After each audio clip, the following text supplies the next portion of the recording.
What's up, everyone? I just watched a very interesting video. It was a whale, they call them. One of these people that has spent $20,000 on Star Citizen. Interesting dude, I'd say, actually. Usually I'd say like whales are the kind of people that have more brains than money, or more money than brains, sorry. But this dude seems to have equal money to brains, which is nice to see. And he explains himself quite well. And I actually, watching him, it actually felt like one of my rants that sometimes occur on this stream, because he's basically talking about there's a lot of YouTubers, Star Citizen YouTubers, that are all complaining about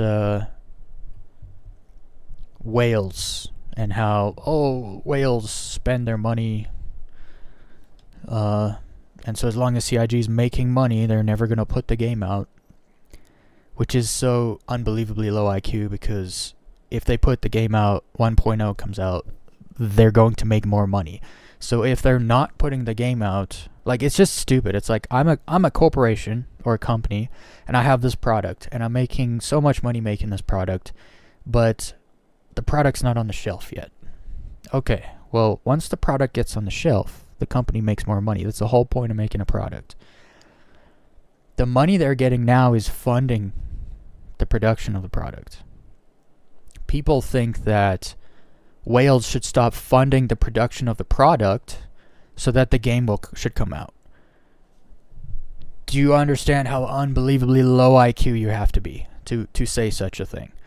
The people that are funding the product's production should stop giving them money so that they can put the product, so that'll force them to put the product out. But the only thing that will happen if we stop giving them money is the product will fail and will never come out. So it shocks me how low IQ you can be to say such a thing. But when you go through all these YouTube channels, that these people that make hate bait Star Citizen content, they all just are low IQ liars at this point, if you really want to break it down, because the things they say are demonstrably false, and obviously so. If you cannot say defund the production of something so that they can put out the product. Like, you can't, I don't know how better I could explain it, but these people don't get it. And we're about to go through the comment section, because it's Friday, and on Fridays, y'all know, we go through the comment section here, see what the people are saying. Unfortunately, some of the people are a little bit retarded. They don't think about the things they say, and so they say stupid things. But anyway, I just watched that video. This is like fresh in my head, and it's like, yes, someone that gets it for once. I'm watching a video on YouTube where someone's talking about Star Citizen, and they get it.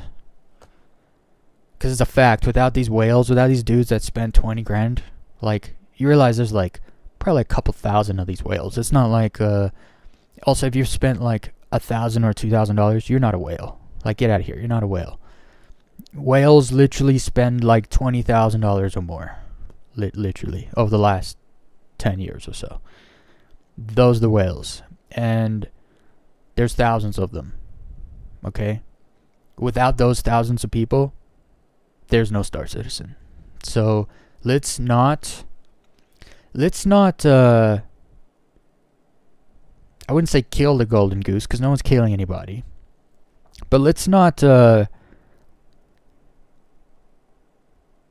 get rid of the golden goose so that maybe we can actually get 1.0. You know what I mean? 'Cause it drives me insane. It drives me so crazy how, like, short-sighted people are. You know, and I have some hot takes, but I'm able to explain myself, right? So I'm all for pay to win in the development stage of things, because development, I don't care if someone can, like, if someone came along and spent $100,000 on Star Citizen, I don't think that's possible. Like, if you bought every single ship and you were a subscriber every single month, and you bought all the stuff in the store, I don't think you could actually spend $100,000 They would take your money though.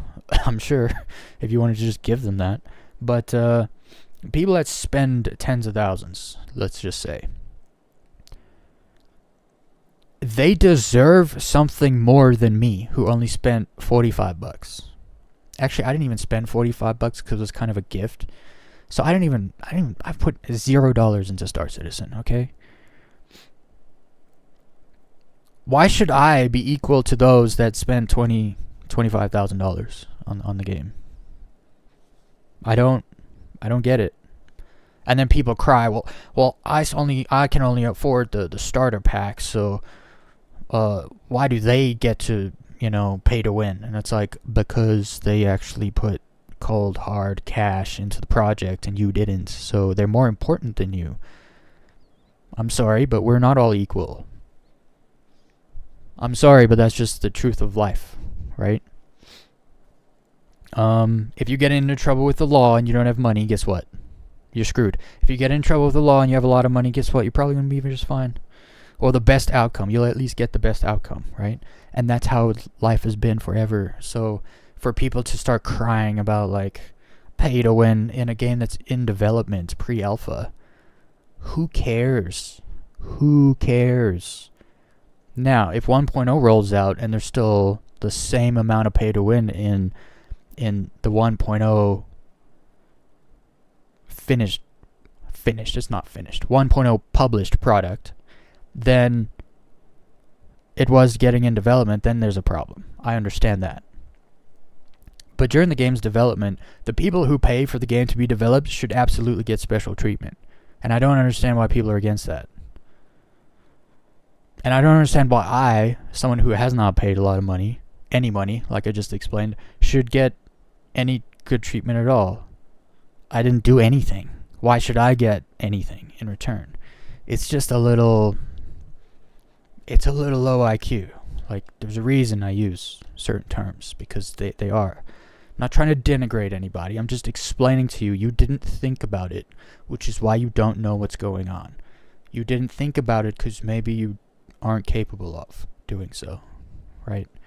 That's not me trying to be like, you're stupid. It's me being like, maybe you're not mentally tuned in like other people are, and so you just can't quite think through. Also, ignorance comes into it. If you don't know certain things, you can't work them into your thought process, and so you aren't going to know what's happening. But anyway, that's my little rant. We're about to get into more rants though, because we're gonna look at the comment section. It's Friday. We got 44 comments. Hopefully there's more notifications than comments, because I don't have to go through 44 comments. But we're gonna go through as many as we can here.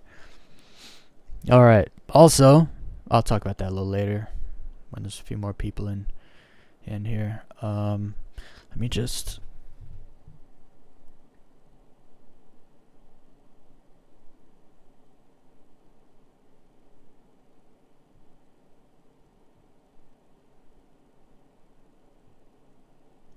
Whoops.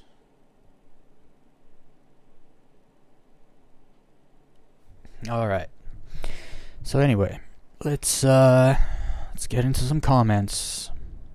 It was perfect though that video came up to me, came up my feed today about that Star Citizen whale giving his 2 cents about. It was actually really funny. I don't know if anyone noticed, but I'm like watching this guy. He's a Star Citizen whale. He spent $20,000 on the game so far, and he's talking, and right next to him he has like the Moby Dick book collection. And this is funny because Moby Dick's a whale. I don't know if he did that on purpose, but it was kind of funny. Anyway, let's share the screen. I didn't fix my camera from yesterday when I bumped it. It's fine. Okay, let's jump into it. See what the people are saying. See, here's this is the guy right here. I don't know if you guys seen this video.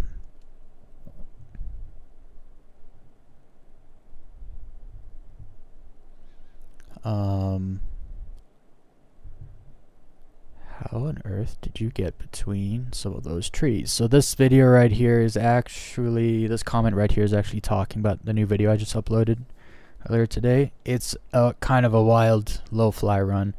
Probably my best low fly run at Pyro 4 from like a month and a half ago, but I was like grinding between the little trees, and I was getting between trees I probably shouldn't have been getting between. So that's what this comment here is referencing.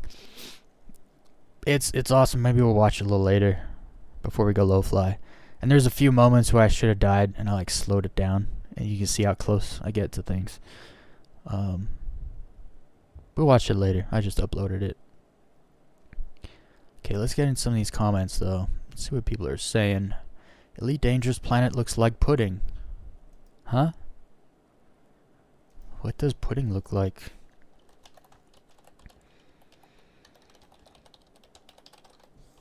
We like to do a little trolling. Whoops.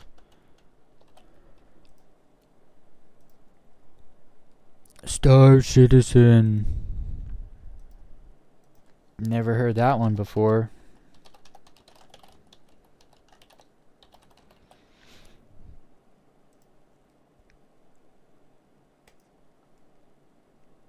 Landing in Star Citizen looks clunky, and in ED smooth. Cause in ED, you don't land your own ship.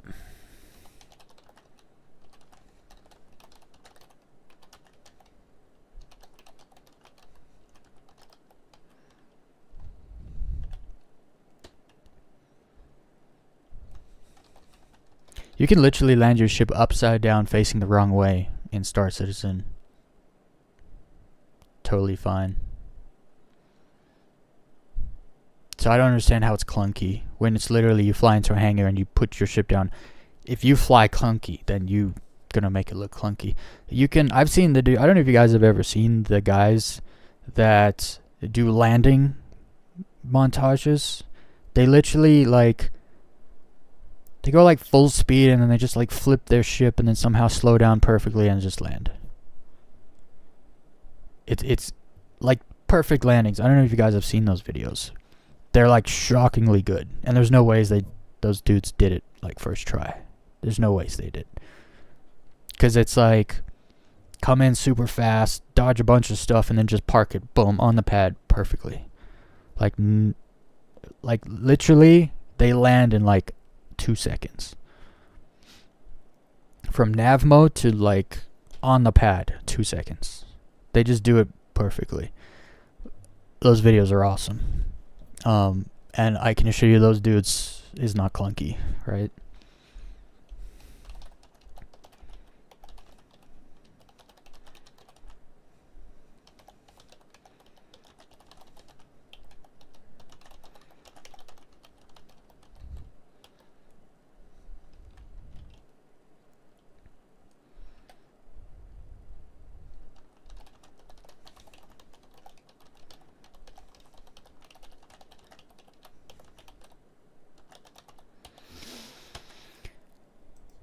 There's also a heavy bias in that, obviously. People that say Star Citizen flight model sucks compared to Elite Dangerous flight model is amazing. It's like they're almost the same, actually. Like they're very, very similar.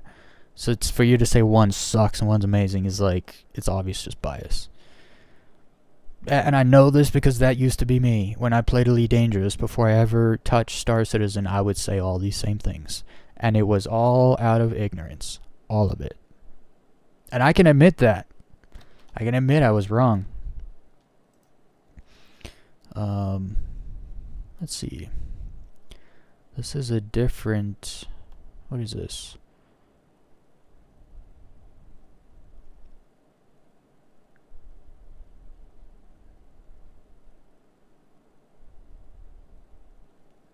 I don't... That's a comment.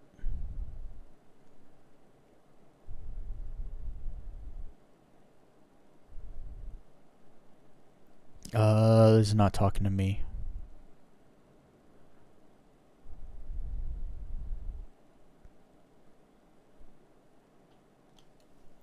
Or is he talking to me? Oh, he is talking to me. Um, this is Salty Mike. You guys know who this is, right?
What else did he say? I feel like this is bait. No, you don't.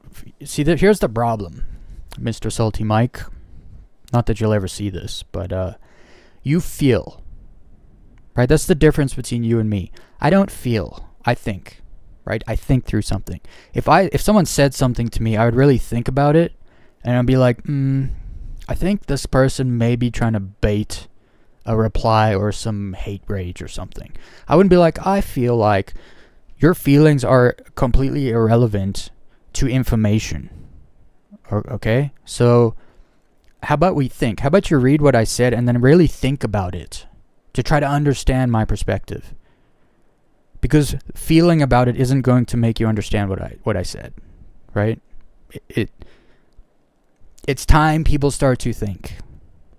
And if there are data points you're missing, which Salty Mike, he has all the data. This is what he does. He knows Star Citizen back and front. Earlier today, I was watching a video. In his video, he said that Star Citizen is still just like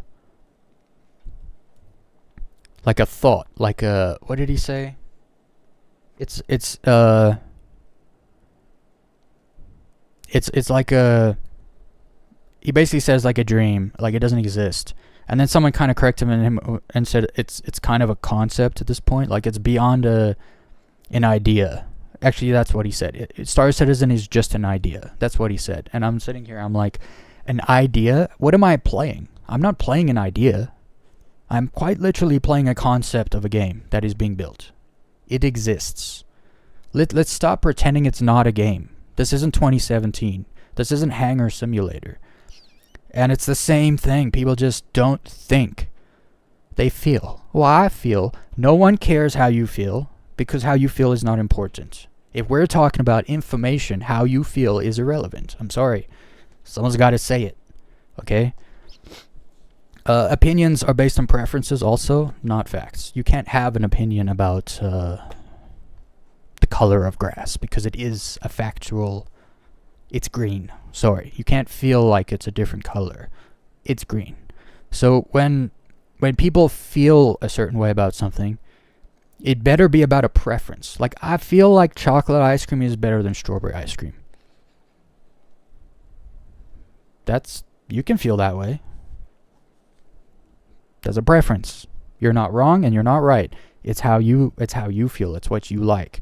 When you're talking about opinions and preferences, also opinions are based have to be preface based. You can't I can't have an opinion that like grass is, purple.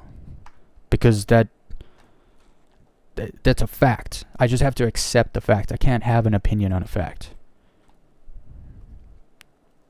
So again, let's start thinking. And here's the thing. If Salty Mike just really thought about things, he has all the information. So he can take all the puzzle pieces, put them all together, and see the broader picture. I know he can because I know he knows. He probably knows more than I do, in fact. As far as information and history of the development of the game. He's been following it since the start. I have not been. So I'm not going to sit here and be like, he's ignorant. No, he's not ignorant. He's just not thinking. If you thought about what I said, you would have understood it. And this whole thing of we all should be equal. What are you talking about? What are you talking about? That's like, imagine like investing in a company, and you invested $1 million in a company, and someone else invested $10,000 in a company, and at the end of the day, you both get paid out $10,000 profit. What? Why should I invest $1 million if I'm going to get the same amount of money as the guy that invested 10,000? Because it's an investment. You're not just like, you didn't spend $100 on the game to buy the game and play it, and I didn't spend $1,000 on the game to buy and play it. These whales invested money, and so during the development stage, they should get more benefits, if you want to call it that, than someone like me who's spent literally nothing. I don't. It's not really a hot take. That's life, right? Those who put more in should get more out. That's life. If you want to get what whales get, save your money and spend it to get what they get. Go be like them. Here's the other thing. I have some money. I could buy a ship, but I choose not to, because I choose to put that money towards something else or save it for the future or whatever. Let people spend their money how they want, and then let them get the benefits of spending their money. I just don't understand this whole thing. But they don't deserve an advantage in the game. But they do deserve something. The advantage they already get for all the ships they have. Okay, that's a good point. When a wipe happens, they don't have to deal with losing any ships. So that's an advantage. Okay. But that's it? That's all you're going to give them? They can't buy stuff and have it before anyone else? Like, how can he... I'm going to ask him that. Are you against...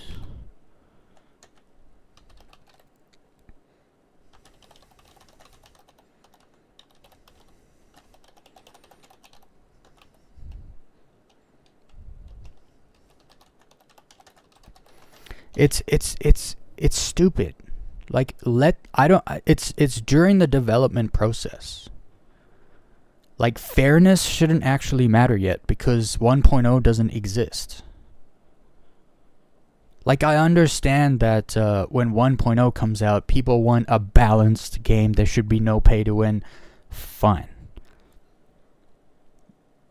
But at the same time, during the development phase, I don't see the problem, because that's how... Look, if we keep trying to curtail and prevent people from spending money on Star Citizen, we're never getting 1.0.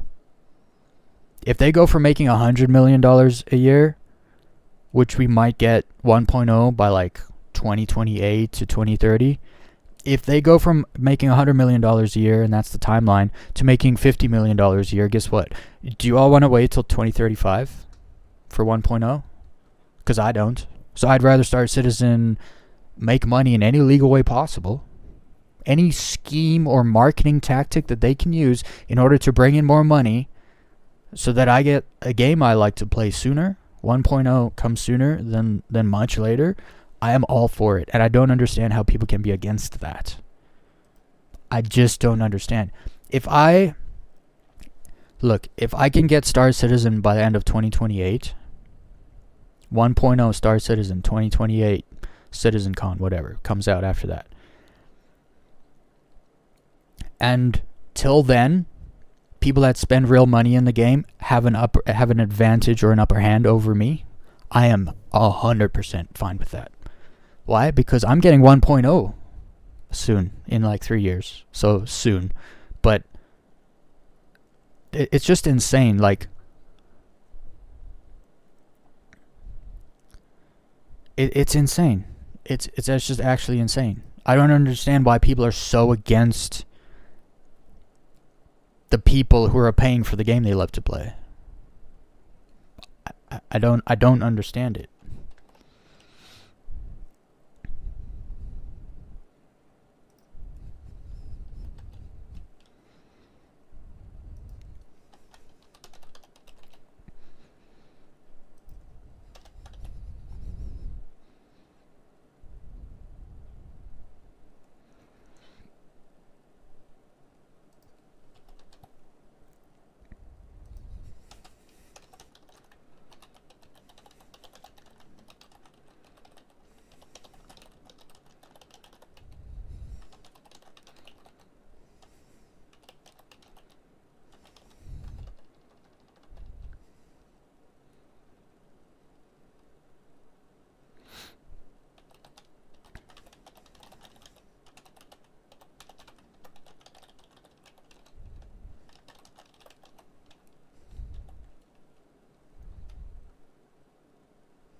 It's honestly low IQ. I don't want to call Salty Mike low IQ because I don't think he is an unintelligent individual. I just don't think he's really taking all the information that he's gathered over the last 10 to 12 years and compiling it into this picture of puzzle pieces where he can fully see the broader picture. And so this is crazy too, right? He himself is a whale.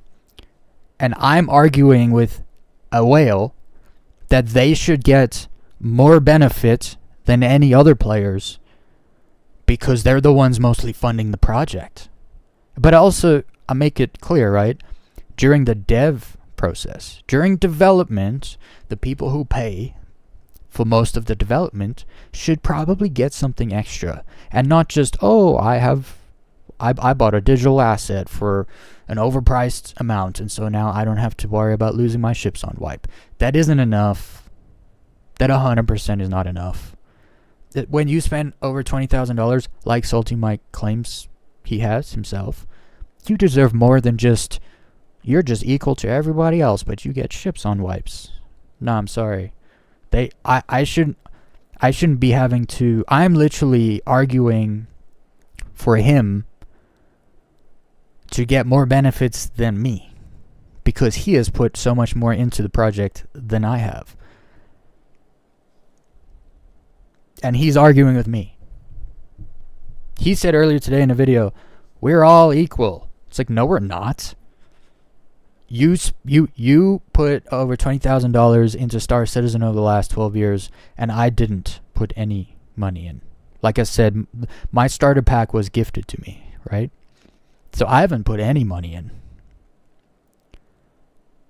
He thinks we're equal. How are we equal? You've spent over $20,000 and I haven't. But we deserve the same benefits, the same. Why am I arguing with him? Why am I arguing with Salty Mike on his behalf?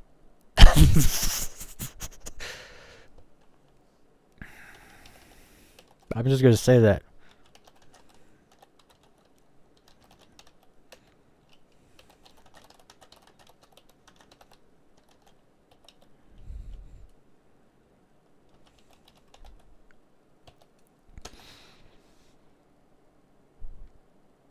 Come on.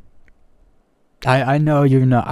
So like when you listen to Salty Mike, when he reacts to videos and stuff, you can see his thought process and he's not a stupid person. He isn't. And I know he has all the information. He just really needs to think. There's no ways he thinks that someone that's put $20,000 into it's an investment. He has invested $20,000 into a project because he wants 1.0. He might want it more than I do, actually. But he's been around so long, he's probably a little black-pilled on the whole project. So he's maybe got less hope than I do at this point. And what I'm saying is, bro, you have all the deets. Like, you know the details. You've seen where the game was in 2017 to where it is now. Saying they're the same thing would be a lie. So he knows they're not the same thing. I don't know. I'm surprised he even replied to me. I wonder if it's even him, because I know there's kind of I think he's got some people that help him run his channel. I think. I could be wrong.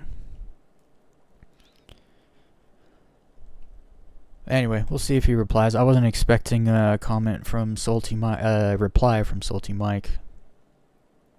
But I did have a hot take. And I know it was going to piss people off, because I'm literally advocating that the people that spent more money should probably get a little more something than those who didn't spend anything. Right? That's fair. Like, people want to talk about fairness. Well, if you put more in than someone else, you should get more out than someone else. That's called fairness and equality. But in some people's mind, equality means we get everything equal. Even if, so like, I'm a garbage man, I didn't go to school. You're a doctor, you went to 6 years of school. We make the same salary. How is that fair? How is that equal, right? Because that's what they're arguing for. They're arguing a garbage man should make the same amount as a doctor because it's fair. But it's not fair. Not in the development process. In the development process, we need to fund the project so we can get 1.0 so that we can now have the game. And then you can focus on what's fair and not fair and what's pay to win and not pay to win. Okay? Also,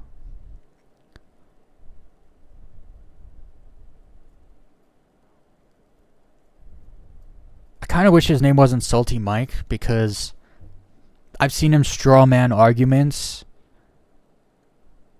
that like Salty Mike kind of comes across like he might be like a hate bait channel, but he's really not. Like, he is quite honest about Star Citizen. His whole channel is about Star Citizen, so like everything that happens, he covers it. And I find he does probably the best job out of anybody. He doesn't sugarcoat stuff, but he also doesn't throw the devs under the bus every chance he gets, you know? So I respect him. That's why I don't think I know he's got all the info. He's probably followed Star Citizen closely. Like, he's in like the top 1% of all people that have followed. Like, he's probably followed it more closely than your average hobbyist. Like Star Citizen hobbyist, because of his channel and his content, right? So I know he knows. And it's wild to me that he thinks people that have spent $20,000 over the last 10 years should just only get ships after a wipe, and that's all they get. That's extra. That's all you get. And it's like, to me, it's like, nah. Like, okay, I should preface, I'm kind of also thinking about it from a funding perspective. Like, if all you get is a ship and you get no extra benefits, nothing else, like, you get a ship, you get to keep your ships after a wipe. Especially now that there's really not many wipes anymore. That's not a very that's not a strong marketing point to get people to buy ships. I'm sorry, it's just not anymore. Especially because you can make money so easily in the game. I've seen dudes who melted a bunch of ships and then they buy those ships in game now. And it's like, yeah, because you can get them cheap. Like, I've actually been thinking about buying an arrow.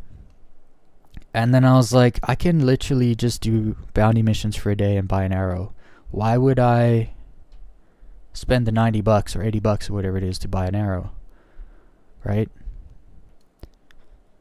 I'm a little stingy with my money, okay? Sorry. I don't have tons of it right now. So it's like, but I could just spend a little time in the game and then buy it in the game. Oh, but then you lose it on the wipe. Yeah, when's the next wipe? Like, end of the year, maybe? 4.3, 4.4? What's going to be a wipe? There hasn't been a wipe for so long. 4.0, that was 6 months ago, guys. 6 months, no wipe.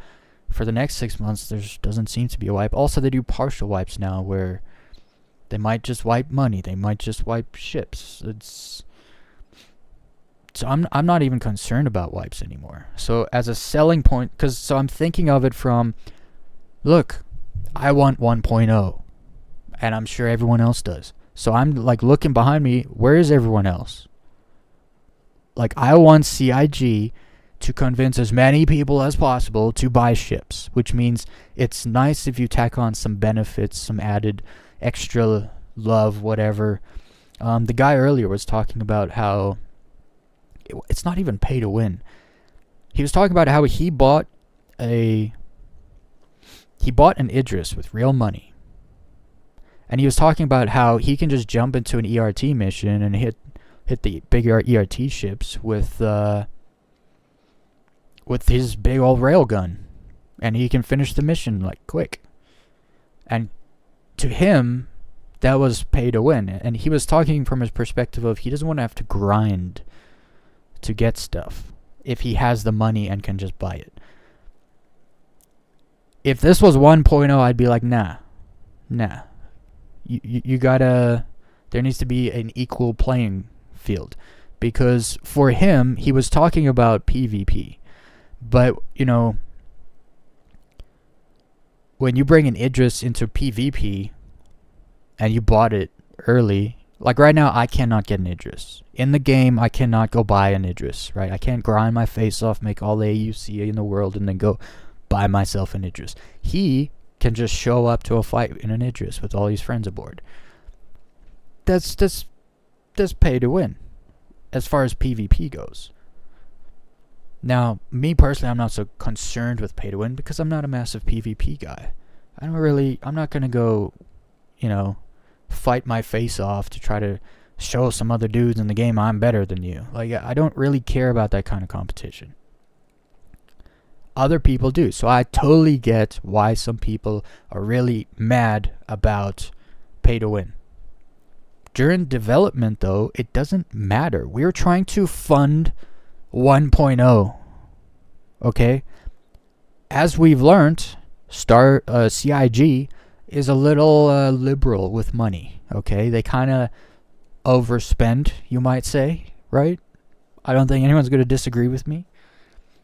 But look, this is the group of developers and the company CEO and this is what we have to work with. If they need 1.4 billion dollars to bring out 1.0 in Squadron 42, then we need to get there, or we're not getting it. Okay? And I don't understand why there's so few people that get that.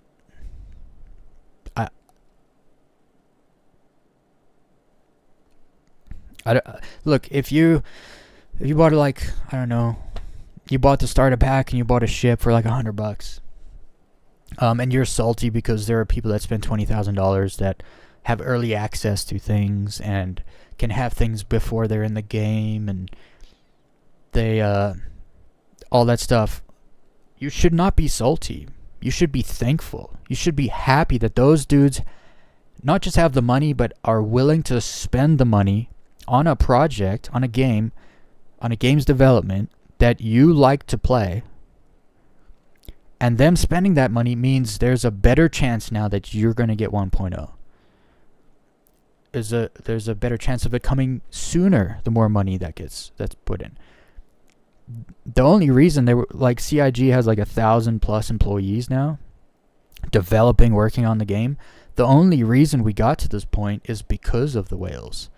If the whales never spent the money they did, say every single whale just spent $300-$400 instead of 20,000 plus, there wouldn't be 1,000 people making the game right now.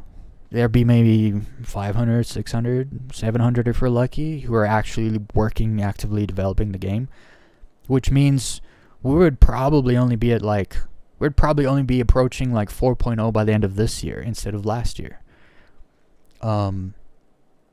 Have they squandered money and overspent? Probably. I wouldn't put it past them. Are you kidding me? How much money have they paid themselves, right? Does Chris Roberts own 6 mansions and a collection of supercars? I don't know. If he doesn't, that means most of the money's gone and back into the project, which means the project is costing a lot of money. You look at GTA 6, game's huge. It looks beautiful, unbelievable. New tech, new features, all this stuff. They spent way over $1 billion making the game, and they took probably close to 8. Yeah, if it comes out next year, that's 8 years to make it. They have a much bigger team than 1,000 people. People don't think about all these data points and then put them in perspective so they can see the bigger picture. I don't see a single person complaining that GTA 6 took 8 years, almost $2 billion, and thousands and thousands of devs making the project or whatever. It's no one's complaining about that. Why? Because people haven't been playing the GTA 6 pre-alpha for the last 6 years. Waiting every day, waiting for the game to come out. It's a different perspective. And I think a lot of people don't put things in perspective. They feel about things. They don't think about things, right? He isn't talking to me, is he?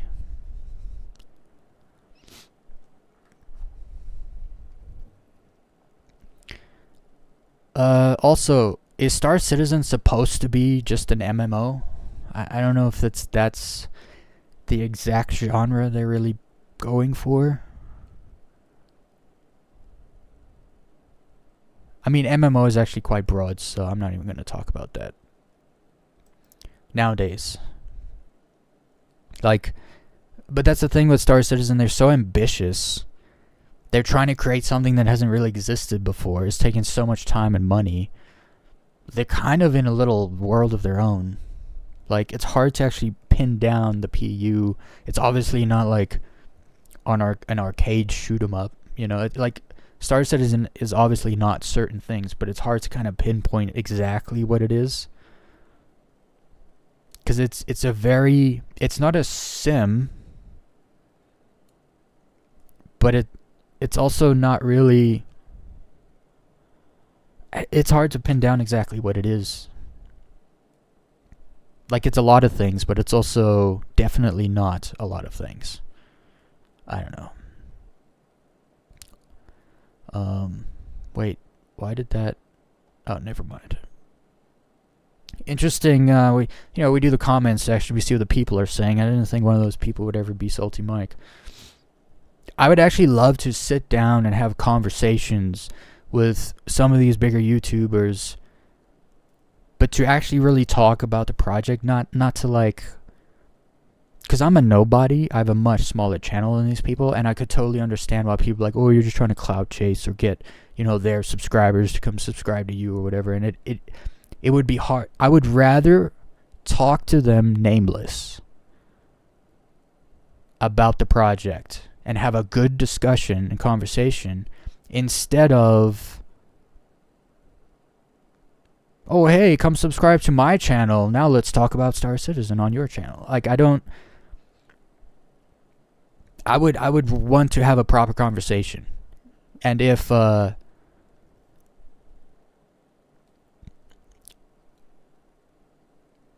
because I don't want people to like straw man my intent, right? I want to have a conversation with the people that have the biggest voice in the community, because I think I could change their mind or get them to think in a certain way that they haven't thought of or thought in before. Because something I've always been really good at is putting things in perspective. Puzzle pieces, bring them together, showing the picture. And I think a lot of these people have all the puzzle pieces, but they're not building the puzzle. That's all. And I think we could sit down, have a really good conversation, build a puzzle, and then we could all look at the picture after and be like, huh, we definitely agree more than we don't. So yeah, we definitely do. Because things are so much more nuanced than, nothing is black and white. Literally nothing. But everyone sees everything as black and white all the time. It's really annoying. Really annoying. This is another language. What's he say? That I'm in the frame.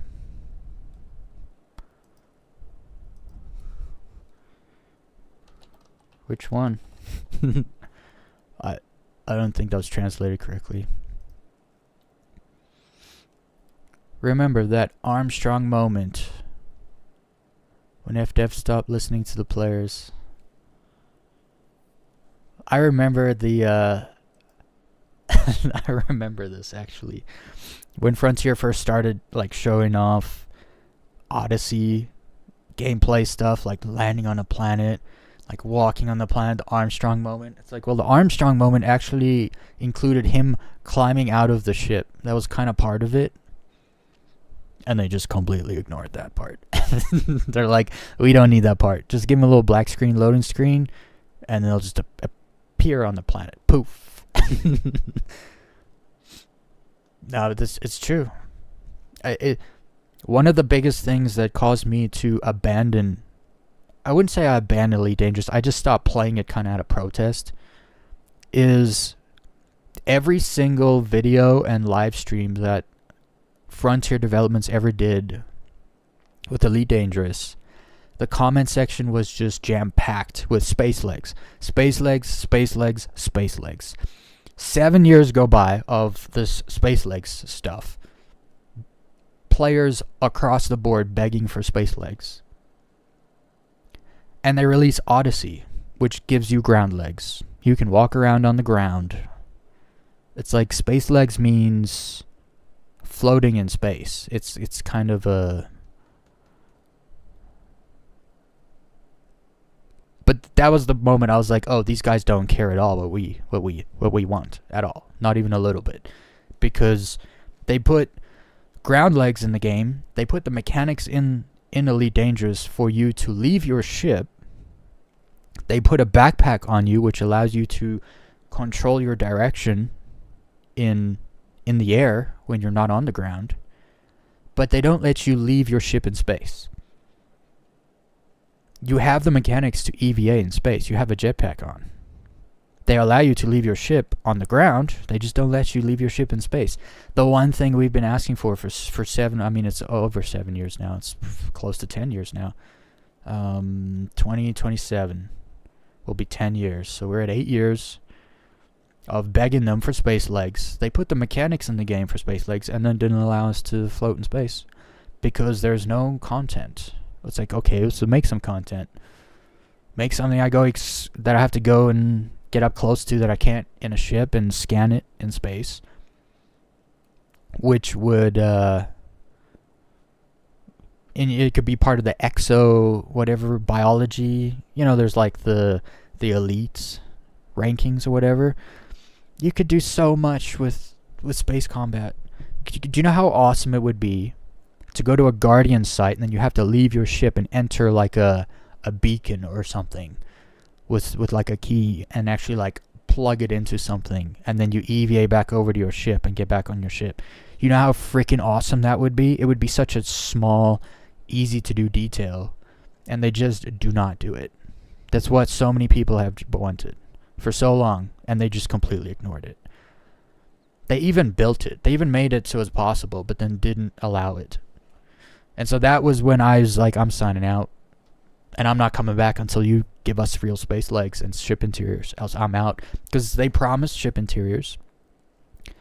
The dude, I forget his name now. Braben. He literally said in an interview, in the future, when ships have interiors, the bigger ships, like the interior is going to be so big, it's going to feel like a small, like an FPS map. Like a first-person shooter game map. And it's like, that kicked up so much excitement. And then like 5 or 6 years go by and they're like, so where's the ship interiors? Oh, well, we don't see there's a need or any point to ship interiors currently. It's like, but you said you were going to make them. Nah, we're just not going to do it. But then everyone gets mad at, CIG because they haven't put out 1.0 yet or Squadron 42. It's like, you can't get mad at the one without getting mad at the other. Not anymore. Because Elite Dangerous also sells ships for real money now. You can get a ship early before everyone else if you pay real money. And that exact reason is why Elite Dangerous players were calling Star Citizen a scam. But now that Frontier Developments is doing the same thing, Elite Dangerous is not a scam, but Star Citizen still is a scam. It drives me insane. Because it gets to a point where it's not just stupid or short-sighted. It's just lying. It's outright. I'm just gonna lie to stroke my bias, which is evil, right? Lying for those purposes is just straight evil. But we're not gonna get into that. Let's keep reading what the people say. Oh, I can't get into this comment. So sometimes, like, if someone says something and then I reply and then they reply, I'll read it, I'll get into it, I'll reply back. But 57 replies, I don't know what the context of this reply is, so I'm not gonna try. I'll just be wrong. Last time I played the game, I was stuck on a space station since no matter what server I hopped in, I couldn't retrieve my ship. It didn't even show on the terminal. I stopped playing since then. Okay, well, this isn't actually... I don't know what I said to him, but let's find out.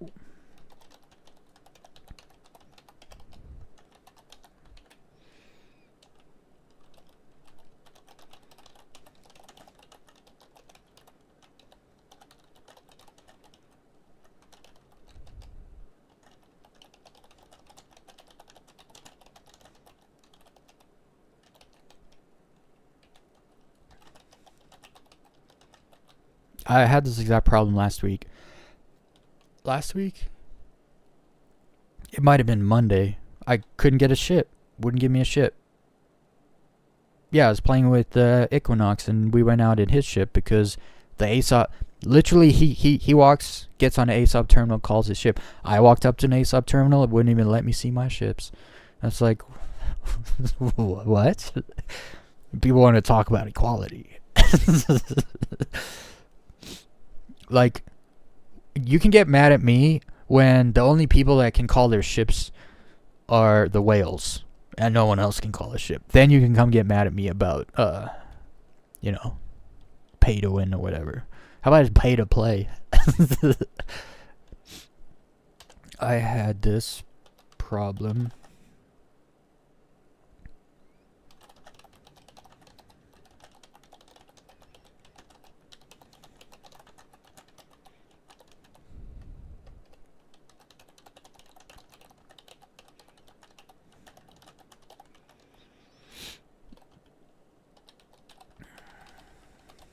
Alright.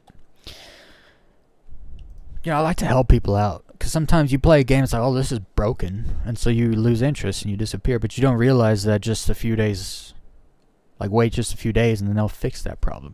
Because that's the other thing. When a game is in active development and there's a bug that many people are experiencing that are preventing them from playing, the devs jump on that immediately. They'll literally stop development of certain aspects of the game to focus on making the game playable for these people. But if you don't know that that's how they operate, then you're just gonna think, oh, this is broken, can't play it, and then that sticks with you. And then months go by, and you're like, oh, the game was broken. It doesn't give me a ship. It's like, yeah, it was 2 months ago.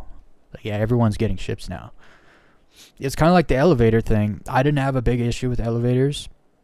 They didn't work at all for like 2 weeks, but for me, they did. There was twice. One time, elevator just wouldn't come, so I switched servers, and then elevator came, and I left. Another time, the elevator pushed me. It was kind of my fault, but I was standing right up against the elevator, waiting for it to come.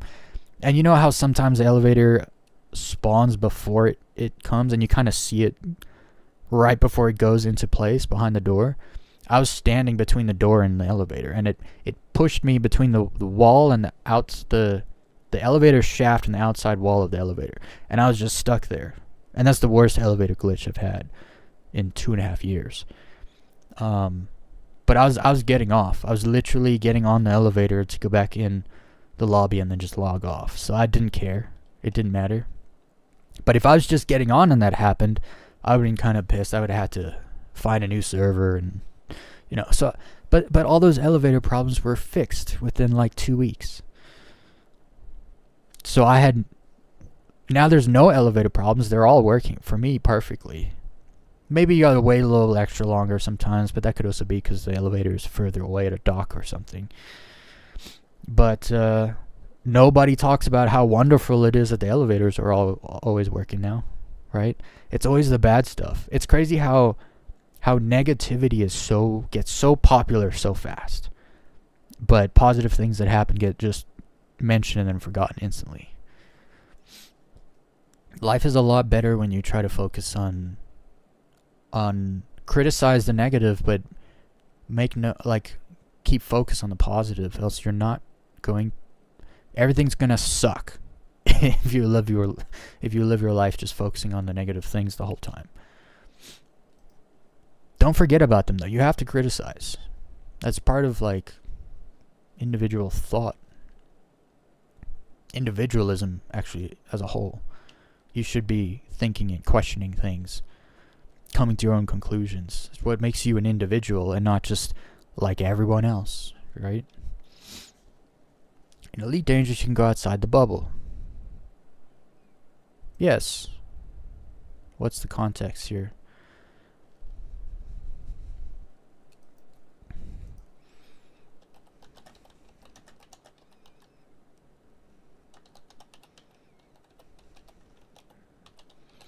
It comes look, some people like quantity over quality, some people like quality over quantity. You're not good or bad or right or wrong if you like one or the other. And that is the difference, but that is the core difference between Elite Dangerous and Star Citizen. Well, maybe I'm wrong. There's so many ships in Star Citizen compared to Elite Dangerous, but then there's so many planets and star systems in Elite Dangerous compared to Star Citizen. No, I'm right. That's the core difference between them, is quantity versus quality, 100%. Because even Star Citizen's ambitious goal of having 100 systems or whatever is still a drop in the bucket compared to how many systems are in Elite Dangerous. But when you look at the quality of each system, every single system of those 100 systems, if they even get there, say there's just 10 systems, but every single one of those 10 systems will be of higher quality than every single system in Elite Dangerous. And when you combine the quality with the quantity, how much is there to do, right? Like, when you go out and you scan a planet, you find an Earth-like, you scan it, you put your name on it, right? Does it really matter when you find your 100th Earth-like planet and put your name on it? Is it still... Because that's the quantity, right? I would rather find one Earth-like planet and be able to go down and land on it and explore it than to find 100 or 1,000 or even 1,000,000 Earth-like planets and then not ever get to land there and explore there. So for me, I think I'm a quality person over quantity. At least when it comes to between those two things.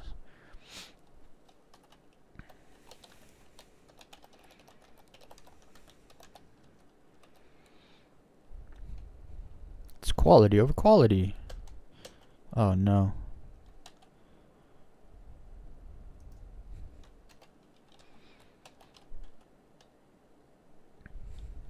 I can't see.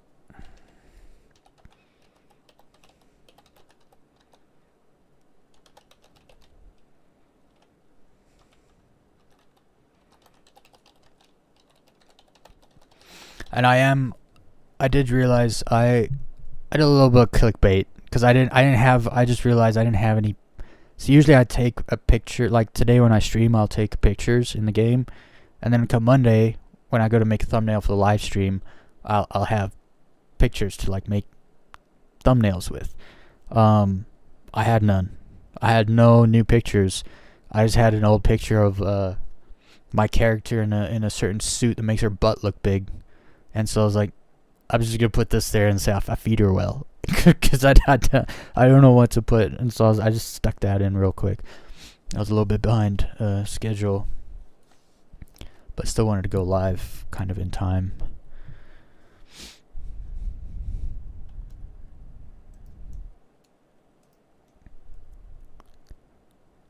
No Man's Sky does the best, dude. These No Man's Sky people are relentless. No matter what, No Man's Sky will always be the best space game to them. No matter what. It doesn't matter what your argument is. It doesn't matter to them. They're like hardcore fans. It's good to see. Like, No Man's Sky must have really done stuff like right, you know, to get that kind of fandom of their game. So the FSD is the superior drive. If you say so. I don't actually care. As long as whatever it is gets me to where I'm going, I'm fine.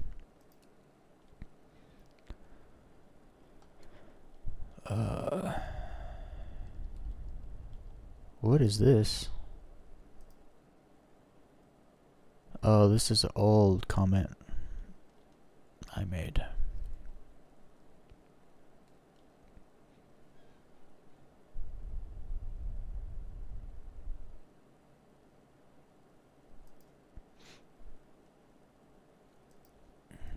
Okay, so this person's also making the argument that Elite Dangerous was finished in 2014, which is just not true, right?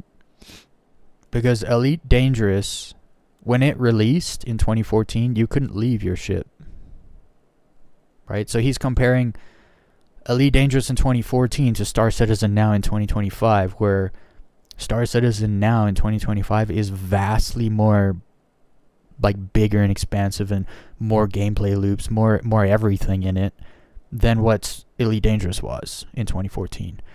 So this also comes down to the nuance of what is finished. Because here's the thing, when a game is finished, and when I say finished, I mean the very definition of the word finished, not some made up word you think you have in your head. When a game is finished, there are no more updates, content updates, or additions to the game, because the game is finished. It's done. They don't need to add anything to it because it's done. When Star Citizen 1.0 comes out, it will not be finished. The same way that when Elite Dangerous launched in 2014, it was not finished. So, words have meanings, and those meanings matter. So, unless if you use these words, the meaning incorrectly, then you're going to be incorrect.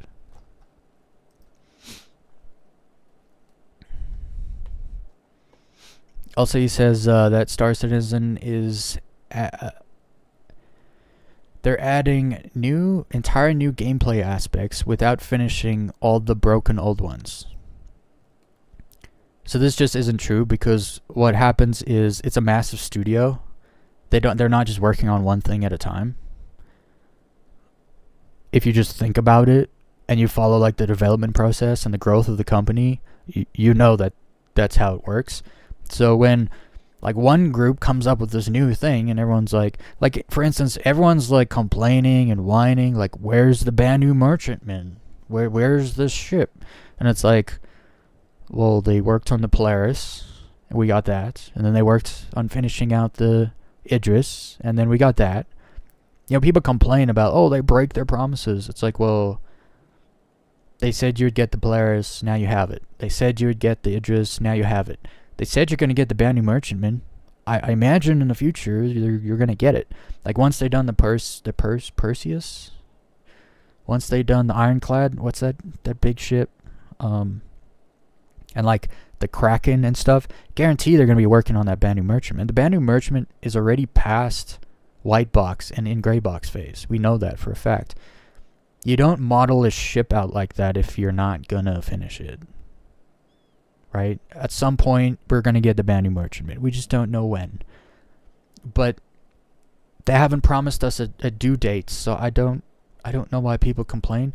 I understand the wait, being impatient for something you really want to see, like now, like tomorrow, please. It's like, I get that. But you also need to step back and understand, like, this is an ambitious thing. That Banu merchantman is a wild, giant, crazy ship. It's gonna take a long time. Like, you think the other two capital class ships we have in the game right now took long? The other ones that are bigger are gonna take longer, right? Those have way more to them. Like the Banu merchantman has like that whole area of like trading. It's like there's like a flea market on the frickin' ship. Things take time. Just let them cook. Like, I know they take time and it sucks having to wait for it. And I also understand I've only been following this Star Citizen since 2021, end of 2021. So I get it. There's people who've been sitting here since 2012 waiting for stuff. I get it.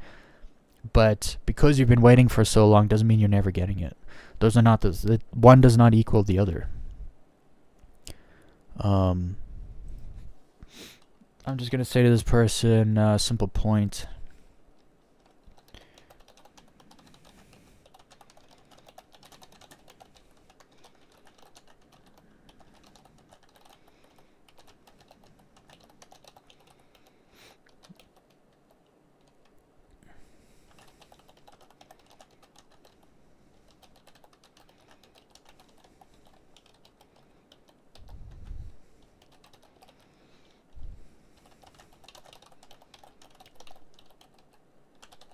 I'm sorry, I'm making a good point here, though. Like, you say Elite Dangerous was finished in 2014 when it released, but it's missing literally more than half of the game it is now. So clearly it wasn't finished when it came out. What happened is CIG was vastly more ambitious than Frontier. And I almost changed my spelling of Thargoid to thyroids. There's no thyroids, nothing. That would have been pretty funny. uh,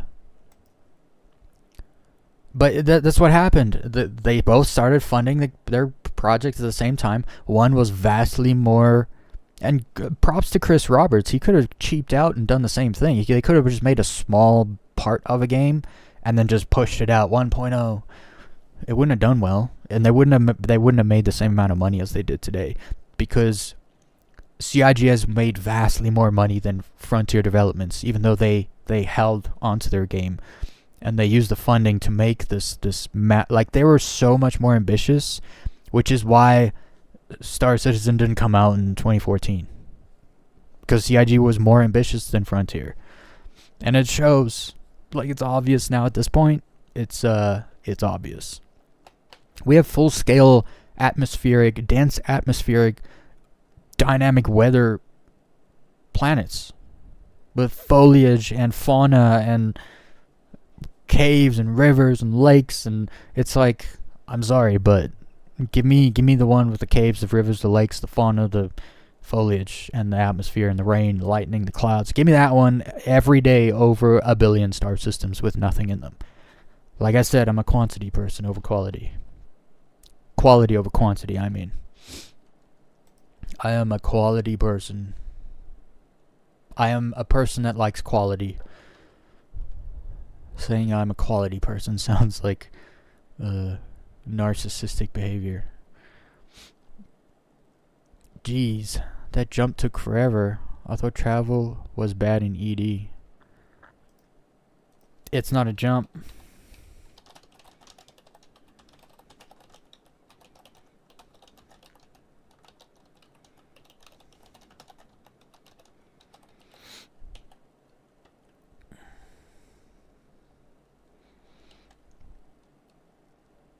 Also, look, this person said, I thought travel was bad in ED. There is no game that exists where travel is worse than Elite Dangerous. I don't, like, people never actually, I didn't do this till like just earlier this year. You sit down and you think to yourself, okay, it's 40 seconds from the time I hit jump, and then the countdown starts, and then the animation plays, and then it shoots you into hyperspace, and then you travel through hyperspace, and then you drop out. That is a 35 to 40 second process. When you make like 1,000 jumps, how much is 35,000 seconds? How much time is that? Right? 40,000 divided by 60 seconds equals how many minutes, divided by 60 equals how many hours, because it's in hours. If you do 1,000 jumps, you spend hours in a loading screen waiting to get to the next system. I'm sorry, but that is not gameplay. That is loading screen simulator, so that you can go from one place to another. And the place you're going, probably there's nothing there, because it's Elite Dangerous. It's barren and empty. Because that's realistic. It's such a cop-out. It is such a cop-out. There is... Again, it just comes down to ambition. One was like, we'll have Earth-likes all over the place. Literally, there's millions of Earth-like planets in Elite Dangerous. But you can't go to them because they copped out and they're like, well, we're not going to make full Atmo planets because it's costs too much money. It's like, well, you could just be ambitious and... come up with a scheme to make money so that you can fund it, because that's what CIG did. That is exactly what CIG did. And you can say, oh, it's a scam. Okay, but they're making a game that no one else has made before. And so far, even though there's been a ton of hiccups, hit piece after hit piece in the news, they're still doing it. Props to Chris Roberts. He could have sold out and gotten filthy rich a long time ago. Because whether you like it or not, that company makes $100 million a year gross, which means that company he could sell that company tomorrow for $200 million to some Chinese corporation. And he'd have a ton of money. He would have those 6 mansions, like I mentioned earlier, and a fleet of supercars. If that's what he desired, he could have that, literally, tomorrow, if he sold out. But that means he has to abandon his dream. It I don't know.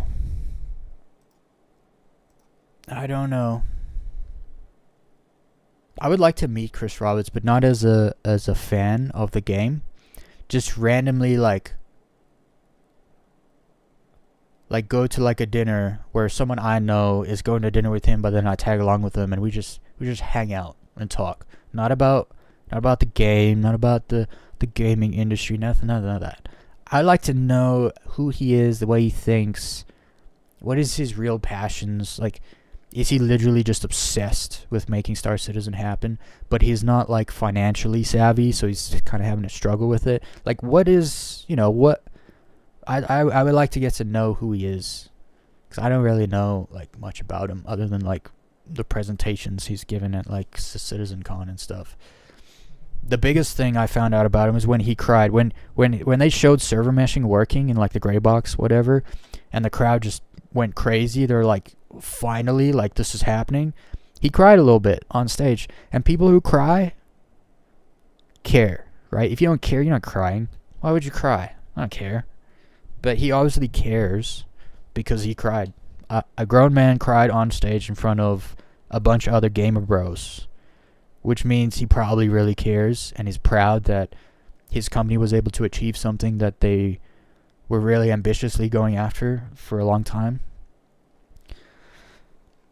So that's all I know about him. I think he really actually does care, just because that moment. If I didn't care, there's no ways I'm going to cry, especially not in front of a bunch of gamer dudes, right?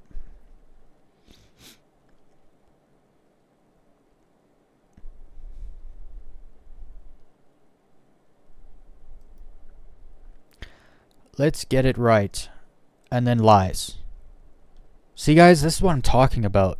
There's a lot of people that just don't know. They're so ignorant, and then they don't think on top of that, so they don't know. This dude says, let's get it right. Star Citizen equals pay for every ship and every asset in-game individually with real money, like a good sucker getting scammed. Bro, I spent no money, and I've been playing for 3 years, and I've owned almost all the ships and assets. I guess like paint jobs. I don't own many paint jobs because they don't really sell many paint jobs in the game. Okay, fine. You got me. But this is just demonstrably false. This is 100% false. You do not have to spend real money to play the game. But only the people that actually play the game know that. So immediately, I know, right? Because I think. I use my brain. I know immediately it's a fact this person has never played Star Citizen. Because the people who play know you don't have to spend real money. This person thinks you have to. He also holds the stance that they spent their gross income on development. Gross income does not equal how much money you can put back into the company. Gross income has, like, first of all, they can probably get tax incentives, tax breaks, taking a bunch of money they made profit and just chucking it back in the game. But that means Chris Roberts is not making any money. So this whole thing about like, oh, they're just making the game to make money, like they're just leaving the game in development because it's making them money. That's not true. It can't be true. Both can't be true. You can't be paying your taxes and also spending your gross income on development. That's impossible. You cannot be keeping most of your gross income because you get tax breaks because you're just throwing most of the money back into the project instead of taking any profit. No, but then there's still corporate tax, right? So I'm thinking tax on Chris Roberts. Chris Roberts barely pays any taxes. Why? Because he probably barely makes any money. Let's be honest, he probably takes home like 100 grand, 120, 130 grand a year. It's him, his shares, his ownership percentage in CIG that makes him a wealthy person, because the company he owns is worth a bunch of money. It's like Elon Musk. Elon Musk doesn't have $300+ billion. He just owns a almost 20% share of Tesla, which is worth over $1 trillion. So he has If he sold all his stock, then he would have the money. But he's not actually that rich. He just owns stuff that is valued at a certain amount, which then means his asset value is in a certain range. Elon Musk didn't make $300 billion. One day, like, people just decided the value of Tesla stock is this much, and then all of a sudden he was just a 200 billionaire. That's not the case with CIG, right? Because they don't have the only, like, Tesla isn't worth over $1 trillion because they sell over $1 trillion worth of cars every year. CIG is valued at a certain amount because they make $100 billion a year, because they don't have products out on the market where people can kind of be like, oh, this product's doing really well, so the stock's probably going to go up. And then it doesn't work like that. Also, CIG is not a publicly traded company, so maybe that is not the best comparison, but you know what I mean. Like, Chris Roberts is not a 100 millionaire. He owns a company that is 100 millionaire, but because that's how much money on average they're generating each year. But like, I'm sorry, you just have to be a very stupid person to think that a company took the gross amount of money they made and just blasted back into the company, and then never had to pay a dime of taxes. They didn't have to pay any marketing. They didn't have to lease out buildings and fill them with top-end PCs and then hire it's just stupid. I'm sorry, you're stupid if you think that they spent their gross amount of income on the product. I'm sorry. It just is true. Elite Dangerous equals pay for ships and all assets in game. See, he's also ignorant that you can buy ships you can buy ships early for real money in Elite Dangerous now also. He doesn't know that. Has been released for 10 years and is a full-fledged game. This goes back to so when it released in 2014, it was a full-fledged game, but then they added Thargoids, Engineering, Horizons, Odyssey, all this stuff to it, and now it's a full-fledged game. It can't be both. Either it used to not be a full-fledged game and it is now, after its 10 years of being released. This person's talking out of both sides of his mouth. They can't be the same. This can't be the same thing. Let's see. Elite Dangerous. All I'm going to say here is that you got it all wrong.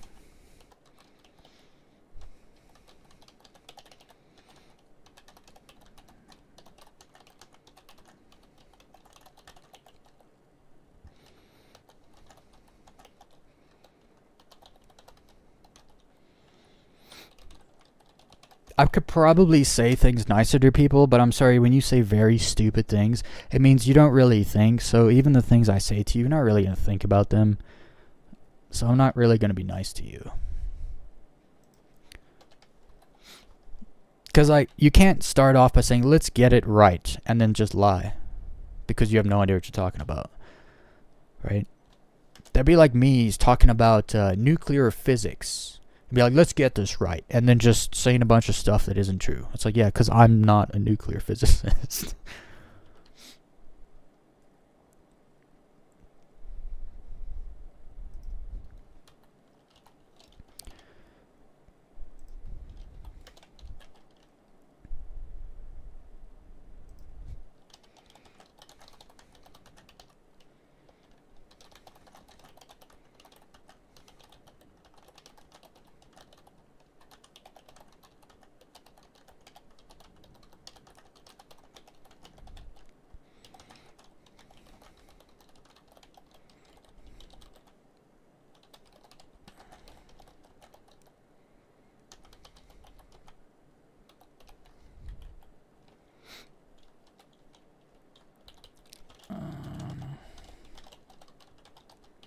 What's everyone doing? How's everyone doing in the chat?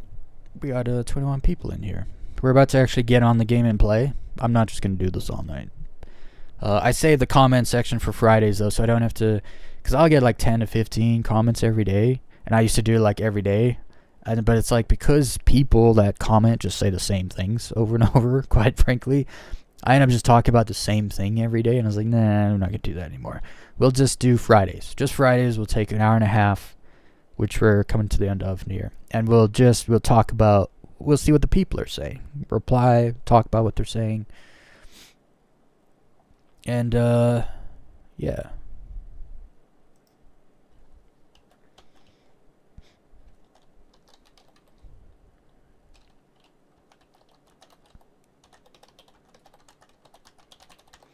This guy's way out of the loop. It's also funny when someone like totally outs themselves as, I've never played this game before, but I know everything about it. Listen to me. It's like you just said a bunch of stuff that's just not true. Also, I just gotta add this.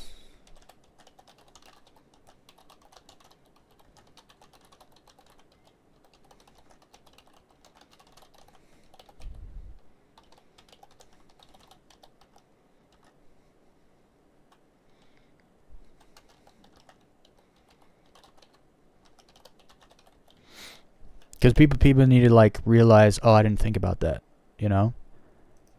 Because look, sometimes you do a little trolling, but most of the time, I am just trying to inform people. Like, you do realize the 800,000, like, because obviously he doesn't know. So I'm telling him, you do realize that $800 million they made from the backers in 10 years, 12 years.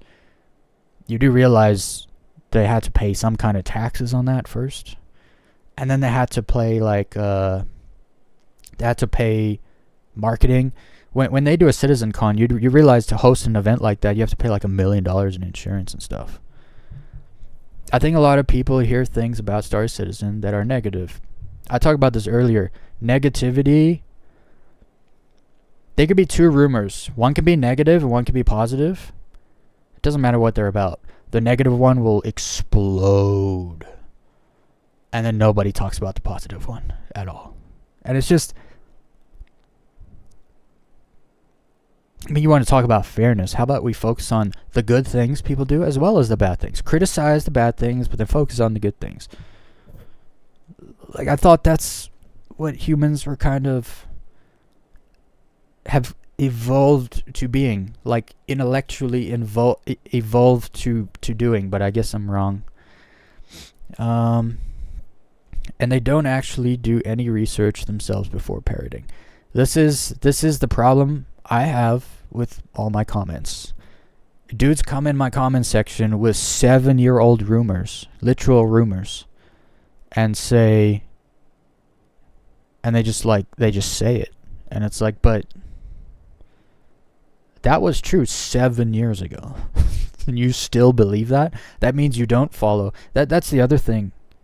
People will believe anything about stuff they don't like, as long as it's negative. So I hate something. So I hate Star Citizen because it's a scam. So if anyone ever says anything negative about Star Citizen, I will just believe it because it strokes my bias, right? And the worst part is, if you hate something, you're not going to follow it. If I hate Star Citizen, I'm not following the development. I don't care what they're developing, what's coming out next, what feature are they working on. I don't follow any of that. I hate that. I hate Star Citizen. And so over time, you just get left in absolute ignorance. You have no idea what's going on. But you're still full of these opinions, right? And so a lot of people just aren't honest with themselves. The game, here's the worst part. Star Citizen has a lot of issues, and they all completely ignore those issues because they're ignorant of them, one. But two, they'd rather push old rumors and lies because that's all they know, instead of actually finding out about what's really wrong and then actually nailing Star Citizen and CIG to the wall, you know, on the actual issues.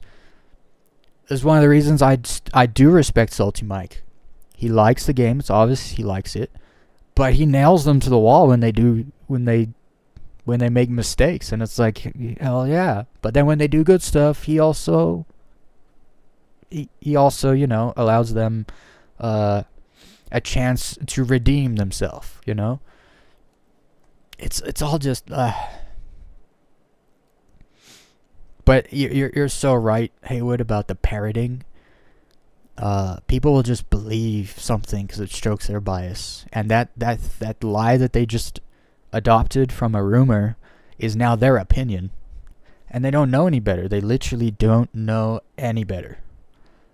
And so I like to actually reply to these people. I may not always be nice, but at least I'm informing these people like, yo, you have no idea what you talk about. It's obvious you don't play the game. It's obvious you don't like it because you don't follow it. But a lot of people don't think things through.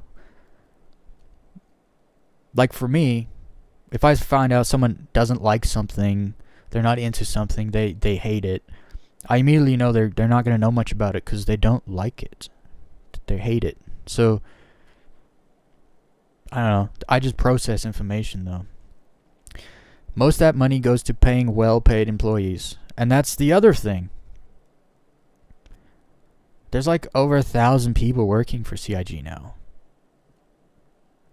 Many of them top tier or tech developers. See, here's the other thing. Because I follow Star Citizen development, I know that their developers aren't just like, oh, we're just paying them, $60K a year, to do this and that. It's like, no. Star Citizen basically took over Crytek. The engine, they didn't take over the company. There was a lawsuit over that, went nowhere, because they didn't take over the company. They didn't steal anything. They leased a bit of hardware and then they upgraded it using original Crytek engineers. Those engineers are making a lot of money. They're not making 60K a year. They're making minimum like 140K a year. Probably more, because a lot of them have been at the company for much longer than a few years. So they've probably, their salaries increased over time. And there's a lot of those dudes. I bet you the Star Citizen payroll is like, it's probably like around $20 million a year to pay their employees. That's like probably a minimum.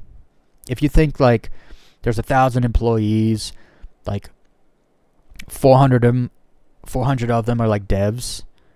They're all making around average 100K a year. Some are making much more. Some might be making like 80, 90. There might be some who are just like artist devs, like actually artist devs now get paid quite a bit of money too. No, they're tens of millions of dollars are going to payroll alone. And without that payroll, there is no game. None. We don't get to play an alpha. We don't get 1.0 will never happen. 100% impossible. And so I don't know, it's all perspective with a little IQ. You have to be able to think through things, but in order to do that, you need the information. You cannot think things through if you're ignorant, because you'll end up with a false outcome, a false idea of what's happening, because you don't have all the information.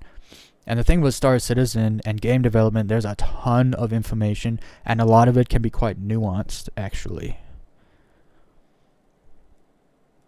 But try to understand what people say before you... Like, people don't think... Like, when you talk to somebody, they're not, like, taking the information in and then thinking about it and then rebutting. They're just hearing you out and then spitting their opinion straight back at you. It doesn't actually... Like, it's not a conversation, right? I blame education. Education should be teaching kids how to have conversations. And also, like, be very self-aware. Don't talk about things you don't know about. And if you care about them, go learn about them before you start talking about them. It's like guns.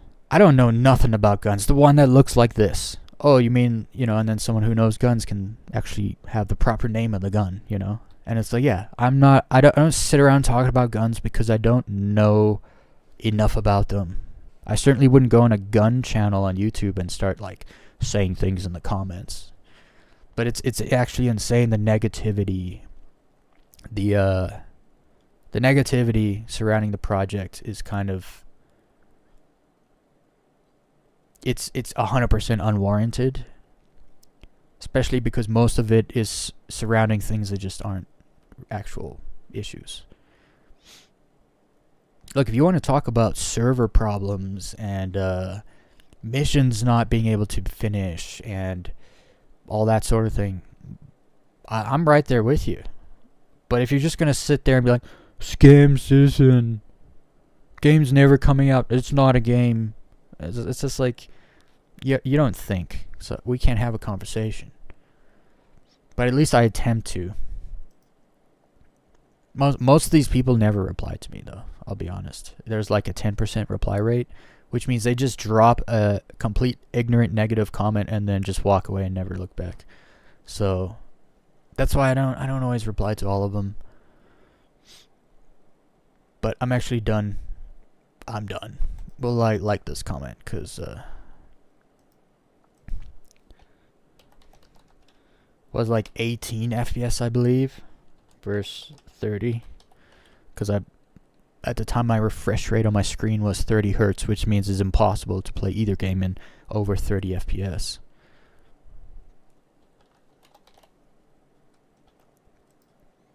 But yeah, obviously the FPS in that video is atrocious. I've said this before, when it comes to competition of FPS, Star Citizen versus Elite Dangerous, I'm not even going to make the video. On every single computer that exists, Elite Dangerous will get higher FPS. So I don't think there's a single person that'll argue that. So because people have said, now make a video comparing the FPS, it's like, well, I kind of have already, right? If you just watch the video, you can see.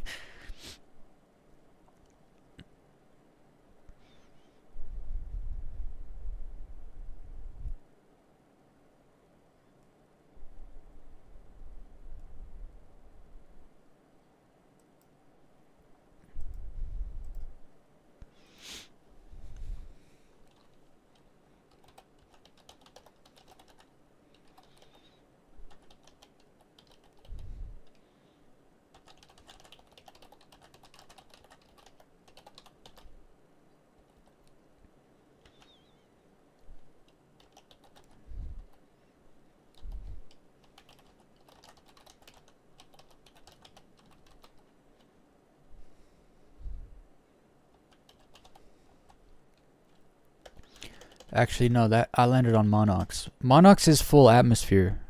Can you walk around on Monox without a helmet?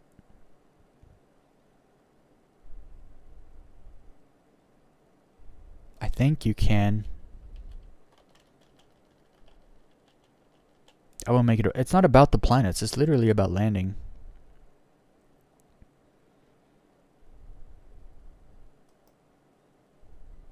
I mean, it's literally called, the video is called Star Citizen vs. Elite Dangerous, landing on an atmospheric planet.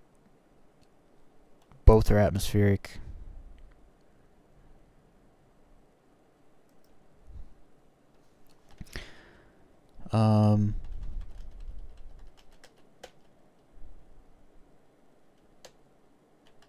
This person may have a point.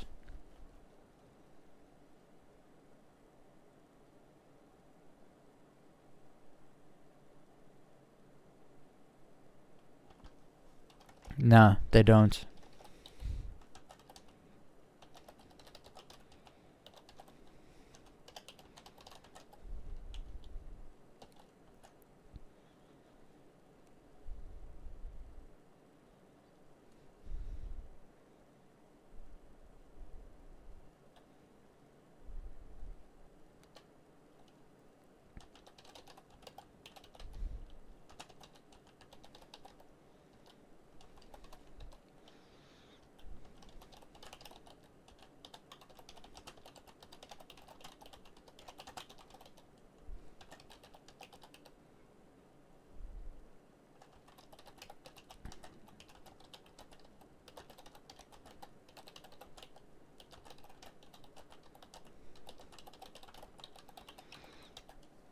Because here's the thing, when you fly around in atmospheric planets in Elite Dangerous, there is no atmospheric effect on your ship whatsoever. Only gravity. Only gravity. Whereas, I mean, you see it all the time. When I'm coming into, like, Daymar, light atmosphere planet, and I hit the atmosphere, it slows my ship down. Like, I'll be in max nav mode speed coming into Daymar, which only has a 5-kilometer thick atmosphere. It's very thin. No clouds. You cannot take your helmet off there. You will die. Super light atmosphere. But even then, you still land on the sunny side of the planet, look up, you can't see stars. Why? Because it's not a filter. It's an actual a zone of atmosphere that they've made.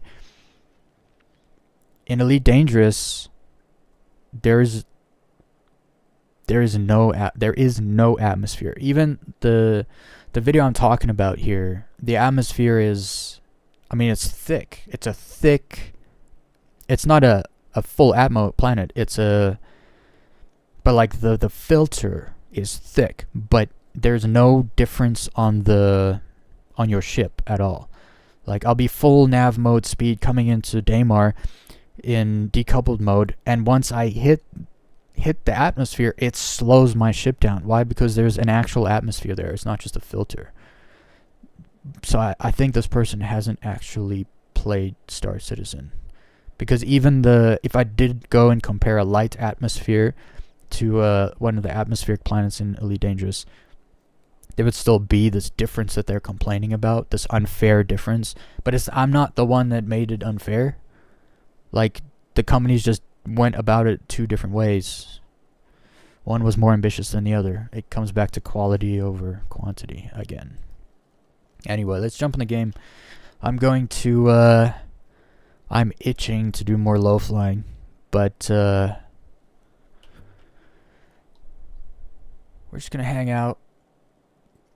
I'm gonna go see if I can get another ace pilot helmet. I've been having trouble with those missions finishing, but if they give me an ace pilot, I don't care if the mission finishes or not, because I just care about the helmet that I get from it. So I'm going to play this video for you guys. Actually, no, I'm not. You guys should go watch my new video. I need to get some views on it.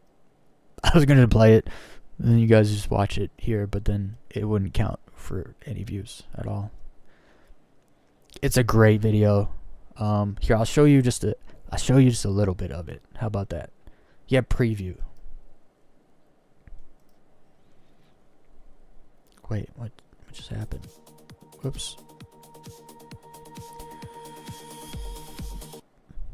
You guys get a preview. Here's the preview. I'll show you.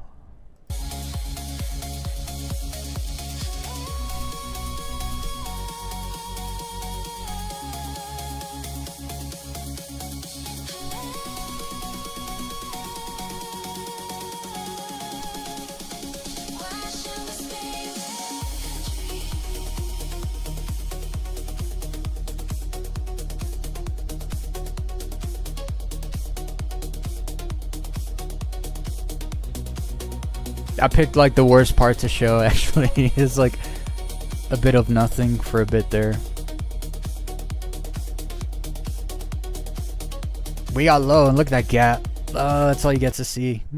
There's a bunch of other little tree gaps like that throughout. Wait, is that one part? I gotta show you guys the one part, just because it's so cool. Is this it?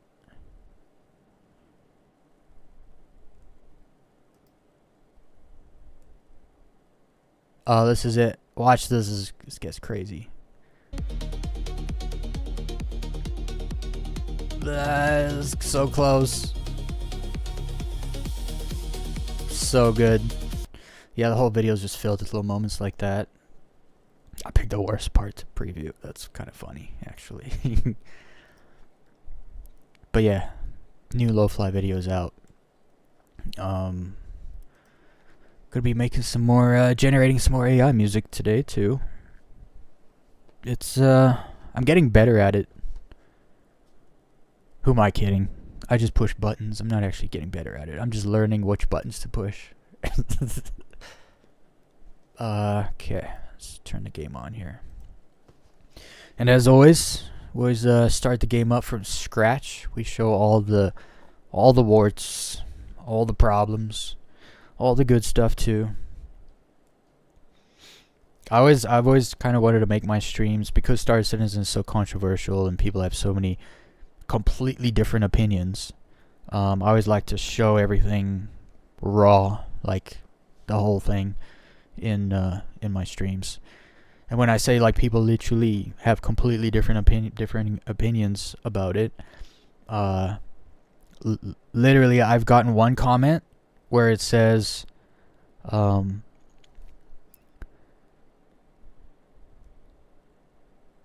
people are going to forget about this game because it's never going to come out.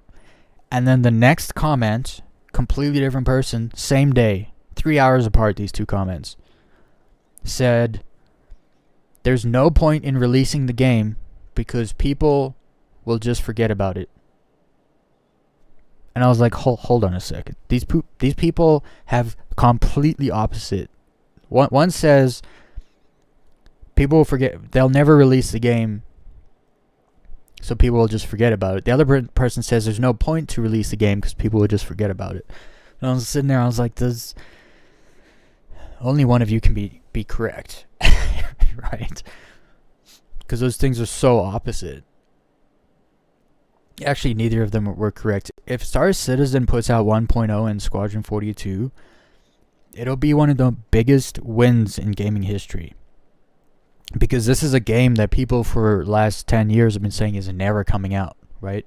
So if they do it, this could be a major FU to all the naysayers.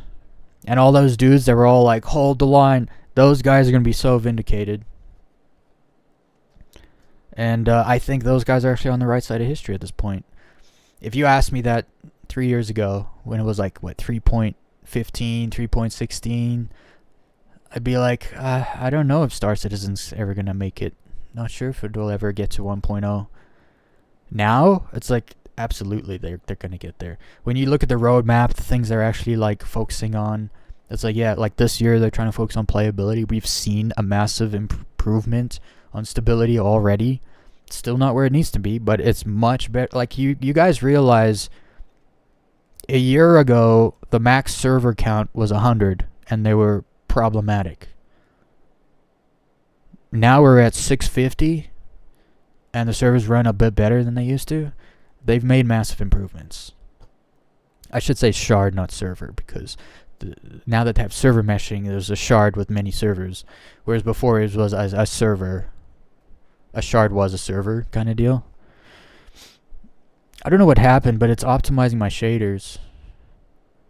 I did do some GPU driver updates because my GPU drivers were crashing.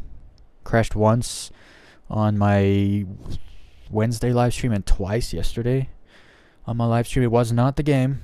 It was my GPU driver. It timed out, it said. I was like, oh, hopefully that's not too bad. At least it's not my hardware. Because that would suck.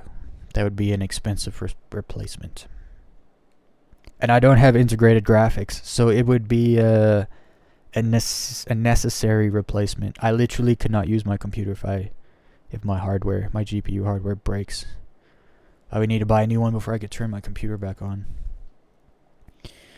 Anyway, gotta wait for the shaders. While we wait for the shaders, we're gonna listen to a little music. Well, I have a little bathroom break. I'll be right back, guys.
I'm back. What's up, everybody?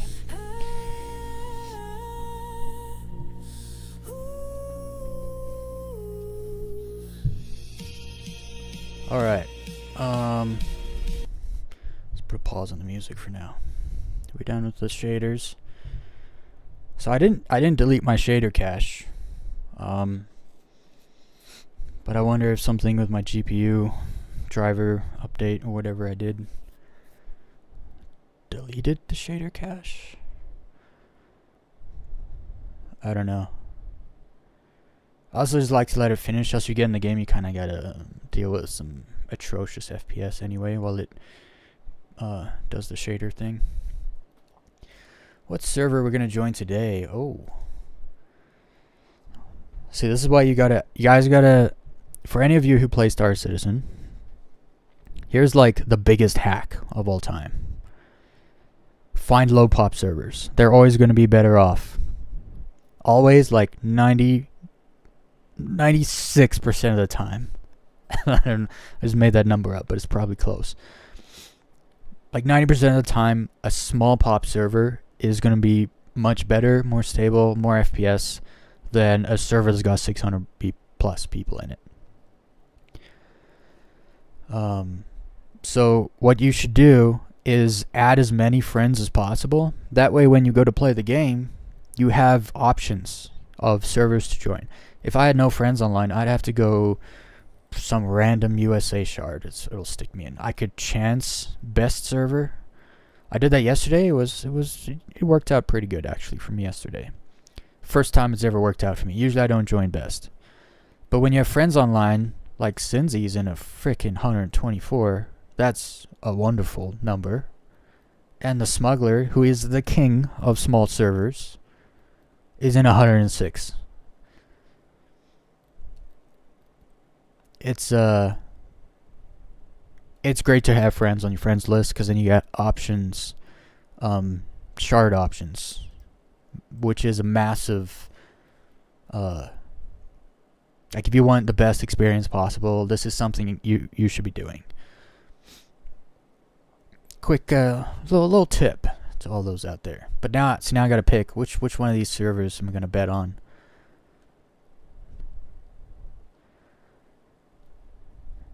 I don't know. Any, mini, money, mo. I'm just not looking.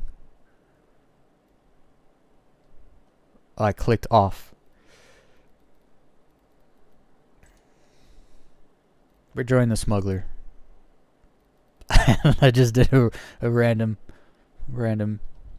Hopefully this is a good server. It should be fine.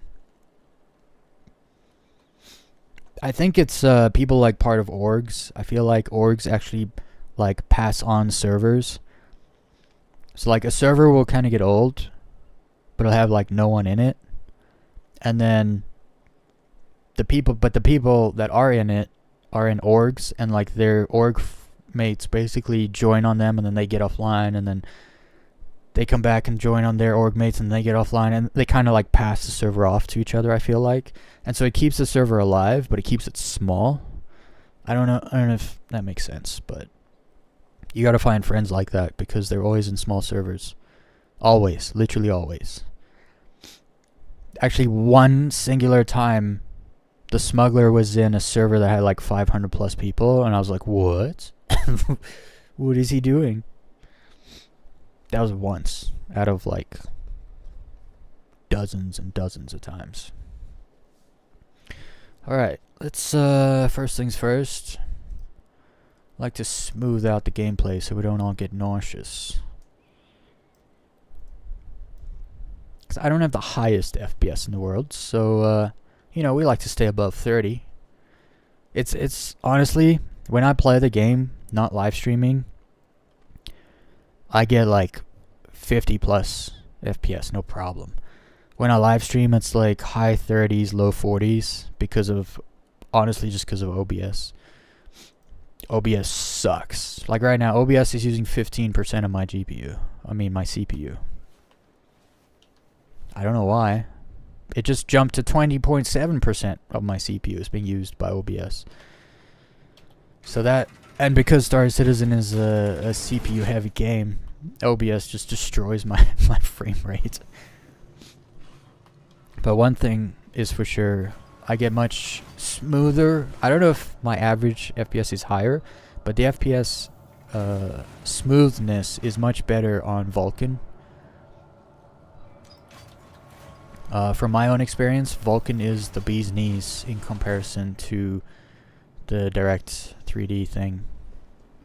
At least now. 6 months ago, no. But now they've definitely been working on it. It's much better. Alright, let's go for a little combat. Let's do a little combat. I've been trying to increase my combat capabilities. Because I've never been bad, but I've never been good. So, we want to get good. Let's jump in the old Hornet.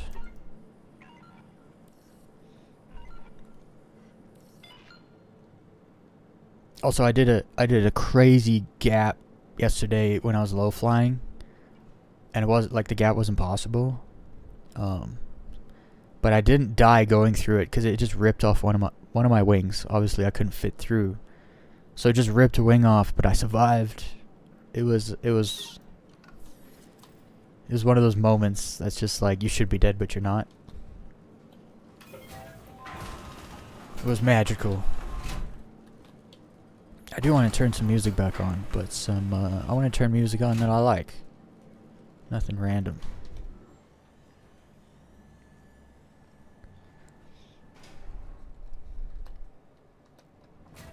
Hey, look, the elevator worked. Elevator never works. Well, it does for me. I actually find there's two kinds of Star Citizen players. People that are patient and then people that are impatient. It's kind of what it comes down to. All the people playing are the ones that are patient, and all the ones online complaining about it are the ones that were impatient.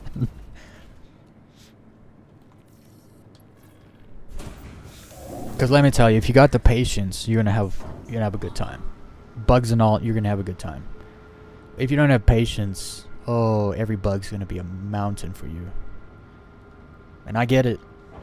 I get it, especially if you're used to playing games that just like work.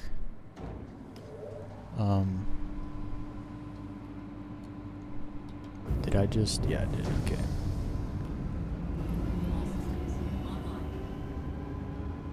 I'll do it outside.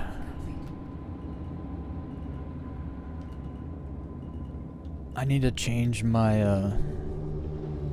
I need to fix my power output settings here. But I already opened the door. Even though the station's not busy, I hate being that guy. You open a hangar door and you just sit there in your hangar. I don't want to be that guy. We return our shopping carts here so that we can have nice things. Okay. Actually, I'm going to jump to... No, we'll do this now. I'll take the mission at Pyro 5. I need more power. Like, probably that much. I need to check something also. Alright, make sure... I hope you've all have fondled the like button. Can't smash it because I need it later, and you can't hit it because I'll call the cops. So you have to make sure you fondle it. You know, just a little... Alright, let's see. Okay, that's good. I just want to make sure... Sometimes I mute when I leave, like be right back. Sometimes I mute myself. Just making sure I'm not still muted. Because that's happened before.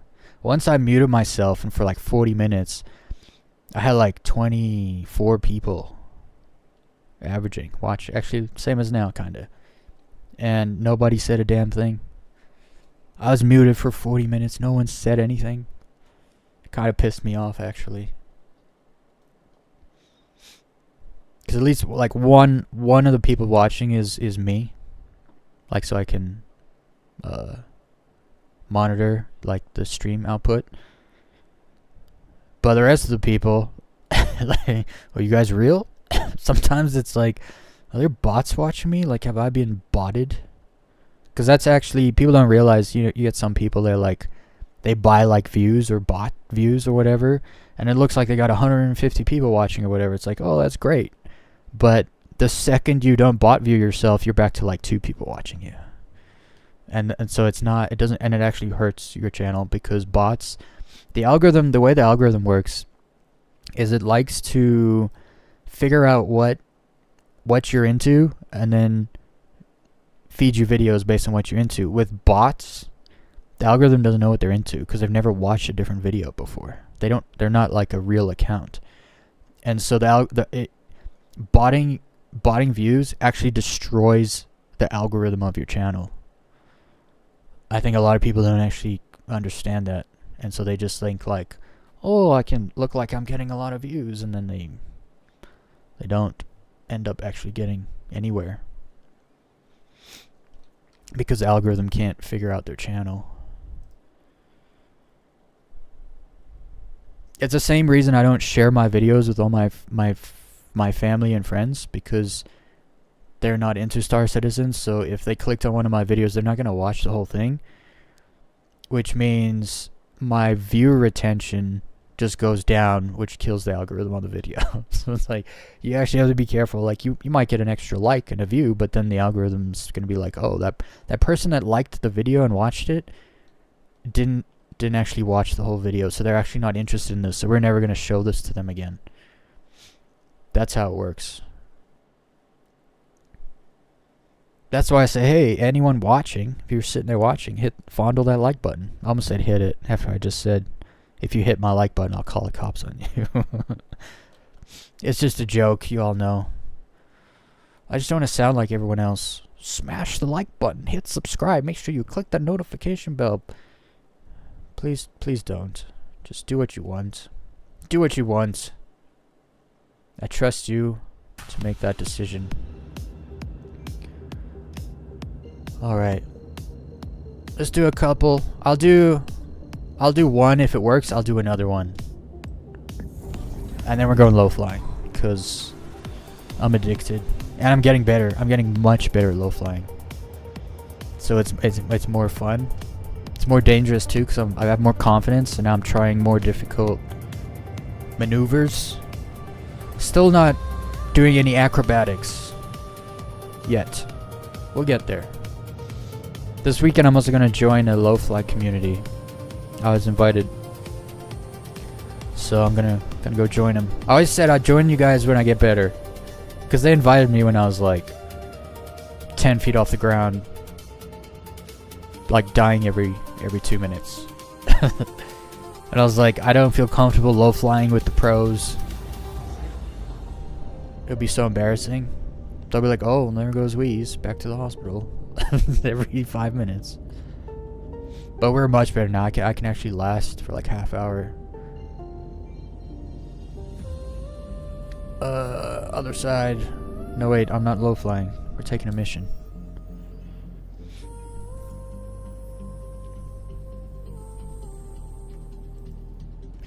No way. That was fast. That's how you take a mission. There is something I hope they fix when they redo the nav mode stuff. If you're in nav mode and you take a mission, you can't jump to the beacon. You have to go back out of nav mode and back in for the beacon to work, like I just had to do. I kind of hope they iron that out. At the same time, I could just take missions not in nav mode and then jump to nav mode and jump there. I shouldn't have to, though. They should iron that out. Amongst other things. Like zooming out, I'm not going to talk about it. It just makes me upset. But no, zooming out in the star map drives me insane. It actually prevents me from using the star map. I don't want to use it.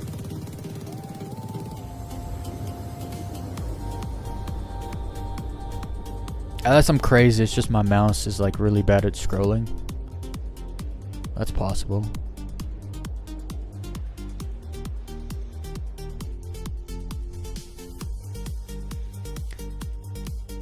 This song doesn't deserve to be in the #1 spot. I just decided.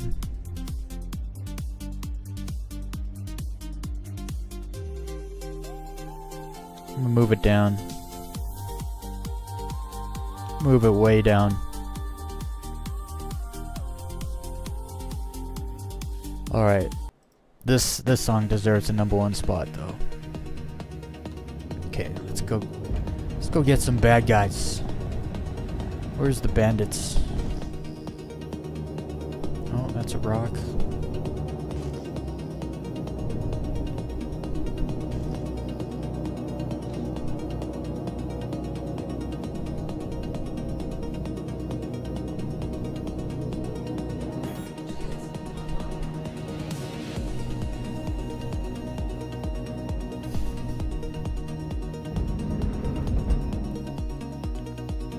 I don't know if you guys can even hear that. Oh, you guys can hear it.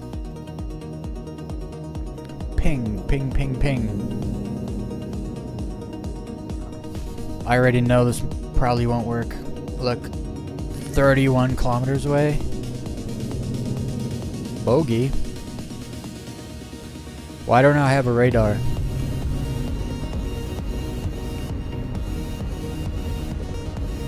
That's a player. That's 100% a player.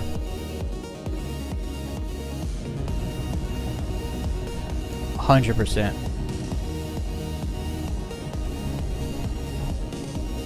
Is he coming after me? I'm telling you, he's coming.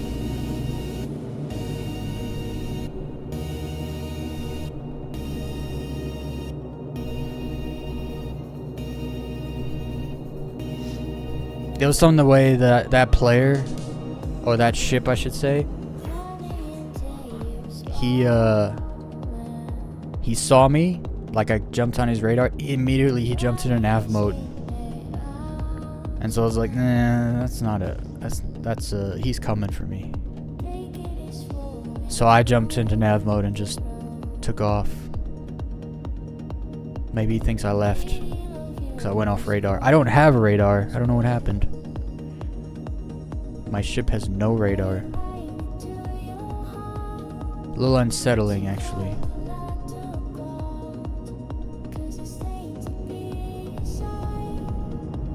Okay. I don't think this mission's gonna work just because of the... see? What are they doing?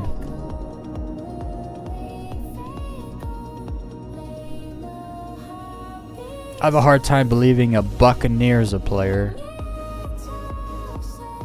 Who flies Buccaneers?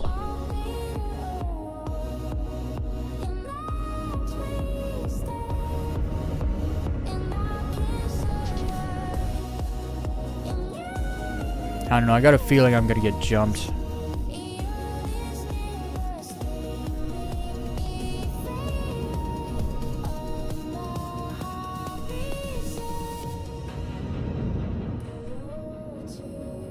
This dude's coming straight for me. I'm not stupid.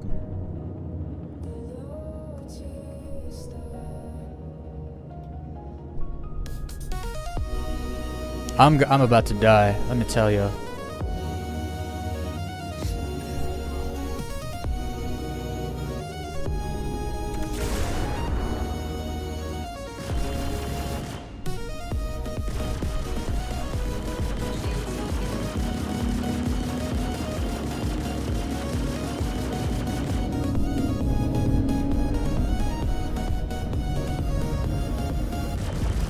No, that's not a player.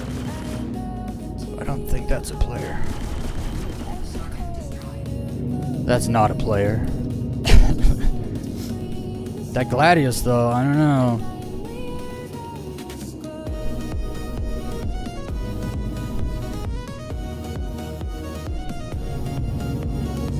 What are you? Oh, that's the soft-ass ship. I'll get rid of you so you don't confuse me.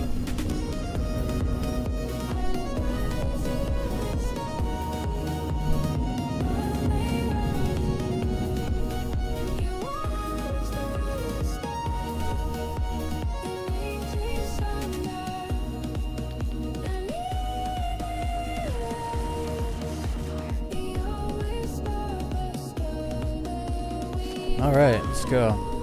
next one? I gotta go back to the whatever. Neutralize targets. Oh, because I just blew up a thing.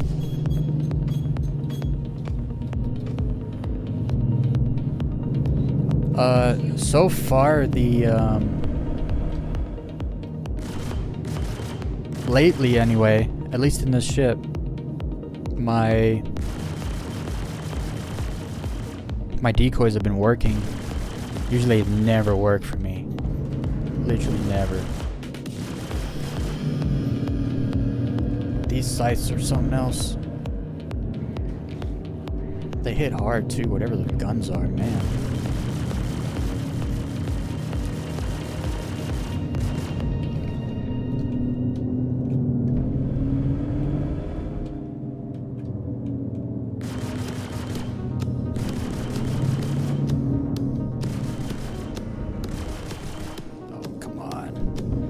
Shields back.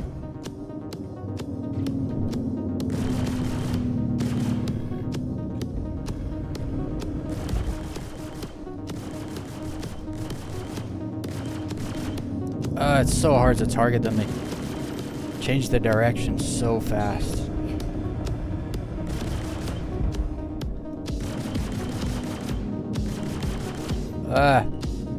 They do a lot of like braking and accelerating too, so it's not just change of direction but also change of speed.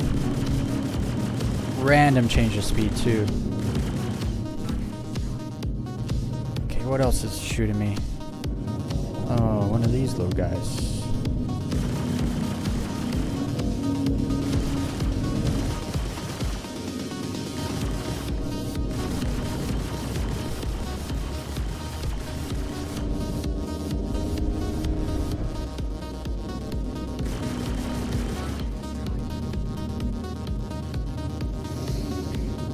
Okay, we're live. We're not red. We're doing alright. The music helps. It helps me. It creates a vibe. It helps me concentrate too.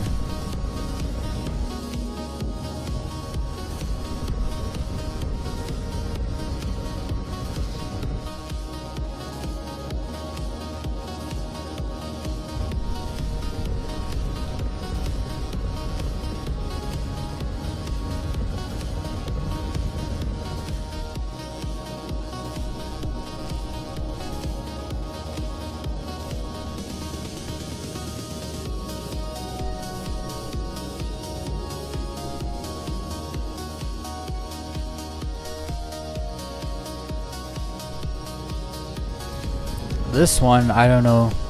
The one that's always the furthest away doesn't scan.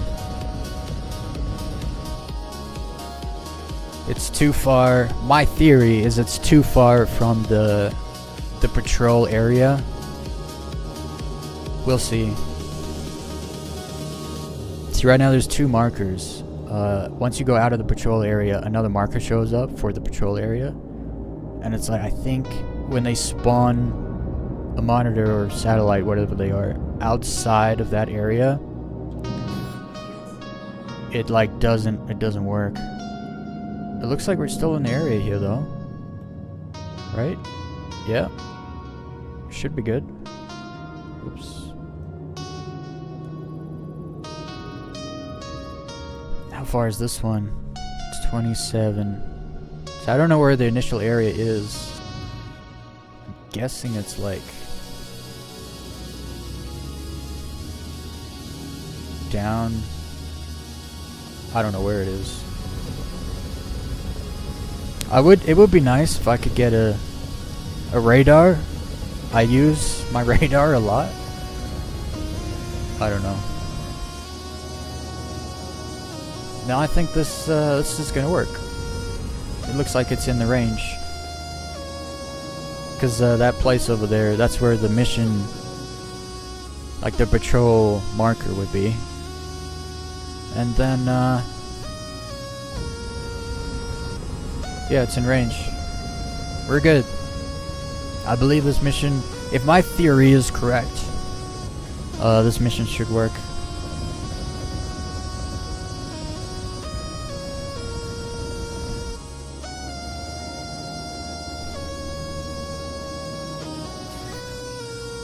Radar? Is that Gladius again? Yep. No? That's a Talon. Whoops. I just went into nav mode. What an idiot. Where is he? Talons can be pretty maneuverable. But they're missile boats, right? Wait, is that a Talon? It is, right?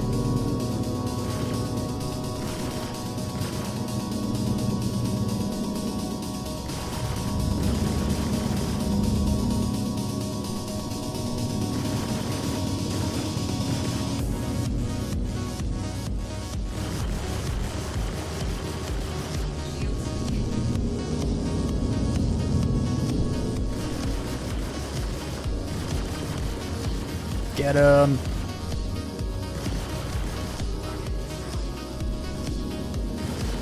Got him. We got him. Alright, where's that satellite?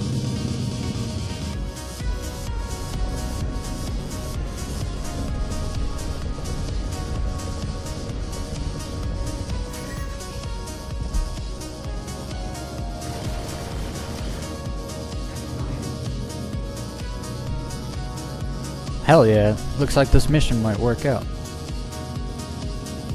I'm all for it.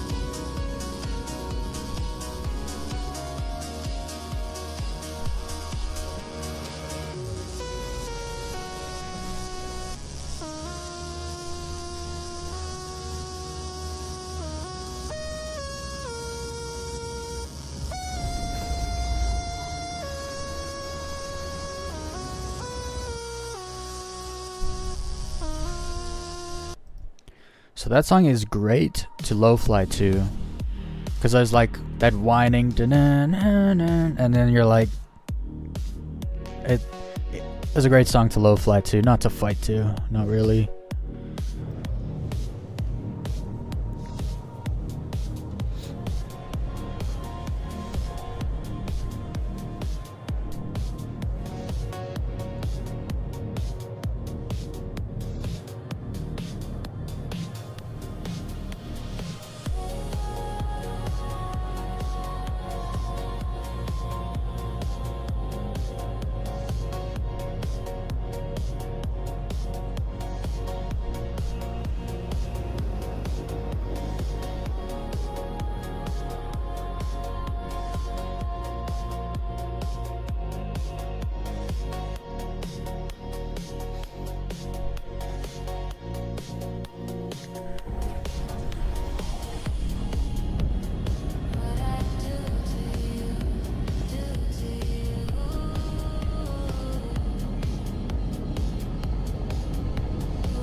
I often complain about the quality of the song, but I think I like the dirtiness of it, the dirty noise of it.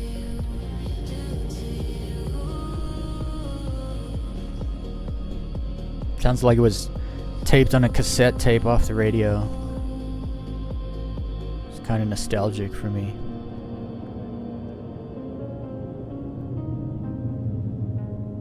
It's such a radio song too, now that I think about it. Every part of it. When in reality it's just AI slop.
Oh, this one's far. Is this the Xeno one? Is that where it's taking me? No. See all that zooming out? My goodness. Oh, Jack. Must have been over here. There's much bigger ships here to fight. Sometimes they get in the way. They're not mission targets though. And when my mission targets jump in, they always want to go fight those ships, and then you gotta like... That's kind of a headache. I do like the aspect where it's like you gotta pick your targets, or you end up fighting really difficult targets you don't actually need to fight. I like it. It's just... It took me a little bit to get used to like what ship is mission target, what ship isn't, because they don't differentiate between them.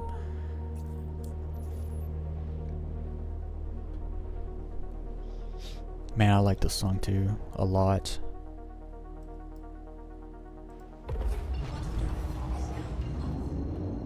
The way it like pulls down and then drops. So sick. Like that's something a human would do, and AI made the song. I guess AI does just mimic.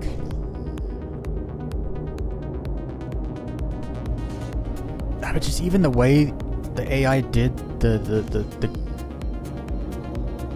effects sound like fingers on a knob, like twisting a knob. I don't know how AI figures out how to do that, but nope. 3 targets. Is that one of the... So that's a non-mission target. At least these are marked. But now I'm gonna get attacked by everybody. Everybody wants a piece. Unfortunately.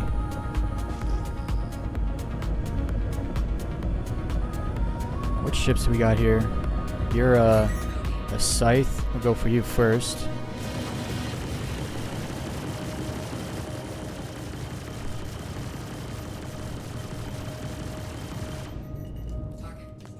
Yes. No mercy. What am I being attacked by? You? Oh, we'll get you nice and easy.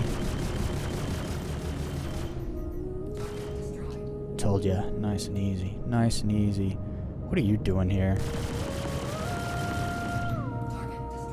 Okay, now what else is shooting me?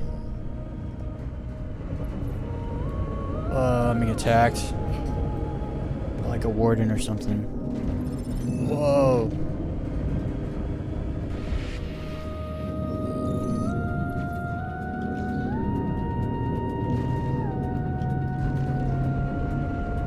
Oh, I'm being attacked by a freaking cutlass.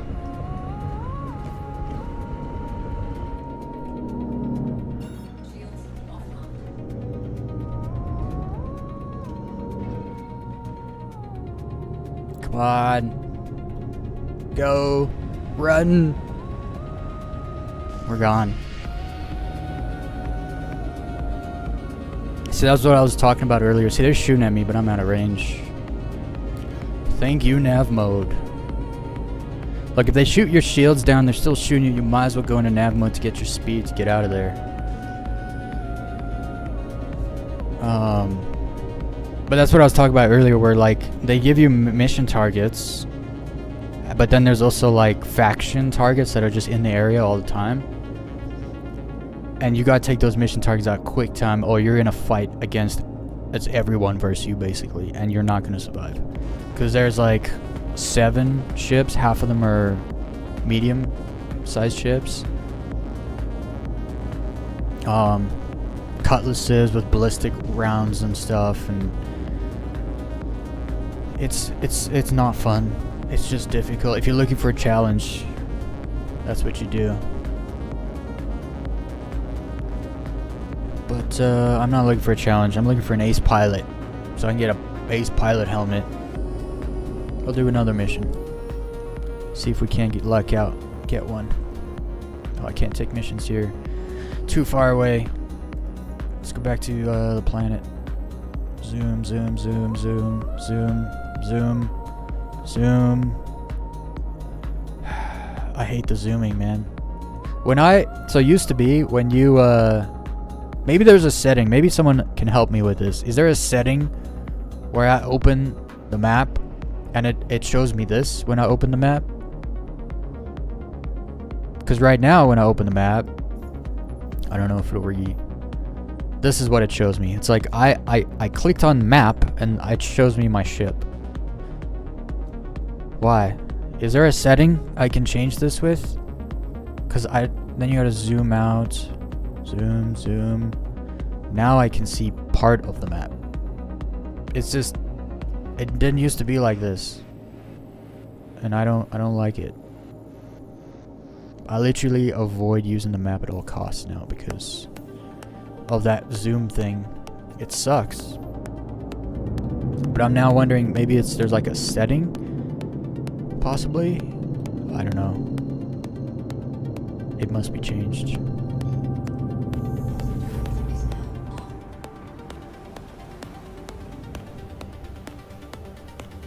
Of course, I'm just a shill for CIG though, and I never actually criticize any part of the game. Ever. I'm a total fanboy.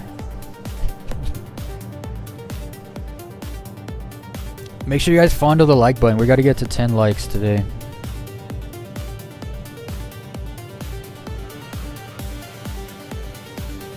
You guys gotta gang up on the like button.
I'm burning up, flying into the atmosphere.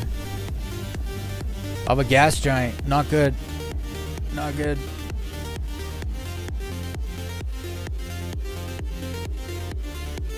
Gotta get out.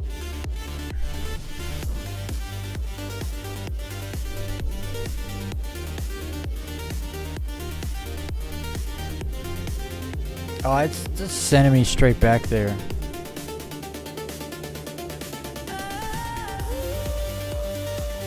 It's sending me back, isn't it? Walton, bug off.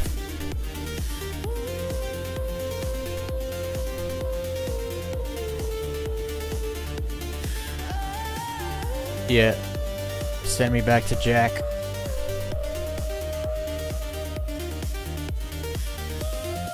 Oh, it's gonna be hard to get past all those enemies.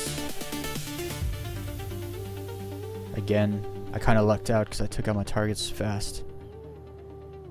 They weren't really fighting yet. You gotta be... The key to being good at combat is to always be aggressive as possible. It doesn't always just come down to who's got the better aim. You gotta be as aggressive as possible. Like, they must die this second. And you just gotta like hyper focus on making them die as fast as possible. Because then a lot of times you actually catch people off guard. And then that breaks them. Their confidence drops. And then they get trembles, you know. And then that's it. You win. You've already won at that point.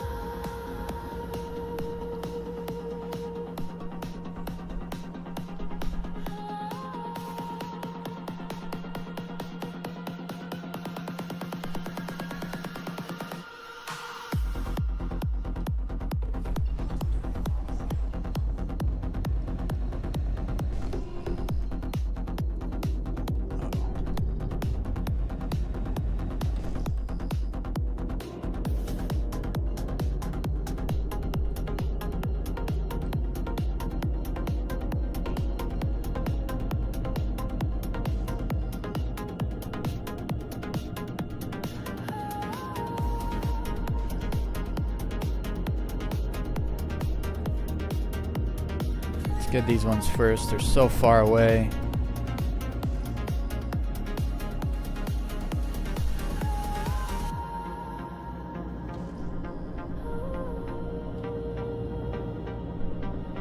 Oh, we got some targets over there.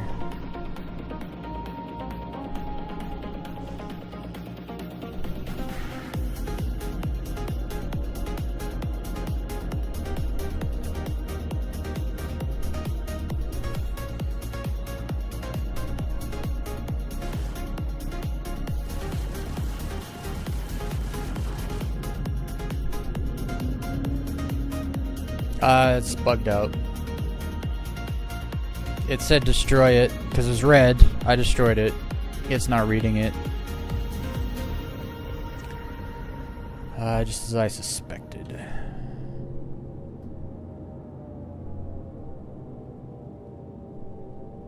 This one's right here too.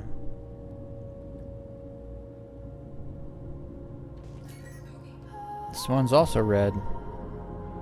Does he want me to still scan? You never have to scan them. If it's red, you blow it up. You don't have to scan it. You never have. Let's see. It won't register that other one. I get closer to scan this one. Yeah, no. It scans and then he's like, okay, blow it up. No, he's not even talking to me. Which means the mission bugged out. It's dunzo. That's fine. I don't like being in this place. I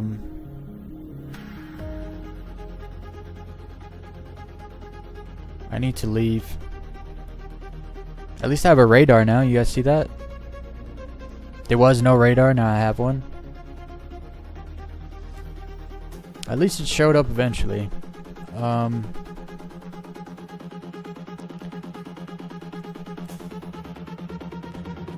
We're leaving.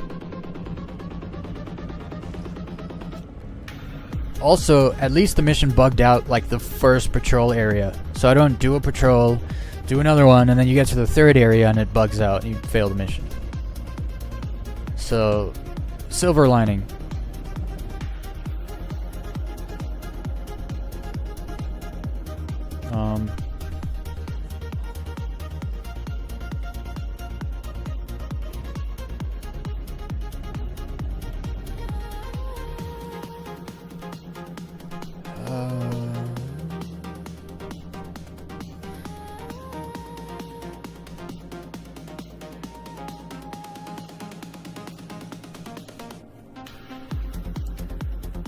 Oh yeah, I can't take mission here. Zoom, zoom, zoom, zoom, zoom, zoom, zoom. Like these are full mouse wheel zooms, and I have my zoom speed to max.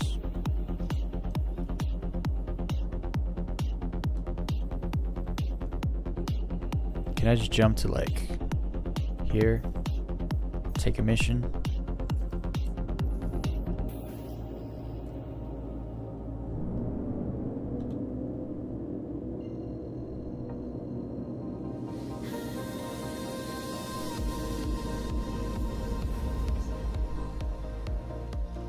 Where are we here? Alright. I love the look of this ship when it's got guns on the top. The big size 4s under the wings.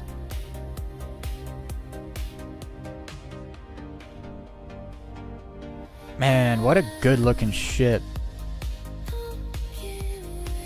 I always thought the spoiler was kind of too big, maybe a bit much. But it kind of, you know, when you think of Hornet, you think like, you know, I don't know, it just fits the description more with that big old spoiler on the back like that.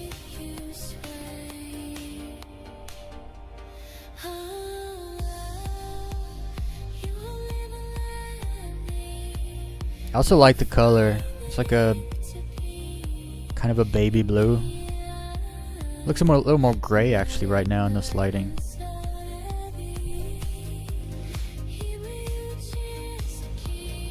I recommend this ship 100%. But only if you can get the top turret.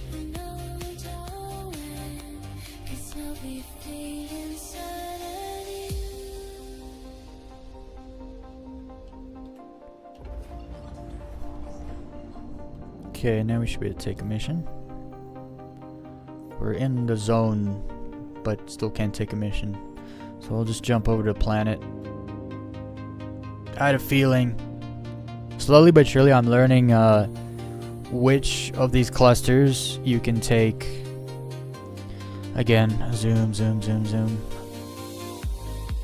Like which of these clusters you can take missions from. It seems like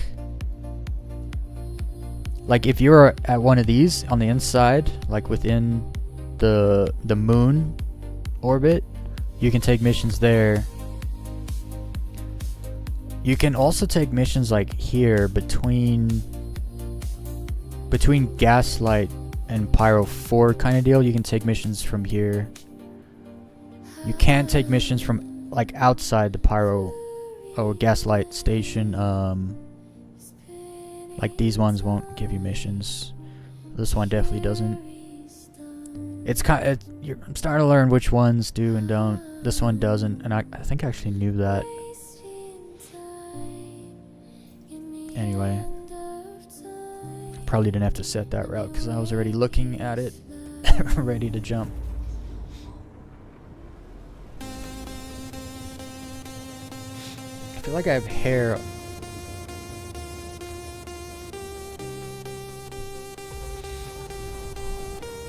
Going crazy.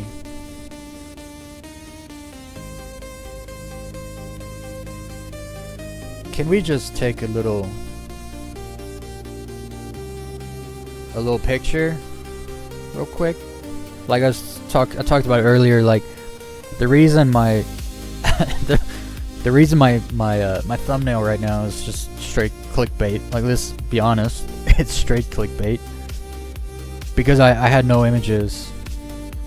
And I was like running really late, so I was like, I'm gonna just grab this picture. And so that's how it ended up being. But usually I take a picture in the game, and then ooh, that's silhouette picture. I need to get it more like, I need that bottom gun. There we go. And then I need to move it this way. No, then you can't see it. Oh, I know what to do. Other way. There we go.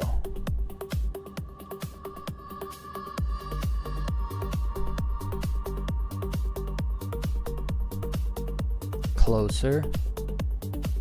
No, zoom in.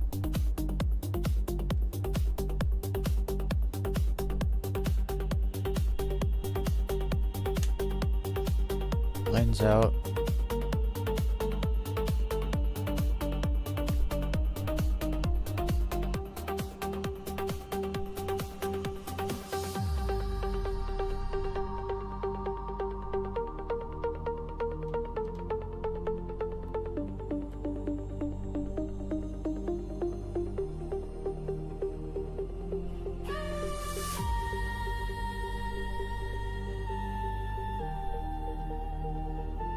Oh, I should shoot too while I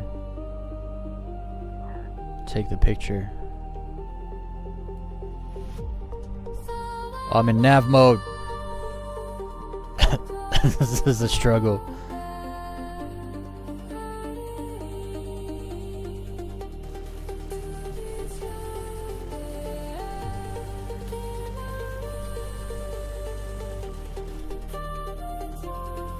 And we take one like this.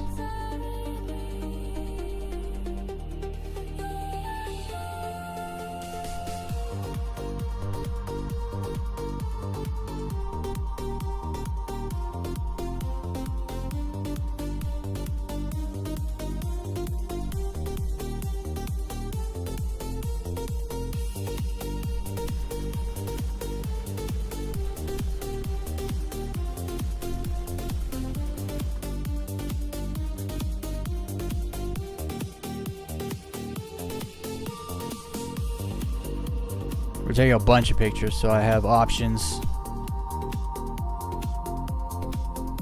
I want like something like this too. I'm gonna reset the camera, make it go out, focal length.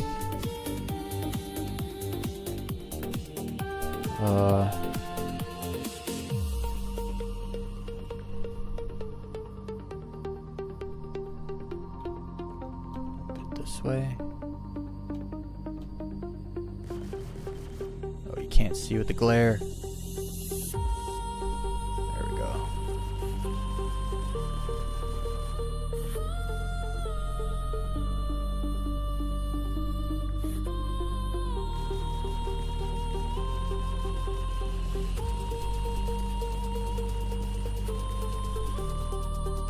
All right, we got some shots. Let's take a mission.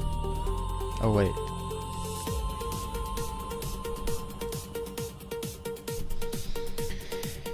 All right. Contracts.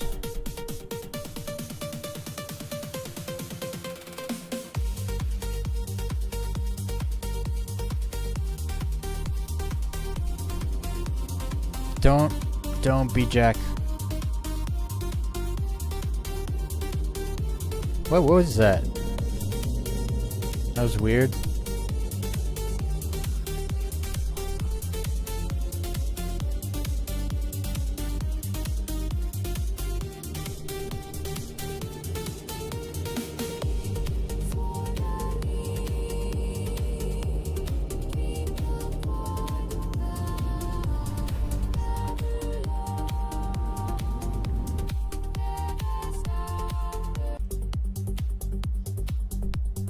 I need to clip that song. I don't like that singing at the end. The song's great. It's really good to low flat too.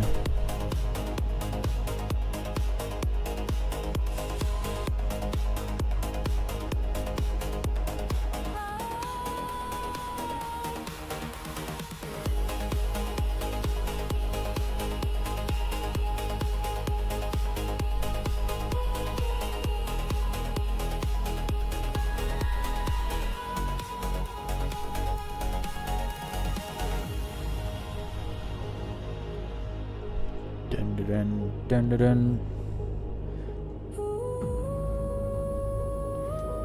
It's coming.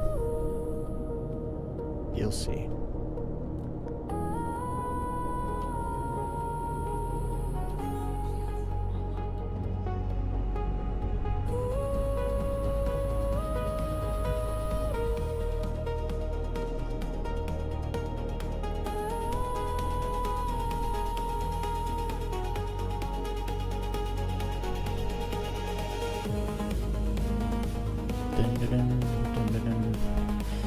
What a great song.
I swear, I will literally fight to like get my marker on the right quantum beacon. I'll sit there fighting with it just so I don't have to open up the freaking star map and do the zoom out thing. It's frustrating to me.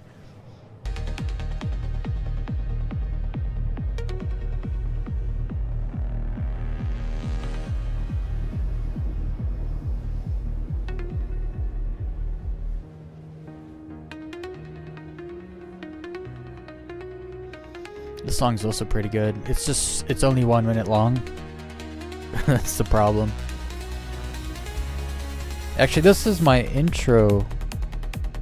It's part of my intro, I think, video, music. What's the weird thing is I can't hear my intro. If I play a video, like my intro or the outro video I have, I don't get any audio.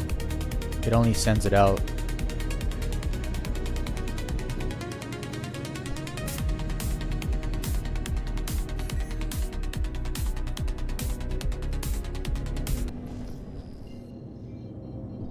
Oh, there's an ace pilot. Damn it.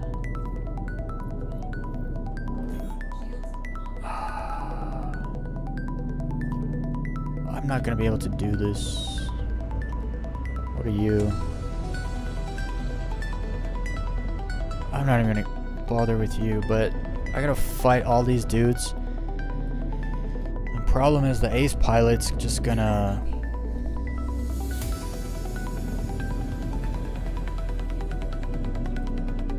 He's gonna despawn.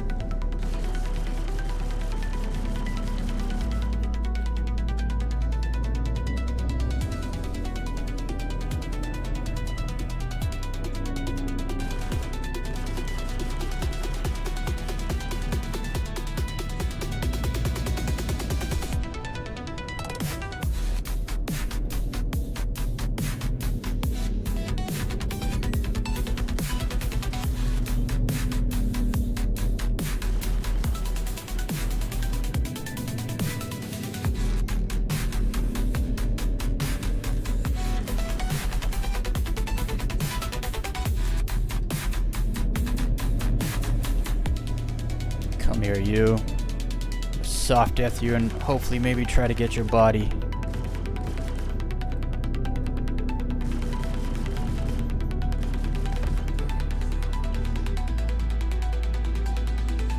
Damn it. I fully destroyed him. Where's his body?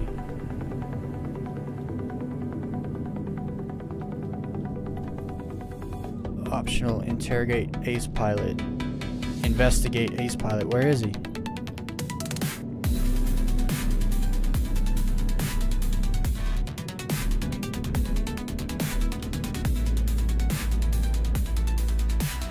They did not mark the ace pilot.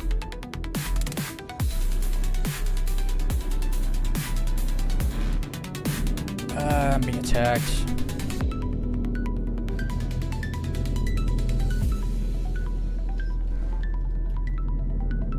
Damn it, they didn't give me the ace pilot marked, so now I can't.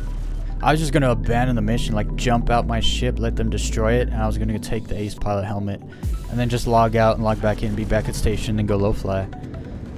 I'm only doing the mission for the ace pilot helmet. But now once I kill this guy, it'll just move to the next... Once I kill this guy, it'll just move to the next thing. So this is the problem. You have to soft death the ace pilot. They don't tell you that, but you have to. Else, there is no ace pilot. Even though it says optional, investigate the ace pilot. Yeah, but where is he? He's gone because I full death. I didn't soft death the ship. The thing is, I know you have to soft death a ship, so it is my fault, but you shouldn't have to. They need to refine these missions quite a bit.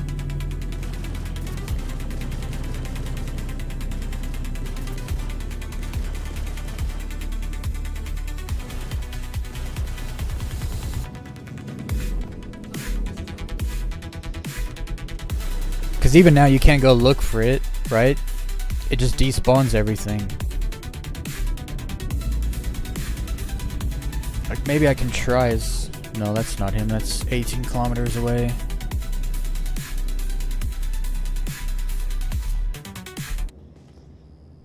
See, even during this dispatch, I could have gone up to the body, jumped out, gone over, tried to do it, but they didn't mark it because I full death. Sucks. It is what it is, though. It was my own fault. I held the button down instead of tapping it. So we straight up murdered the guy.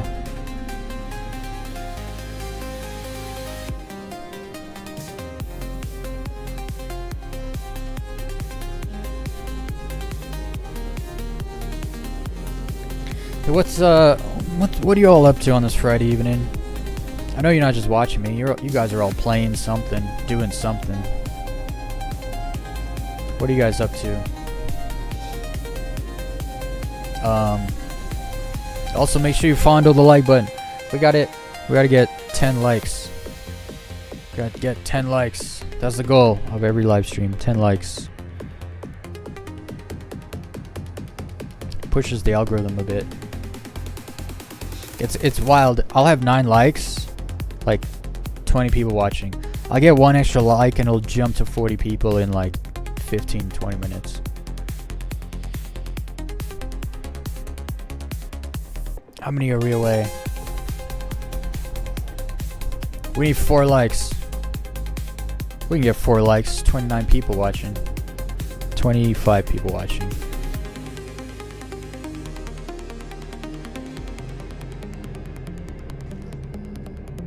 I'm kind of sad that I squandered my ace pilot opportunity back there.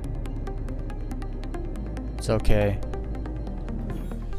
We'll make the most of it. Unless this mission bugs out.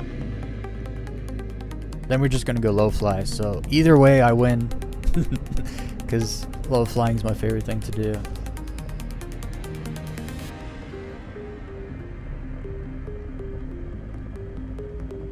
Next to VHRT bounties and like looting the ships, I love doing that. But unfortunately, they've taken the good loot out of the VHRT missions. And the ERT missions. Regular bounty missions. They all have garbage loot now.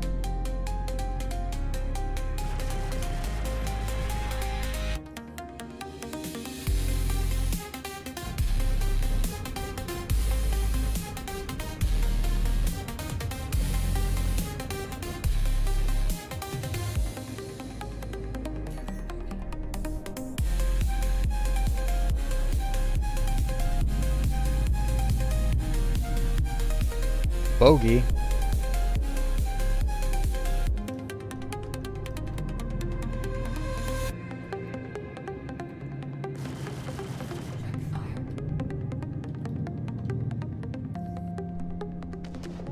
Oh, I heard him. Dude, I love the sound of ships jumping in on you.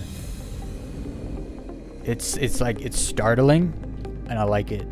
It's exactly how I feel like it should be.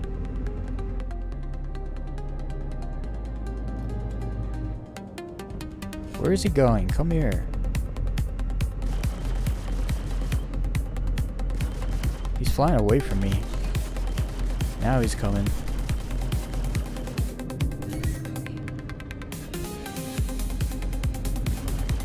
These things are so agile, but they're soft ass.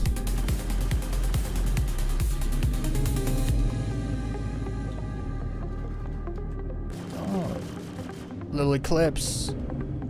Good thing he doesn't use his torpedoes.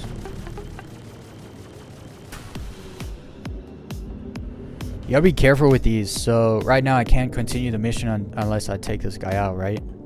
But sometimes you'll damage them so bad that they just kind of can only fly in one direction, and they'll fly off in one direction, and after they get like 2 kilometers, 2.5 kilometers out of range, they're gone. They're off radar, you can't see them, and they're gone. So you got to make sure when you kill these things, you got to full death them, kill them.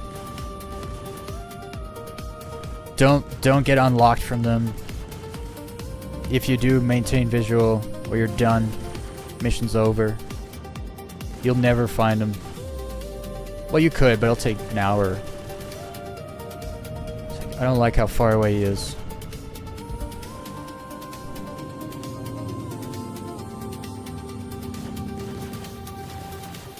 When they get damaged, they start moving super erratic because they can't maintain what's it called, like the thrust whatever.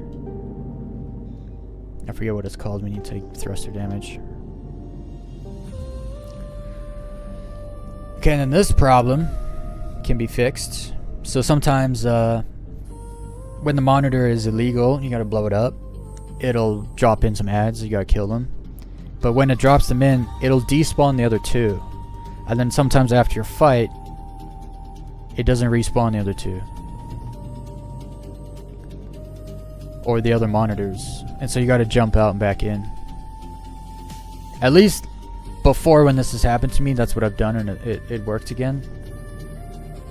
I just gonna have to jump out and come back. And hopefully it will work. Sometimes you can think your way out of a bug situation, but not all the time.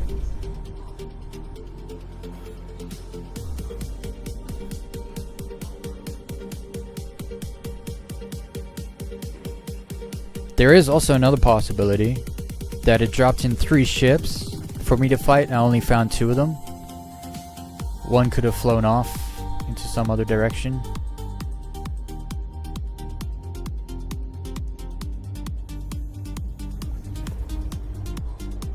We'll find out though.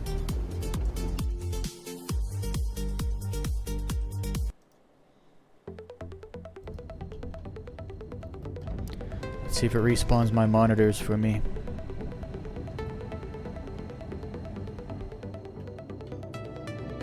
Oh, see? There they are.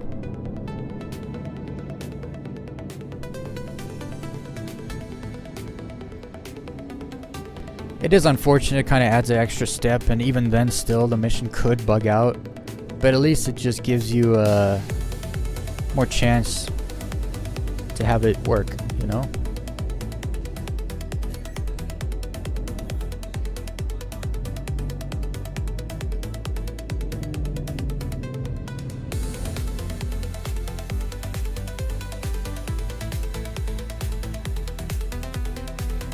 Destroy. Alright then.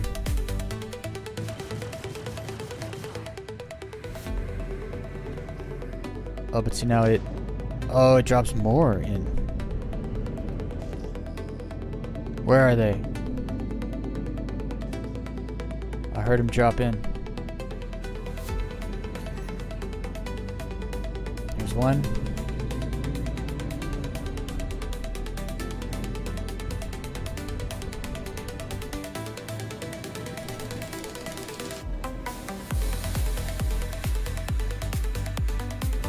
Why is he flying not at me?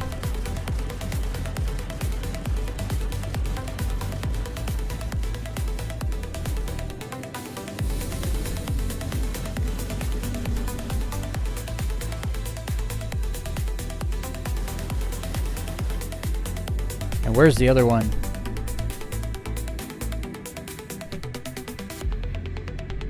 Oh, there he is. Gotcha. Same ads as before.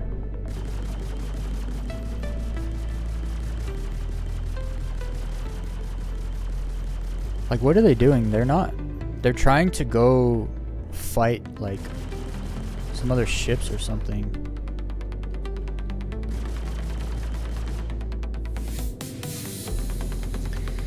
Unfortunately, we're gonna have to jump out again, because Walton is retarded and doesn't know how to relocate the monitor he wants me to scan.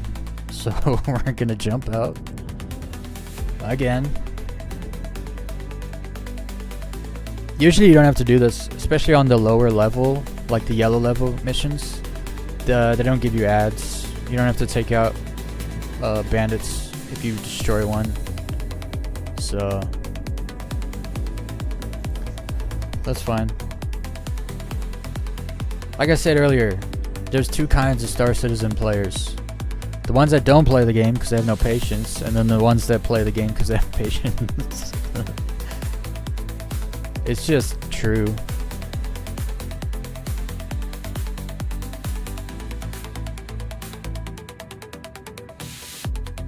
I can't pick a target here. If you want it to stay on a target, you have to move it. Right? So if it's like flipping back between two different targets and it gets on the one you want, just slightly move your mouse a little bit so your ship is slightly moving, and it'll stay locked on that one, and then you can jump.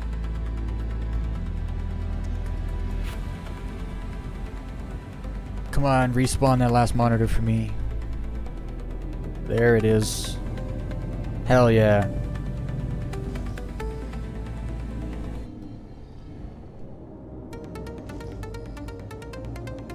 Making a broken mission work. Only seasoned Star Citizen players are gonna be doing that.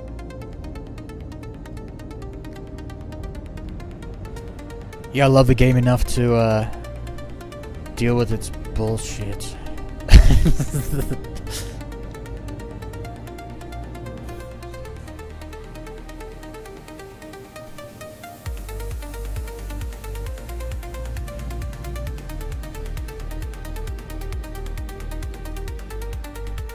So stupid you have to do that to like make it work, but I don't mind doing it as long as when I get to the next spot. Wait, did it? Hey, we did it. Finished the mission. I could have just given up, but I was like, nah. Let's do it to prove we can do it, you know? Because right now I'd say the servers are not very good right now. And the missions are working like half the time. And I feel like the fact stuff is broken but the game is still playable. I guess it depends what you want to do. If there's like a mission you really want to do and it just will not work, I can understand why you would think the game is unplayable, because that thing you want to do you can't do. Just an argument there for it. Alright, let's go back to station. Back to station and then low fly. I've been waiting for this all day.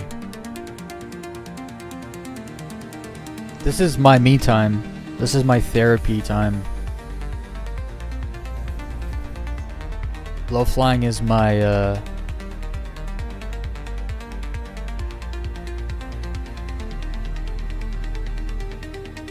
low flying is my stress ball. Not that I have stress, but like you forget about everything when you're in tunnel vision, try not to die. Everything else is non-existent.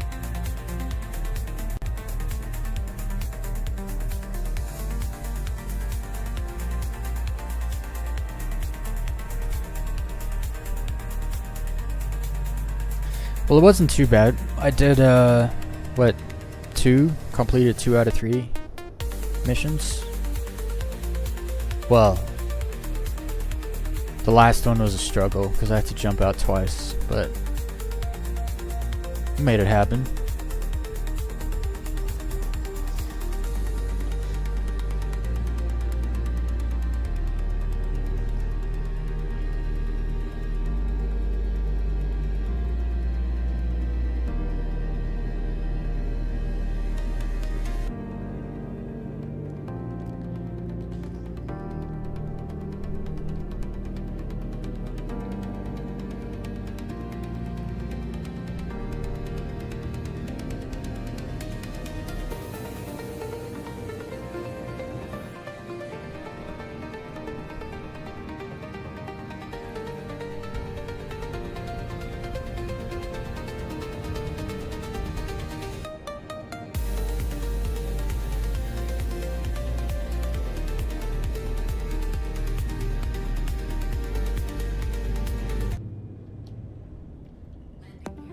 That song doesn't have an ending.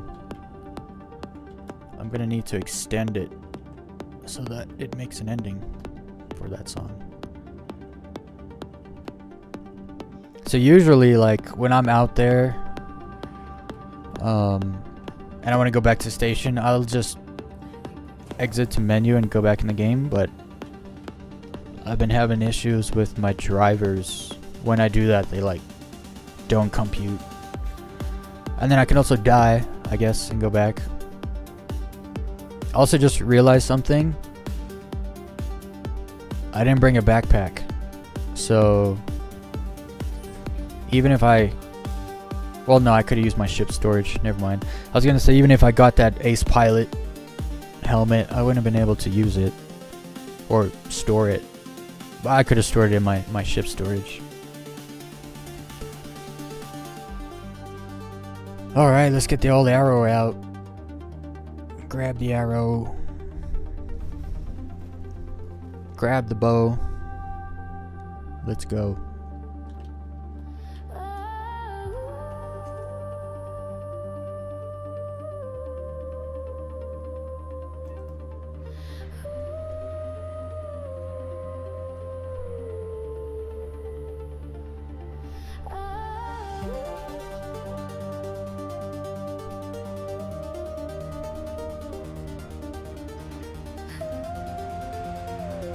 I got no backpack.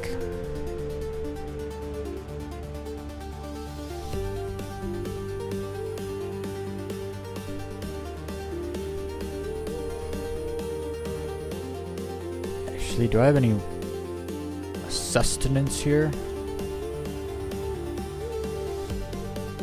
No. That's fine, I'm sure I'll die before I die of thirst. There she is.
Also, there's a benefit of like never using the star map or trying never to use it, is that you learn where everything is in the sky, and you learn like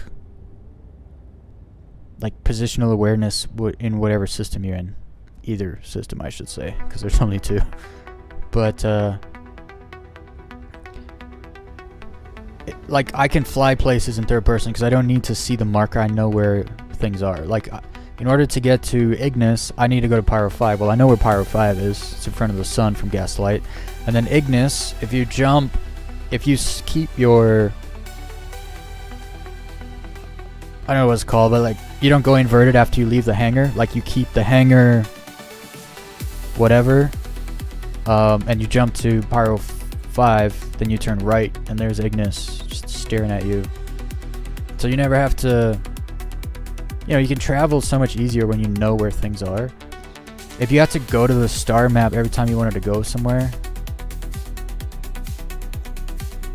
I don't know how much I would actually play if I had to keep using that star map in its current state.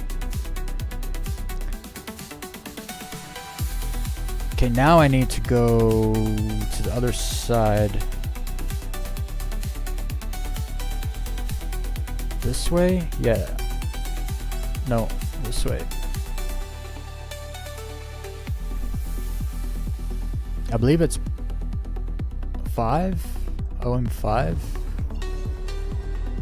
Is that what that is? Yeah. Depending where the markers are. Where's the markers? Okay, yeah, those are on the other side of the planet. So... yeah, this way.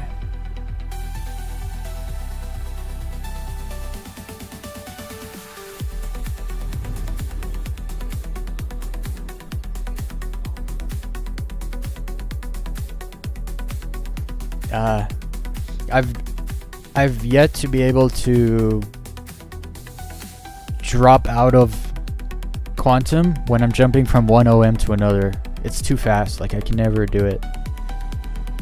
I wish I could, though.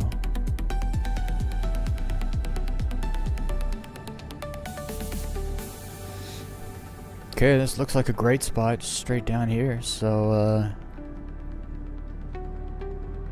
there's the sun. So I explain this all the time, just so people understand. It's easier to low fly when you can see everything. It's easier to see everything when everything has a shadow. So you kind of want the sun to be low enough that it makes a shadow on everything, and so you can see really well. But then, because the moons are actually rotating, the sun goes up, right? And then when it gets to high noon, there's no shadows. So what we do is we go on this side of the planet, because it's spinning this way, so the sun's actually going down. This is the sunset, not the sunrise. And then you just fly toward the sun, which keeps the sun in the same position in the sky the whole time. So you have the same locked-in lighting. You can see everything. And then you get into tunnel vision, you literally can see everything. It makes low flying much easier. So that's why we do all this shenanigans. We don't just arrive and then fly straight down to the planet. Or jump to one of the markers, which would bring you down really quick. Sometimes you just need that patience. Just an extra 5 minutes to get to a good spot with good lighting, and you have a better overall experience. I'm watching my what's it called, hydration. It's kind of going down fast. We'll see. I'll probably die from low flying before I die of thirst, though. Okay, we're almost to the atmosphere. I also wish, used to be when they dropped you at a planet, you would drop pretty close. But now that you pretty much drop as far as the OMs. I also feel like they pushed the OMs out, but I don't think that's true because the planets or the moons are the same size. And the OMs are still on the just on the horizon, so I don't think it's true. It feels that way though. What are we at? 6, 5, 4.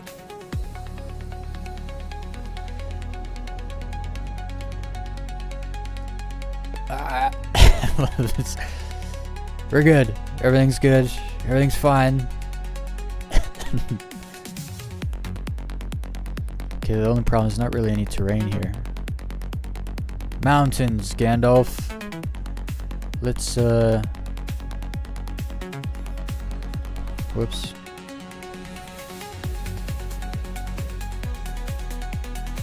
Let's go this way a bit. Looks like there's something over there.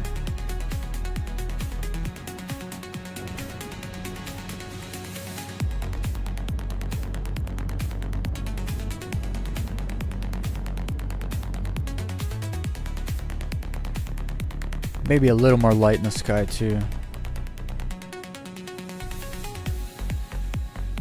So this is all just flat. It gets a bit boring flying over this kind of terrain.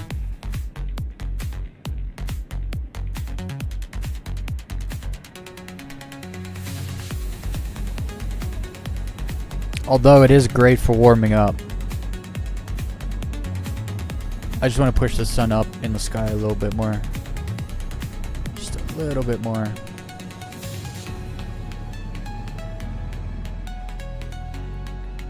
Alright. Gonna go this way a bit.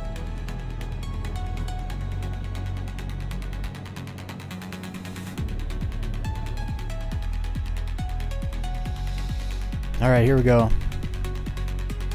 I'm gonna get over this little hill and then we're gonna low fly.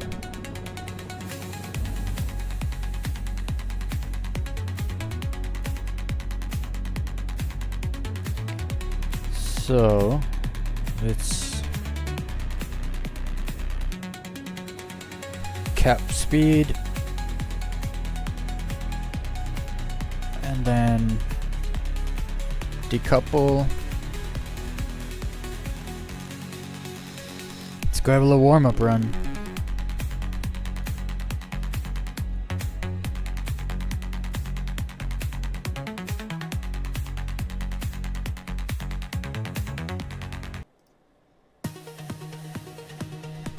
This is a remix version of that first song.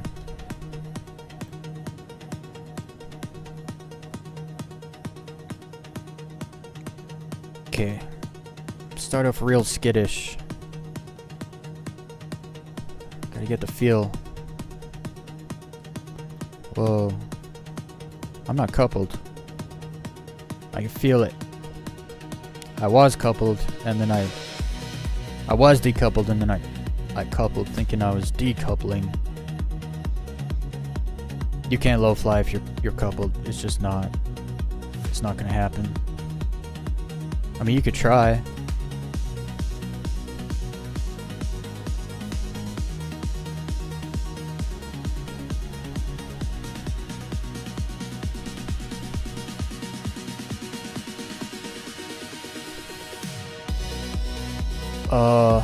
That gap's tempting, but I'm not confident enough yet.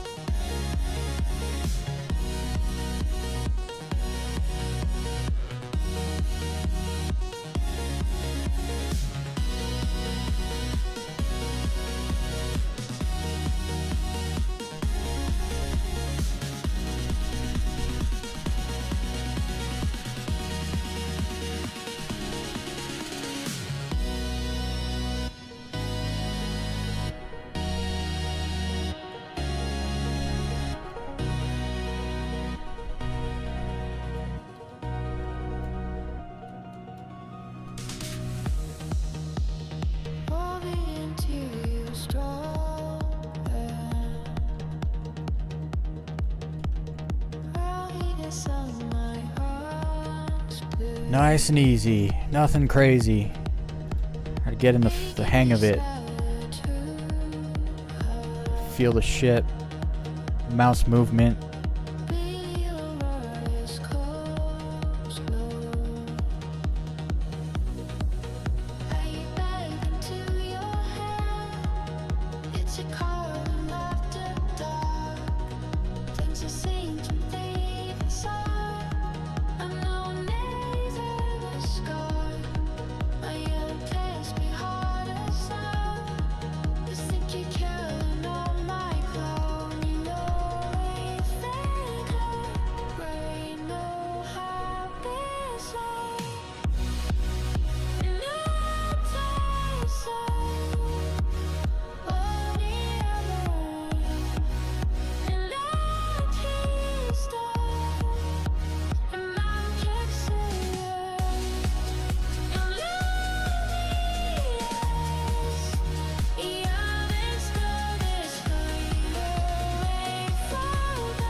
I'm so rusty even though I had such a good low fly last night.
I need mountains. These are not mountains.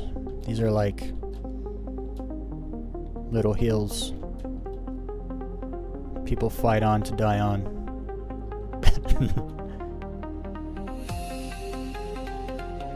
You know those hills people always talk about? I'll die on this hill. These are the hills they're talking about.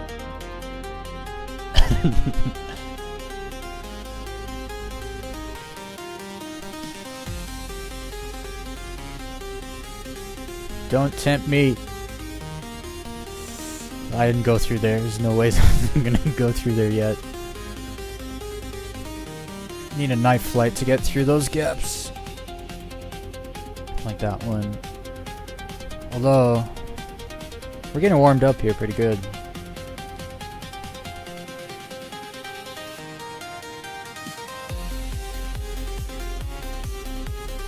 Getting low, so it's feeling like I'm going faster than I really am.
I feel like I need more sunlight.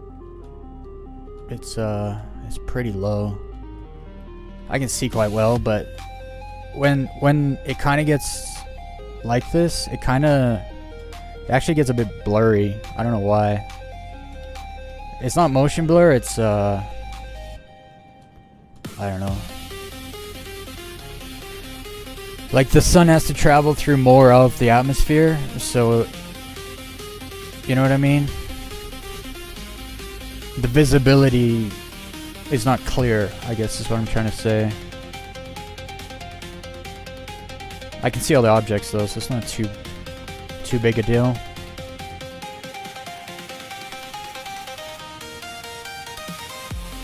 Skimming the surface.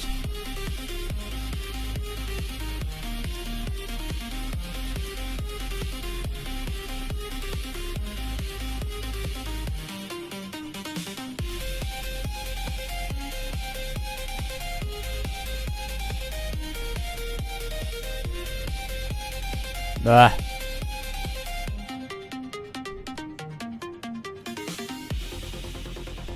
I need confidence to go through those gaps.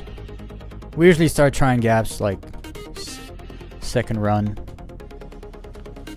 Unless the warm-up run just kind of bleeds into the second run. That happens too. I need those mountains though. The long rocks in the mountains. That's my jam. Oh, those are some long rocks. These are some long rocks.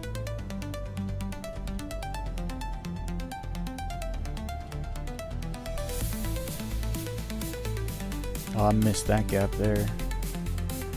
Missed out.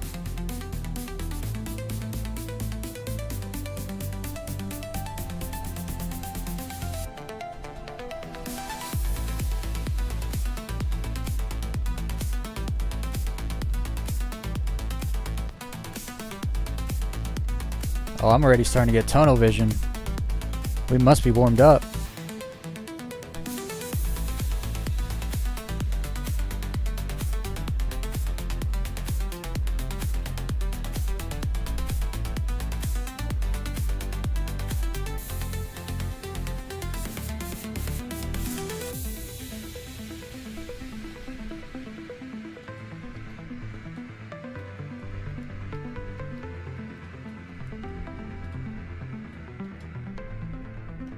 Oh, we're coming up to the mountains. Mountains here are huge. They're freaking awesome. I wish you could skydive in this game. Give me a backpack parachute. Do it.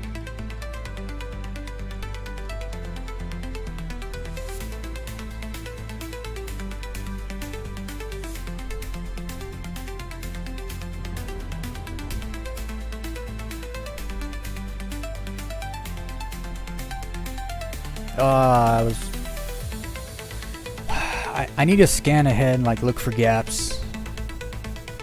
That's what I need to do. I missed so many. When you're tunnel vision though, it's a little difficult to take your eyes off what's right in front of you. Because a split second could mean death.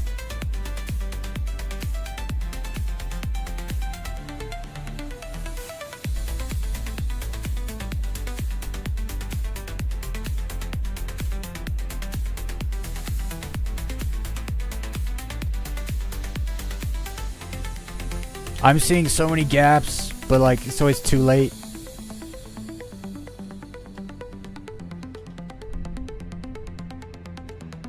Like, here's a gap. It's too small for me to go through.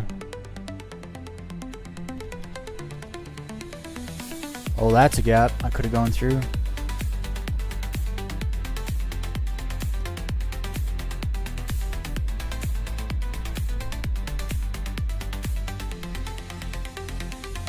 Nah, chickened out.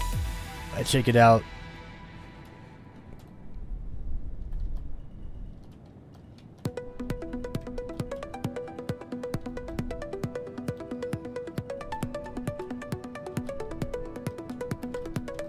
I think my wing went through that gap, so it counts.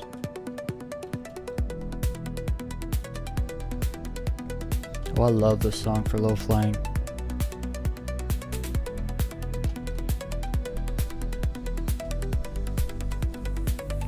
Little sideways gap, little side strafe through the gap.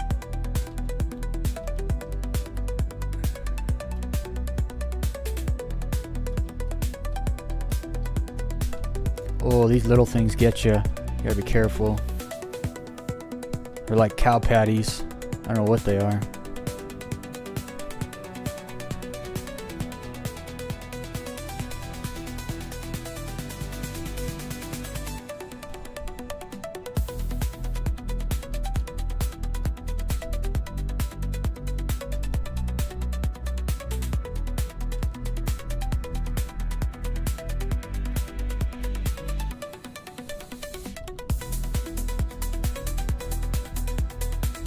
Go around the outside.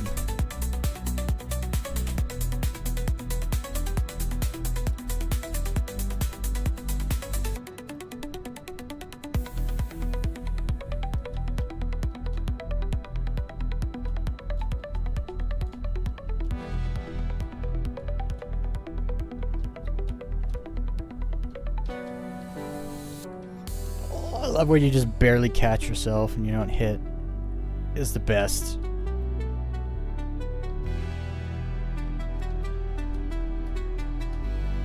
Keep heading towards that sun. It's bringing the sun up, so I'm getting the lighting I want.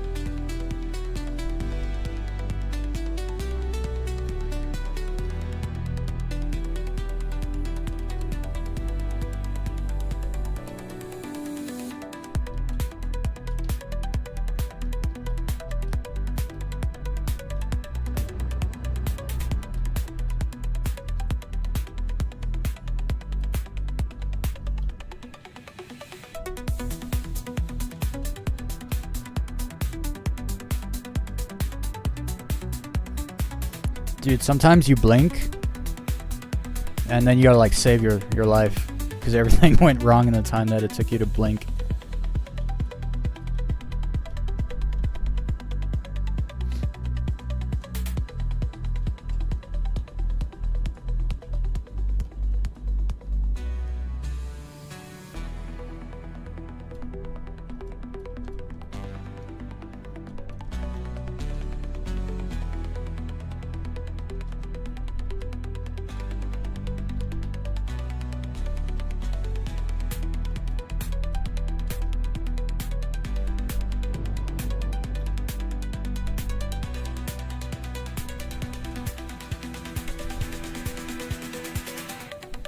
That's not a gap.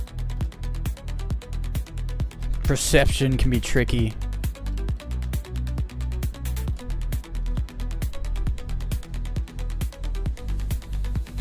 Also, when the ground gets all brown like this, it's the same color as the rocks. That's when you really need the shadows, because the rocks are the same color as the ground. It makes it pretty hard to see most of the time. Oh, I love the little long rocks though, because they create gaps. Various sizes of gaps. Oh, I had to let go of acceleration there to make that happen. Oh, look at that flat spot. Skimming.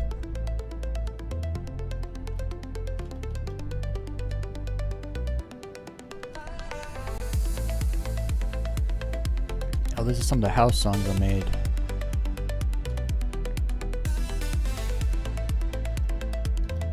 Generated. They're not the same. I wish I could make a song that's good.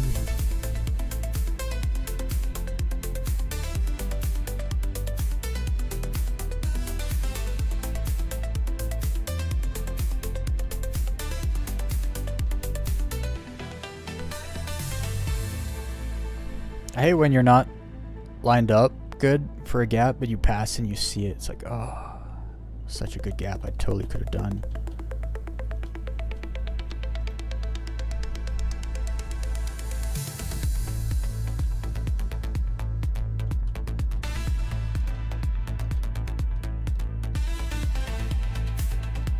Kinda did a gap there, little baby gap.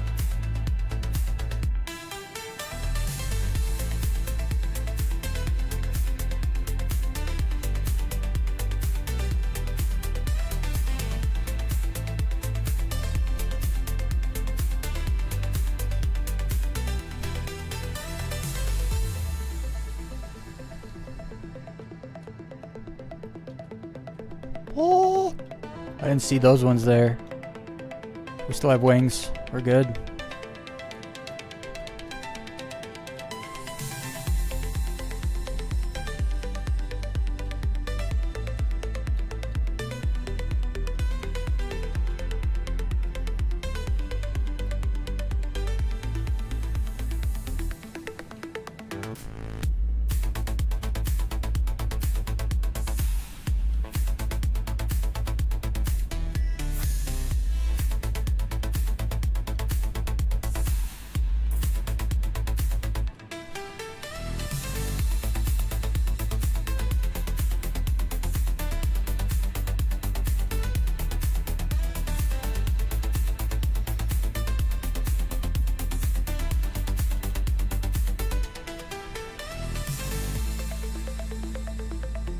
I'm so tunnel vision. I'm seeing like all kinds of gaps in my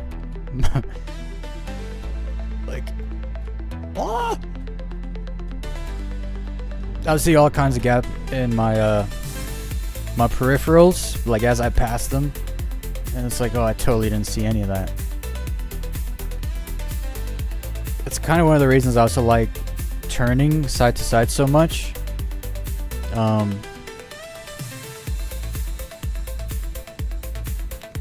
Kind of change your tunnel vision direction so you can get to see more. Try not miss out on stuff. But then again, I bet if I just went in a straight line, I would probably find gaps and see them a lot sooner. Like right now, I see this one. Oh, that wasn't really a gap. Perception, bro. Perception.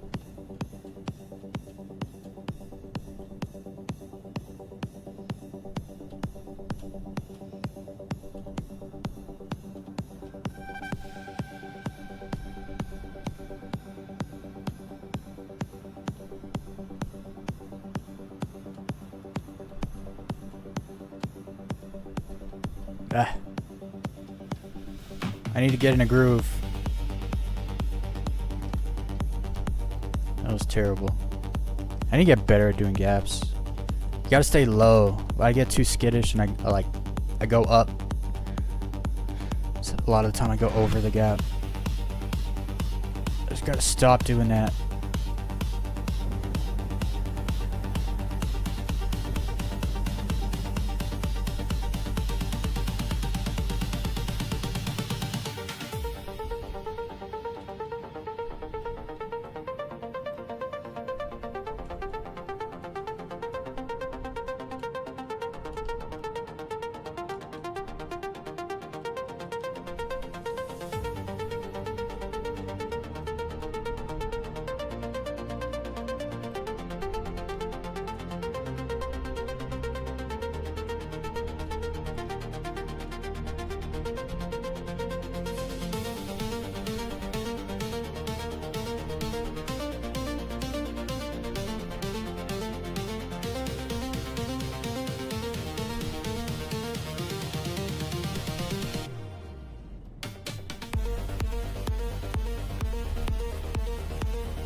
I have to go over that one.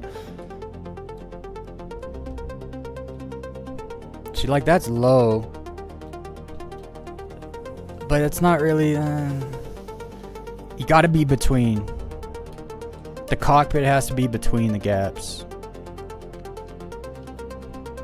Like, sliding your wing through something doesn't really... Like, you can slide your wing through something like that, right? Actually, I wonder if you could get the ship through something like that.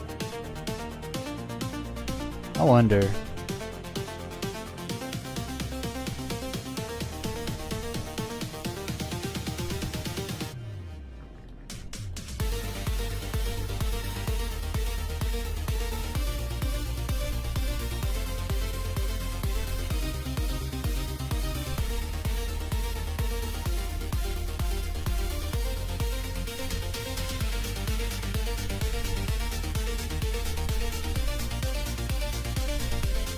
Wow, that was great.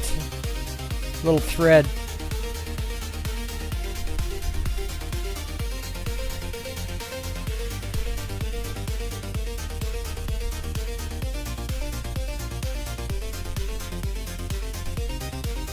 Tunnel vision.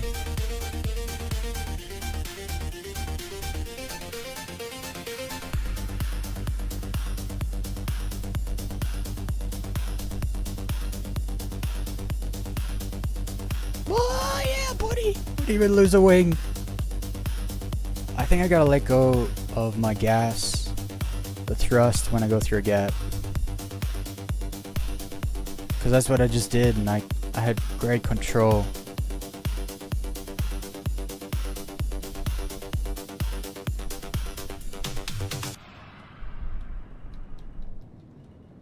Hold up 1 second, guys. I gotta save what just happened. I'm not recording, but I have like a back replay thing.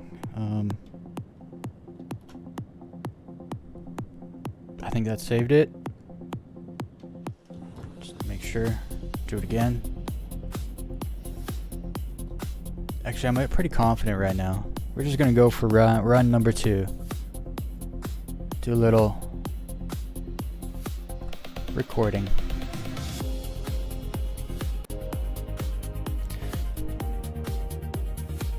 Hope y'all are enjoying hanging out, listening to music, making y'all feel like you're on a roller coaster right now.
Nope.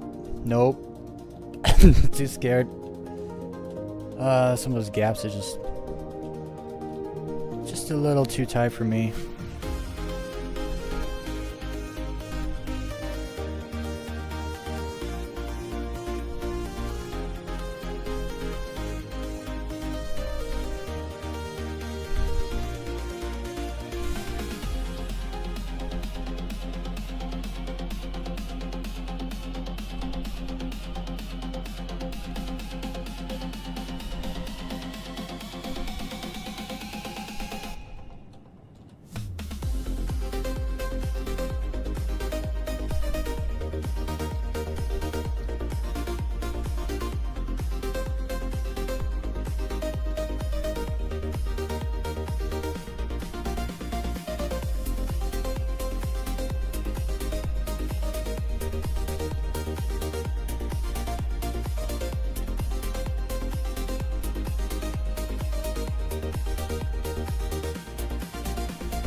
I don't really know what I'm doing.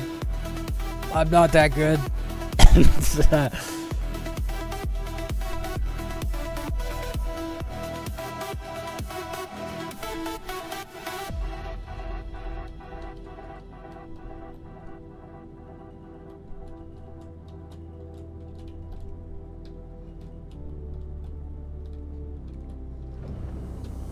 I told you guys I'm getting better. I'm shocking myself.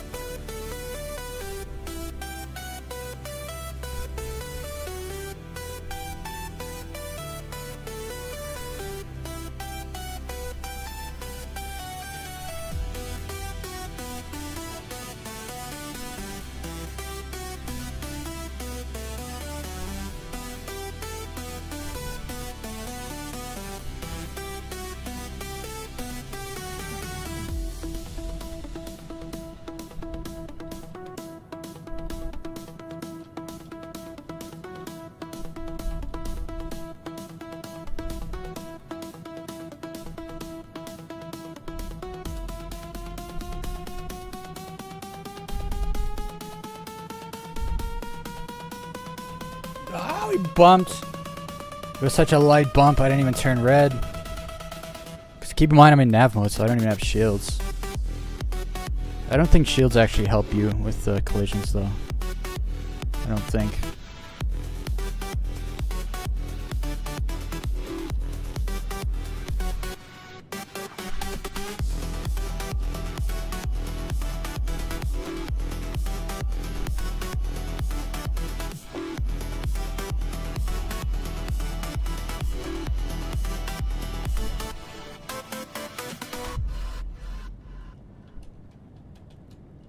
When I turn, I mouse up too much, I think. Or down, I mean. I mouse down too much.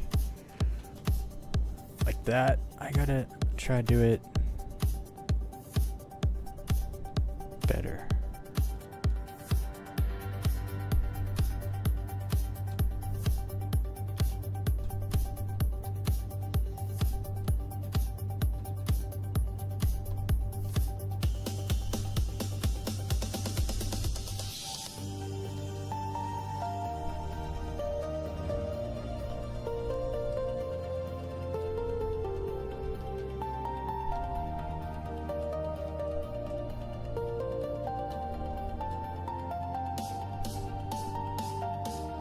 Although mousing down keeps you low.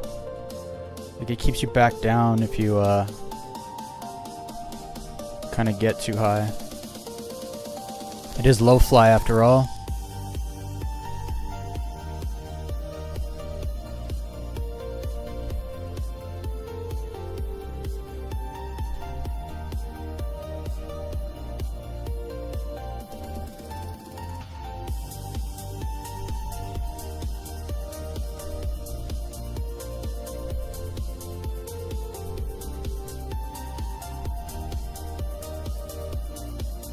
I just love getting in the zone. Oh, I don't even have to touch anything for that.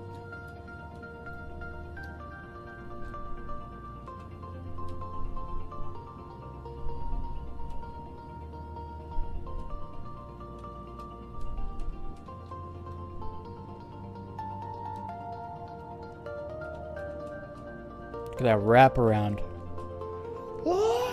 Saved it, no boost. Didn't need boost.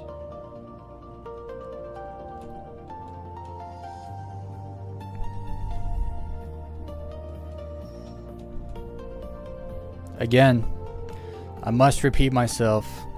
I do it every stream. Do yourself a big favor if you have this game.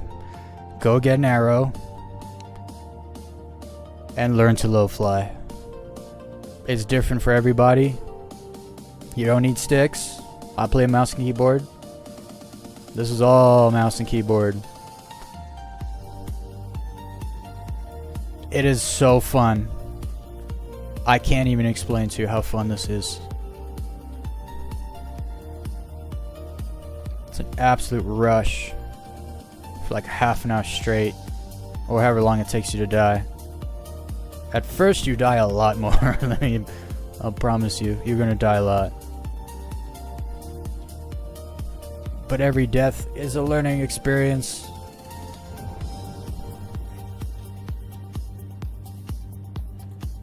And it all just gets better and better the more you do it. And the better you get, the more fun it is. So it's literally a never-ending cycle of fun. Like the fun scale, it only ever increases. You know how like you start doing something and over time it gets less fun? It's the opposite with this. It's almost dangerous because it's so good. It's addicting. Oh. And the best part is you don't have to take a mission. You know, you can do it by yourself. You don't like... Low flying is wonderful. I can't hype it enough.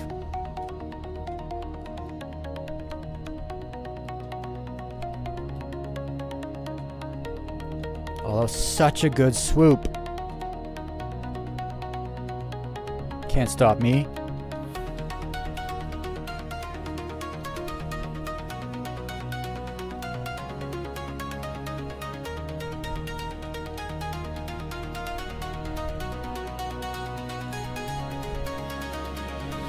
I'm eyeing those mountains right now. I'm just like, I need to get over there. Look how big that mountain is.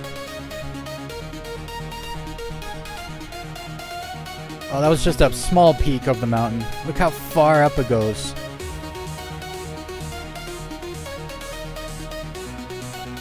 Oh.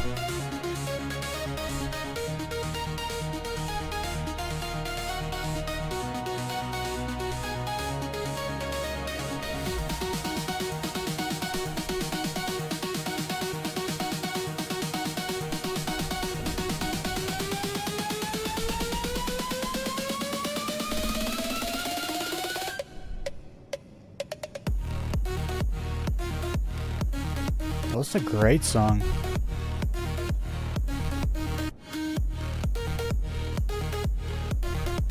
Look at that big drop off.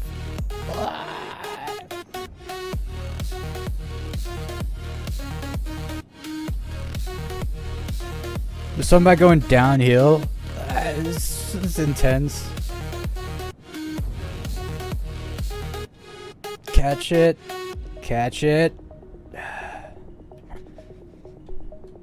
Guys, this is just too much fun for me.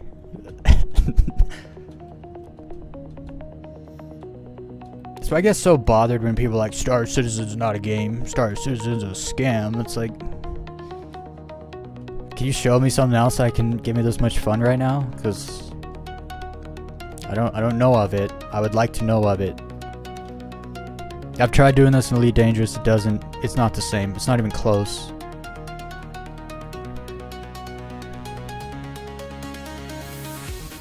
You can't even fly your ship on a planet surface in Starfield. So I wonder what this is like with No Man's Sky. You can fly a ship around a planet, right? No Man's Sky? I wonder if there's a low-fly No Man's Sky community. Hey, what's up? Marble Button, what's going on? Hey, I saw you yesterday. That was you.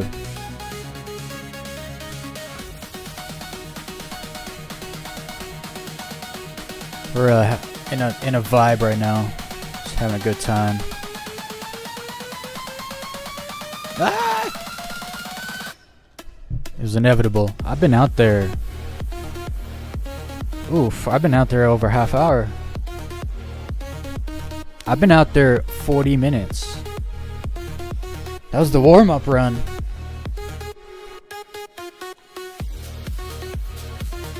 I need to save that video, because there's some great stuff in there.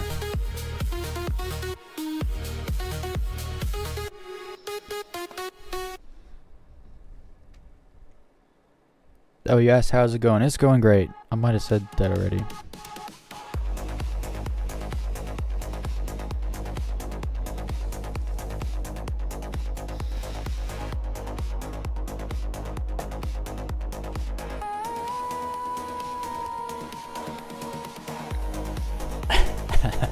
You know what I just realized?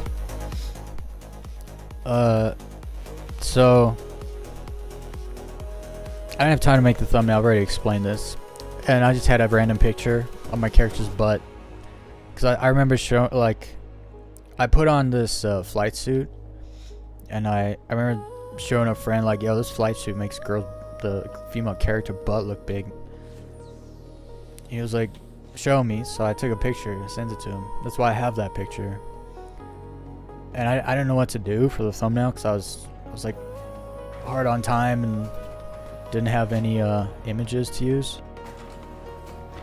So I just grabbed that image and I put on there, I feed her well. But the funny thing is, I never eat. I never eat because I low fly, and I die like often enough that I never have to eat. I just realized how funny that is, because I said I feed her well, I don't feed her at all. She has a lot of hospital visits.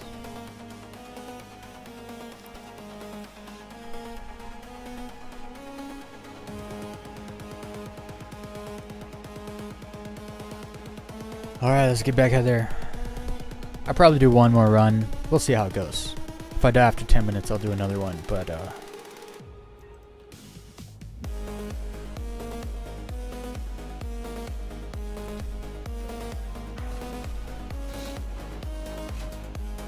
I'm enjoying the low fly community this weekend. I'm gonna fly with other people for the first time. Because that's a whole nother thing I have to learn to do, is proximity fly. Like, match someone else's speed and then like stick with them. I should be able to do it, because we used to do that stuff skydiving in GTA 5, like tons. We actually used to dogfight skydiving, because I should find the clips we used to do of that. We had a map where there was a platform that was glitched at the very top altitude, which was about 8,000 kilometers in GTA 5, and we would spawn up there, and we both jump off at the same time. And the thing is, if you could fly just over another person, like whoosh just over them, you would basically like break their parachute or their backpack or whatever. You like clip their wings is what we'd call it, and that person would usually either lose their ability to skydive and they just fall to the ground to their death, or they would actually die. You could actually kill people. And so we used to like circle each other like skydiving, because you could track fly. It's not quite wingsuit flying, but you could lean forward and turn. And so we would like do circles around each other, like swooping for one another, and we'd literally have wingsuit dogfights all the way down, the whole way down. And I have clips of it. I should find those. They're on my old channel. Man, those were good times. That's some hardcore nostalgia from like 2016, 2015.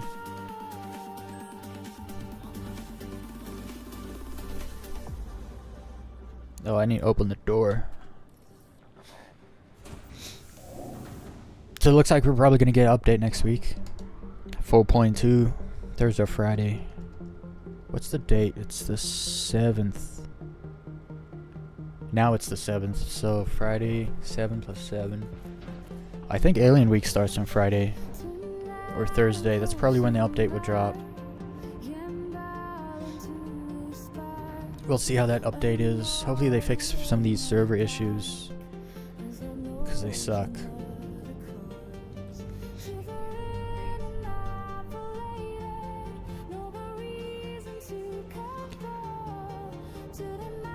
Oh boy.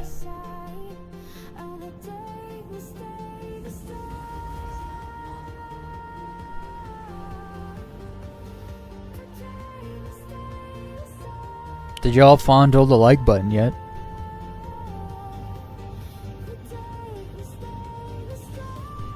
Actually, I need to put a little thing above my head, like right here, that says fondle my like button.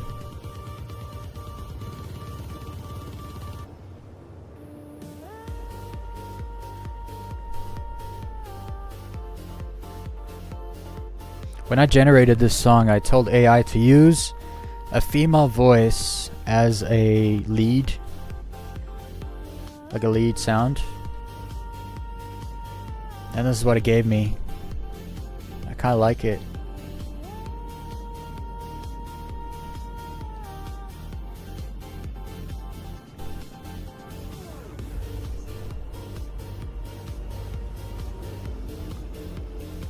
Actually, I gotta turn it up again.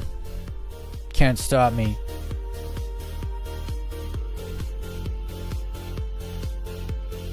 Nope, this way. I need to get to my body. How to make that happen?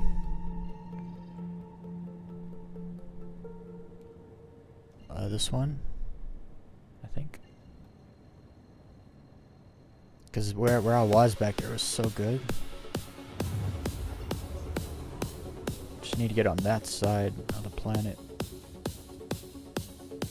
Just try drop out between. Press, drop out. I didn't do it. I can never do it. I drop immediately, but it is too fast.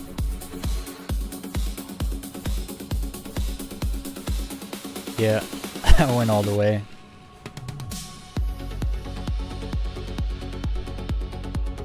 Okay, so that's me there. I kind of want to go over there.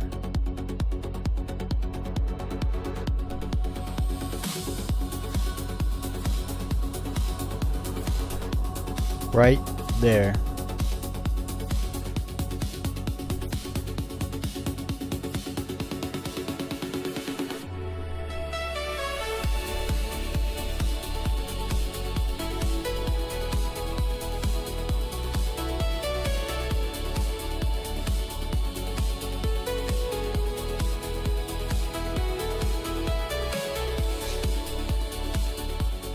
It's gonna take a little while for me to get there, so we're gonna generate a couple songs. I use my credit. Oh, you guys can't see that. That's good, actually. What should we go for? Let's do a little like.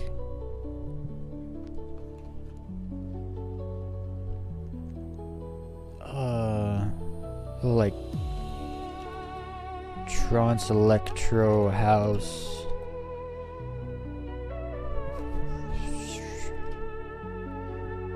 With female voice. I don't like male voices in electronic music.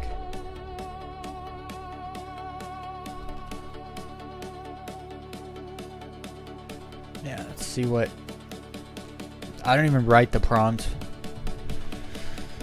I'll let the AI do everything.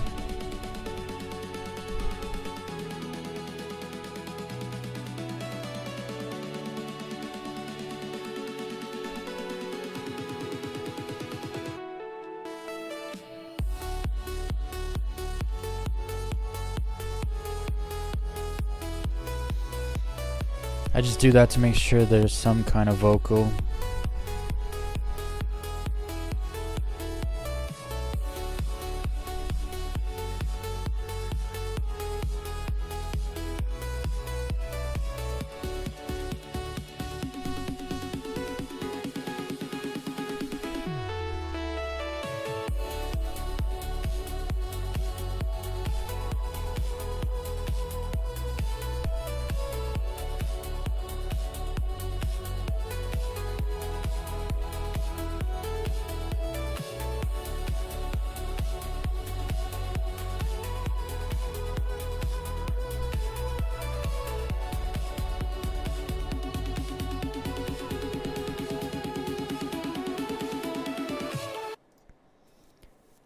Let's see what it generated.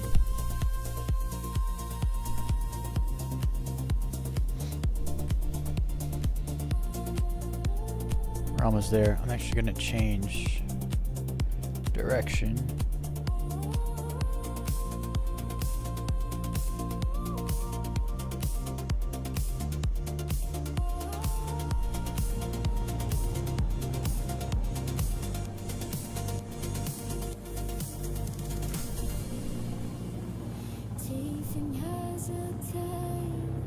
Oh, it made its own lyrics, I guess.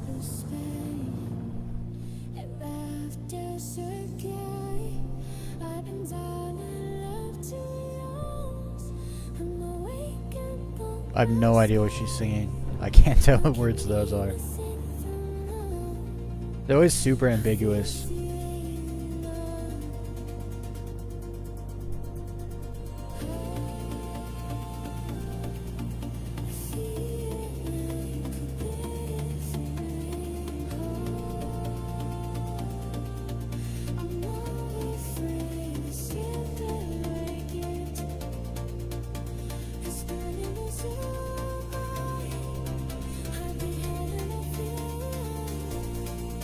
Alright. Start a little recording.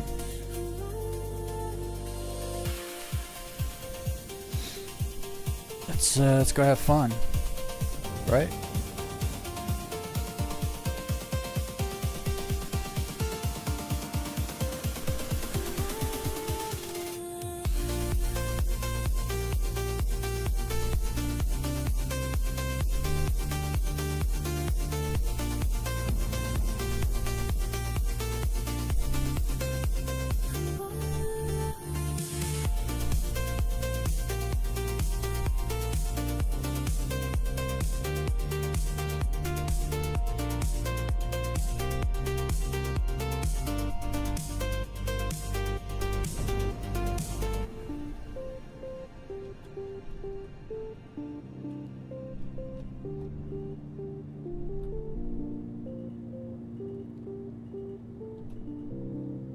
Oof.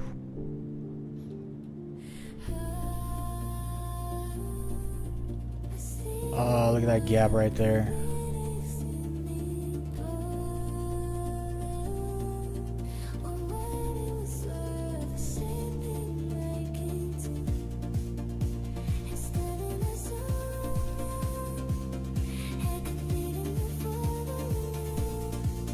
Super flat here.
Tried too hard.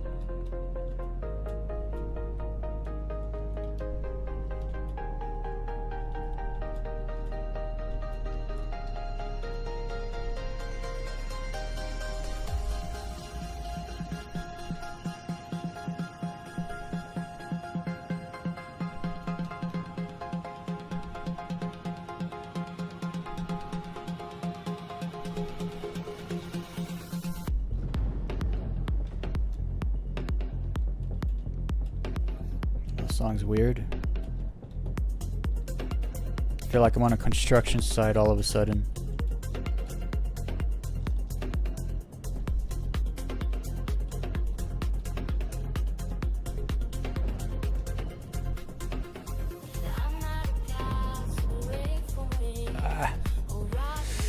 That shadow kind of scared me because it was really dark. I had no idea what was in that shadow.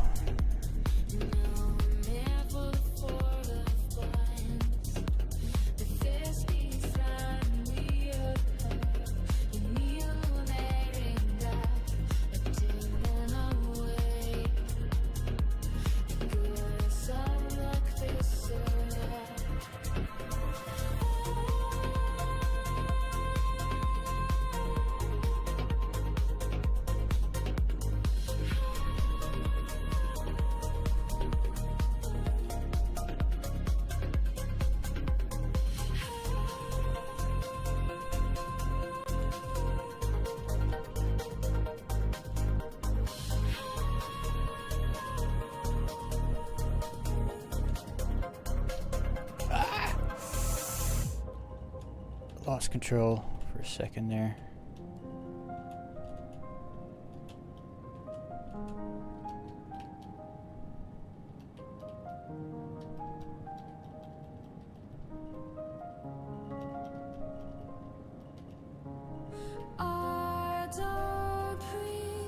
Big old drift.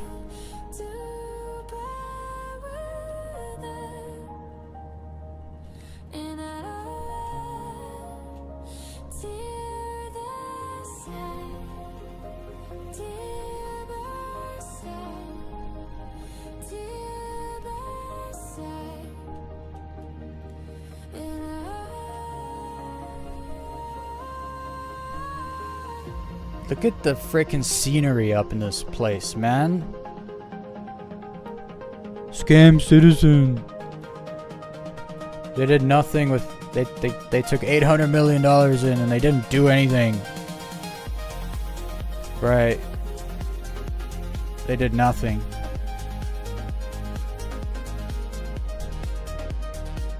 Star Citizen's not a game, it's just an idea. Really. I guess I'm just playing an idea over here and just having a ton of fun.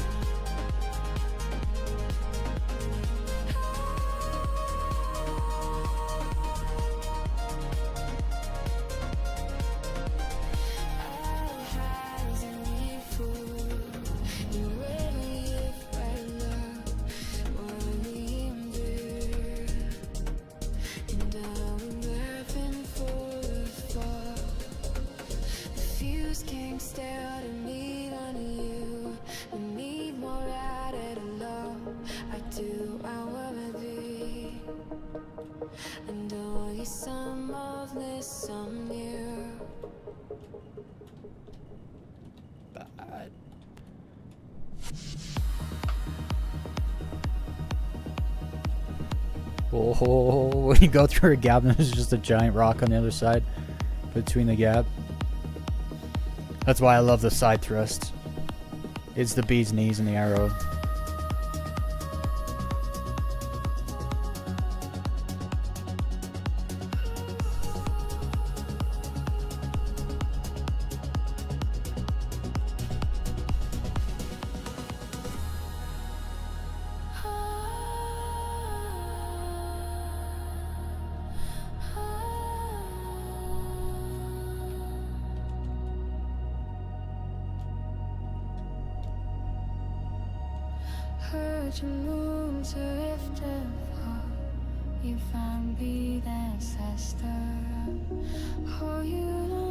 Well, I like this girl's voice.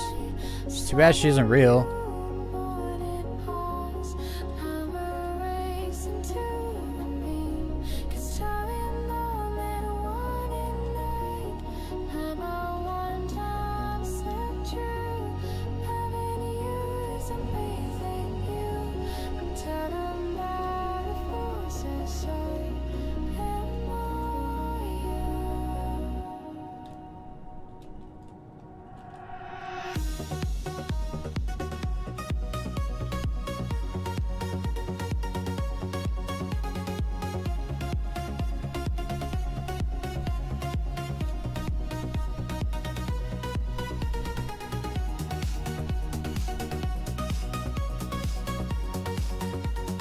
Yikes.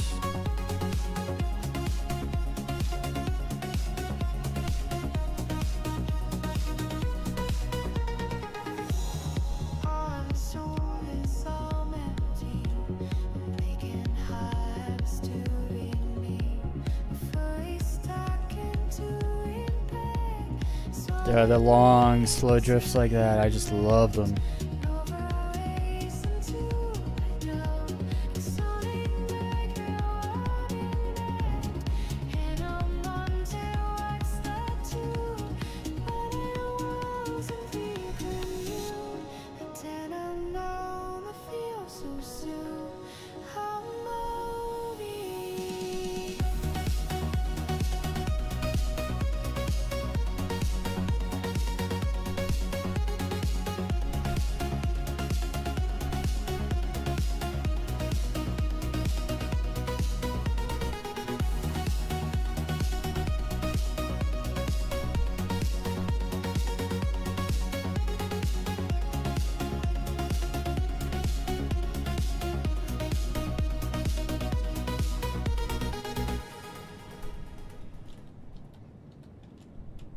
Oh, cruising.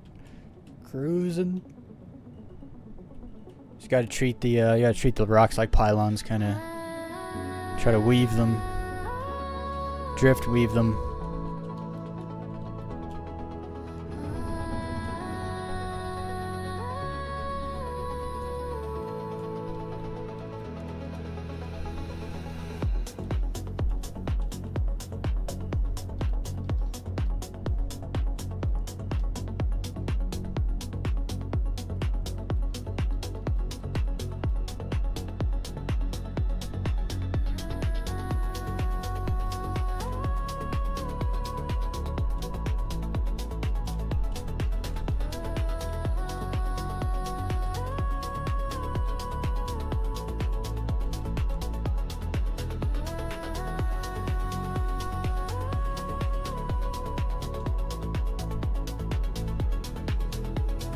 Gotta love the mountains, man.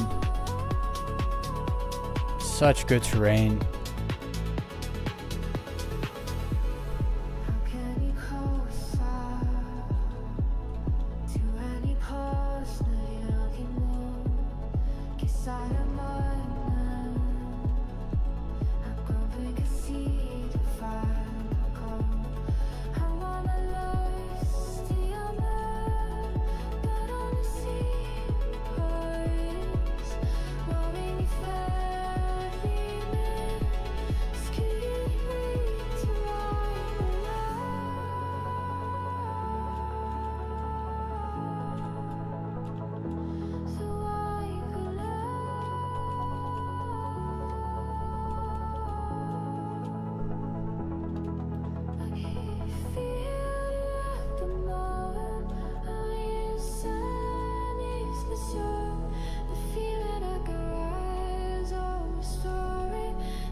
Almost hit my butt on that rock.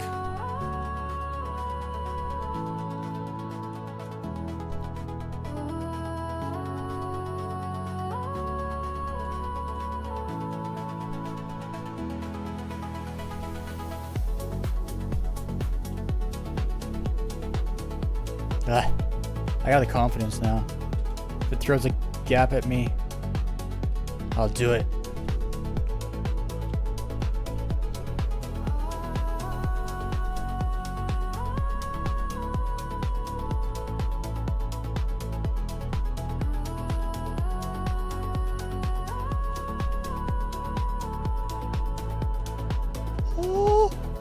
Weaving, skimming and weaving.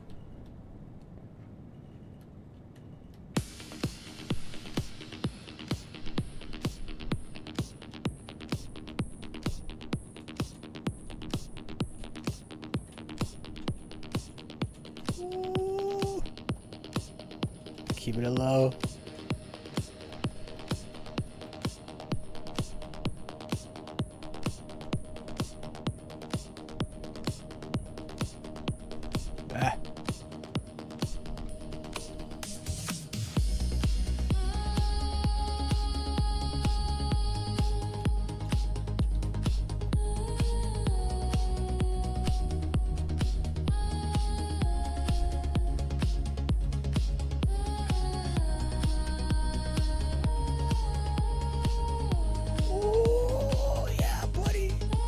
I love when you come around a corner and there's a rock there and it's like, well, it's either in the right place or the wrong place, because I didn't see it.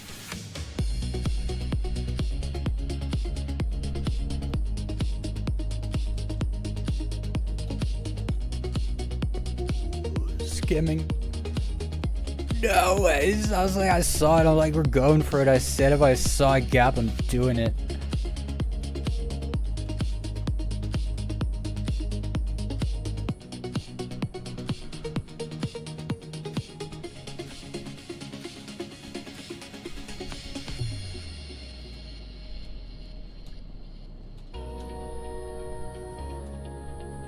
Dude, this place is so good to low fly. It's fun. Like, it's all the obstacles, the big swooping hills, the gaps, the rocks, the flats, just everything's here. I think it's better than Daymore. Straight up. No cap.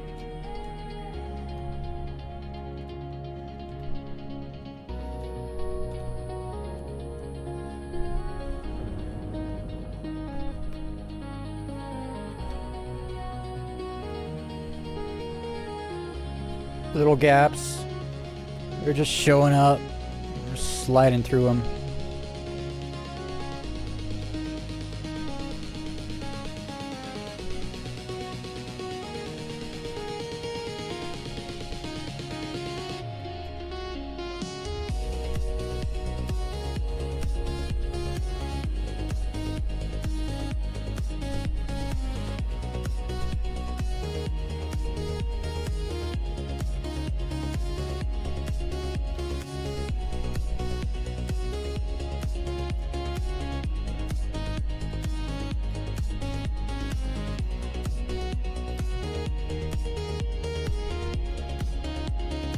Woo.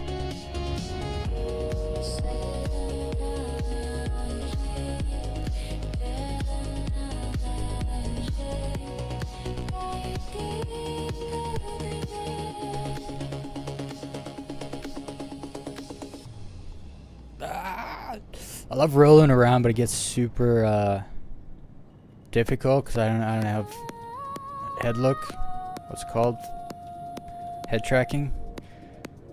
So if I start going too sideways, I can't see where I'm going at all. It can get a little dangerous. But that's why we do this, right? At least that's why I do it. If it wasn't dangerous, it wouldn't be so fun.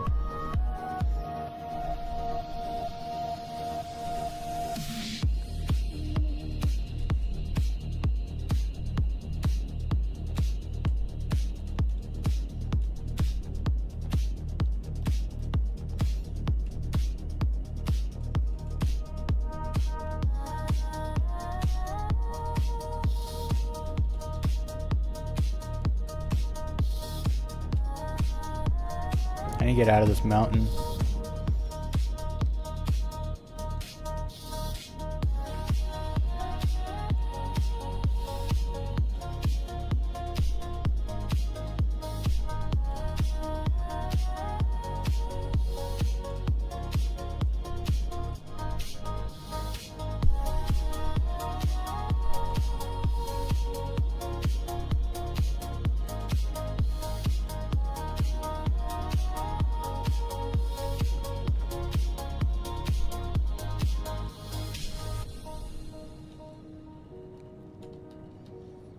Dude, there's a lot of these things here. Holy. A lot of these little tall rocks.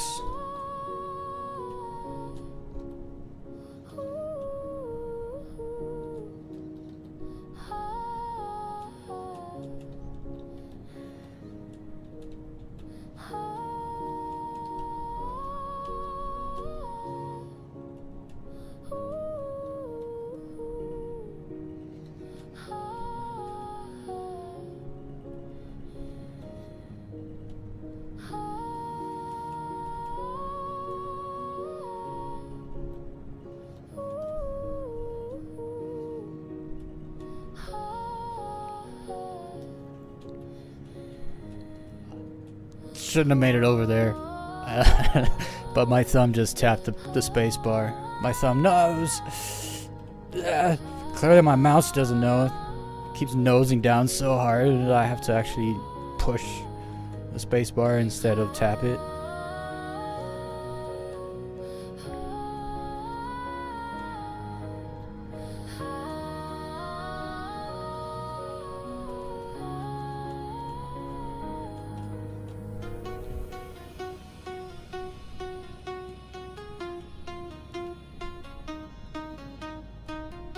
Oh, I like this melody. Hopefully they do something with it.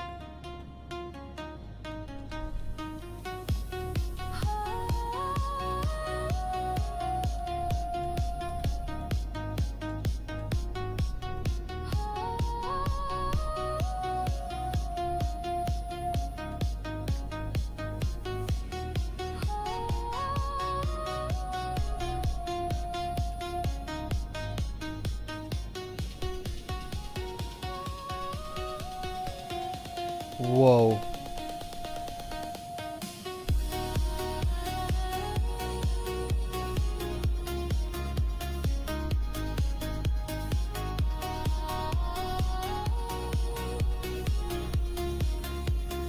I don't know what happened there. Oh, my mouse, I nose down. Dang it. That was such a bad death. It was such an obvious, it was an obvious, I should have saved that, but I couldn't. I don't know why. Oh, that was a great run. Again. Half-hour run? No. Took a while to get there, like 20 minutes.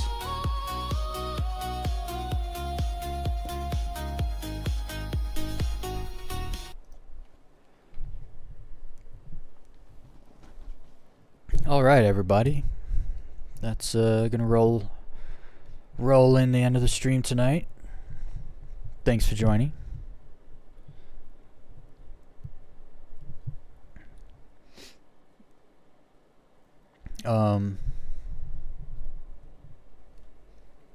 I got a new video out. It's a low fly video. It's not as good as what you just saw. I'm sorry. A month and a half ago I wasn't as good as I am now. I've gotten much better. But the video's still good. I'm like dodging through trees that are not that tall. Pretty low. Getting through gaps. Little tree gaps. It's Pyro 4. Pyro 4, I realize it's so difficult to low fly Pyro 4 because it doesn't have the best lighting. And there's clouds and you can't turn the clouds off anymore. So you actually have to, once you go under a cloud, it gets so dark and all of a sudden you can't see anything. And then sometimes because the altitude's kind of weird on Pyro 4, there's like half the planet is mountain plateaus, so you're constantly like not flying under a cloud but like in a cloud even though you're low flying. And when you fly in a cloud your visual just disappears, and when you're low, like clouds plus low flying equals death. If you're in a cloud anyway. It can be cool though, because sometimes you just like you'll be super low and you'll cut through just like a wisp of cloud. But before you enter the cloud, you can see that your velocity indicator is above the horizon so that you're not going to hit anything. But it looks blind. So you go like, you cut into the cloud and then you don't know what's going to happen. You come out the other side and you're still low flying. Moments like that are awesome. So Pyro 4 is pretty unique actually. I like that place. But I just found Ignis. Damn, what an awesome freaking little moon. It's beautiful, and it just has such good low-fly terrain. Rivals Daymar. I actually think it's better than Daymar, 100%. Anyway, I am off for the weekend, everybody. I'm going to have some shorts videos coming out this weekend, and then I have another video made, actually, a Daymar low-fly video. It's also really good. That's coming out too. I'm gonna be keep an eye out for the next update, the next Star Citizen 4.2 update. And yeah, other than that, I hope everyone has a good night, a good day. Some of you are actually rolling over into Saturday right now. Well, it is Saturday for me too, but you know what I mean. It's like Saturday morning, 8 o'clock, 8:30, something like that. Alright. So, as always, I like to say this every day because I feel like too many people are faking it. And it's a whole, like, life's so much easier if you just do the things that make you happy. Real happy, you know, not like low flying. Actually, low flying gives me long-term happiness. It's that short-term happiness that won't get you anywhere. But anyway, don't fake a smile. Do what makes you smile. I'll see you guys on Monday. Bye.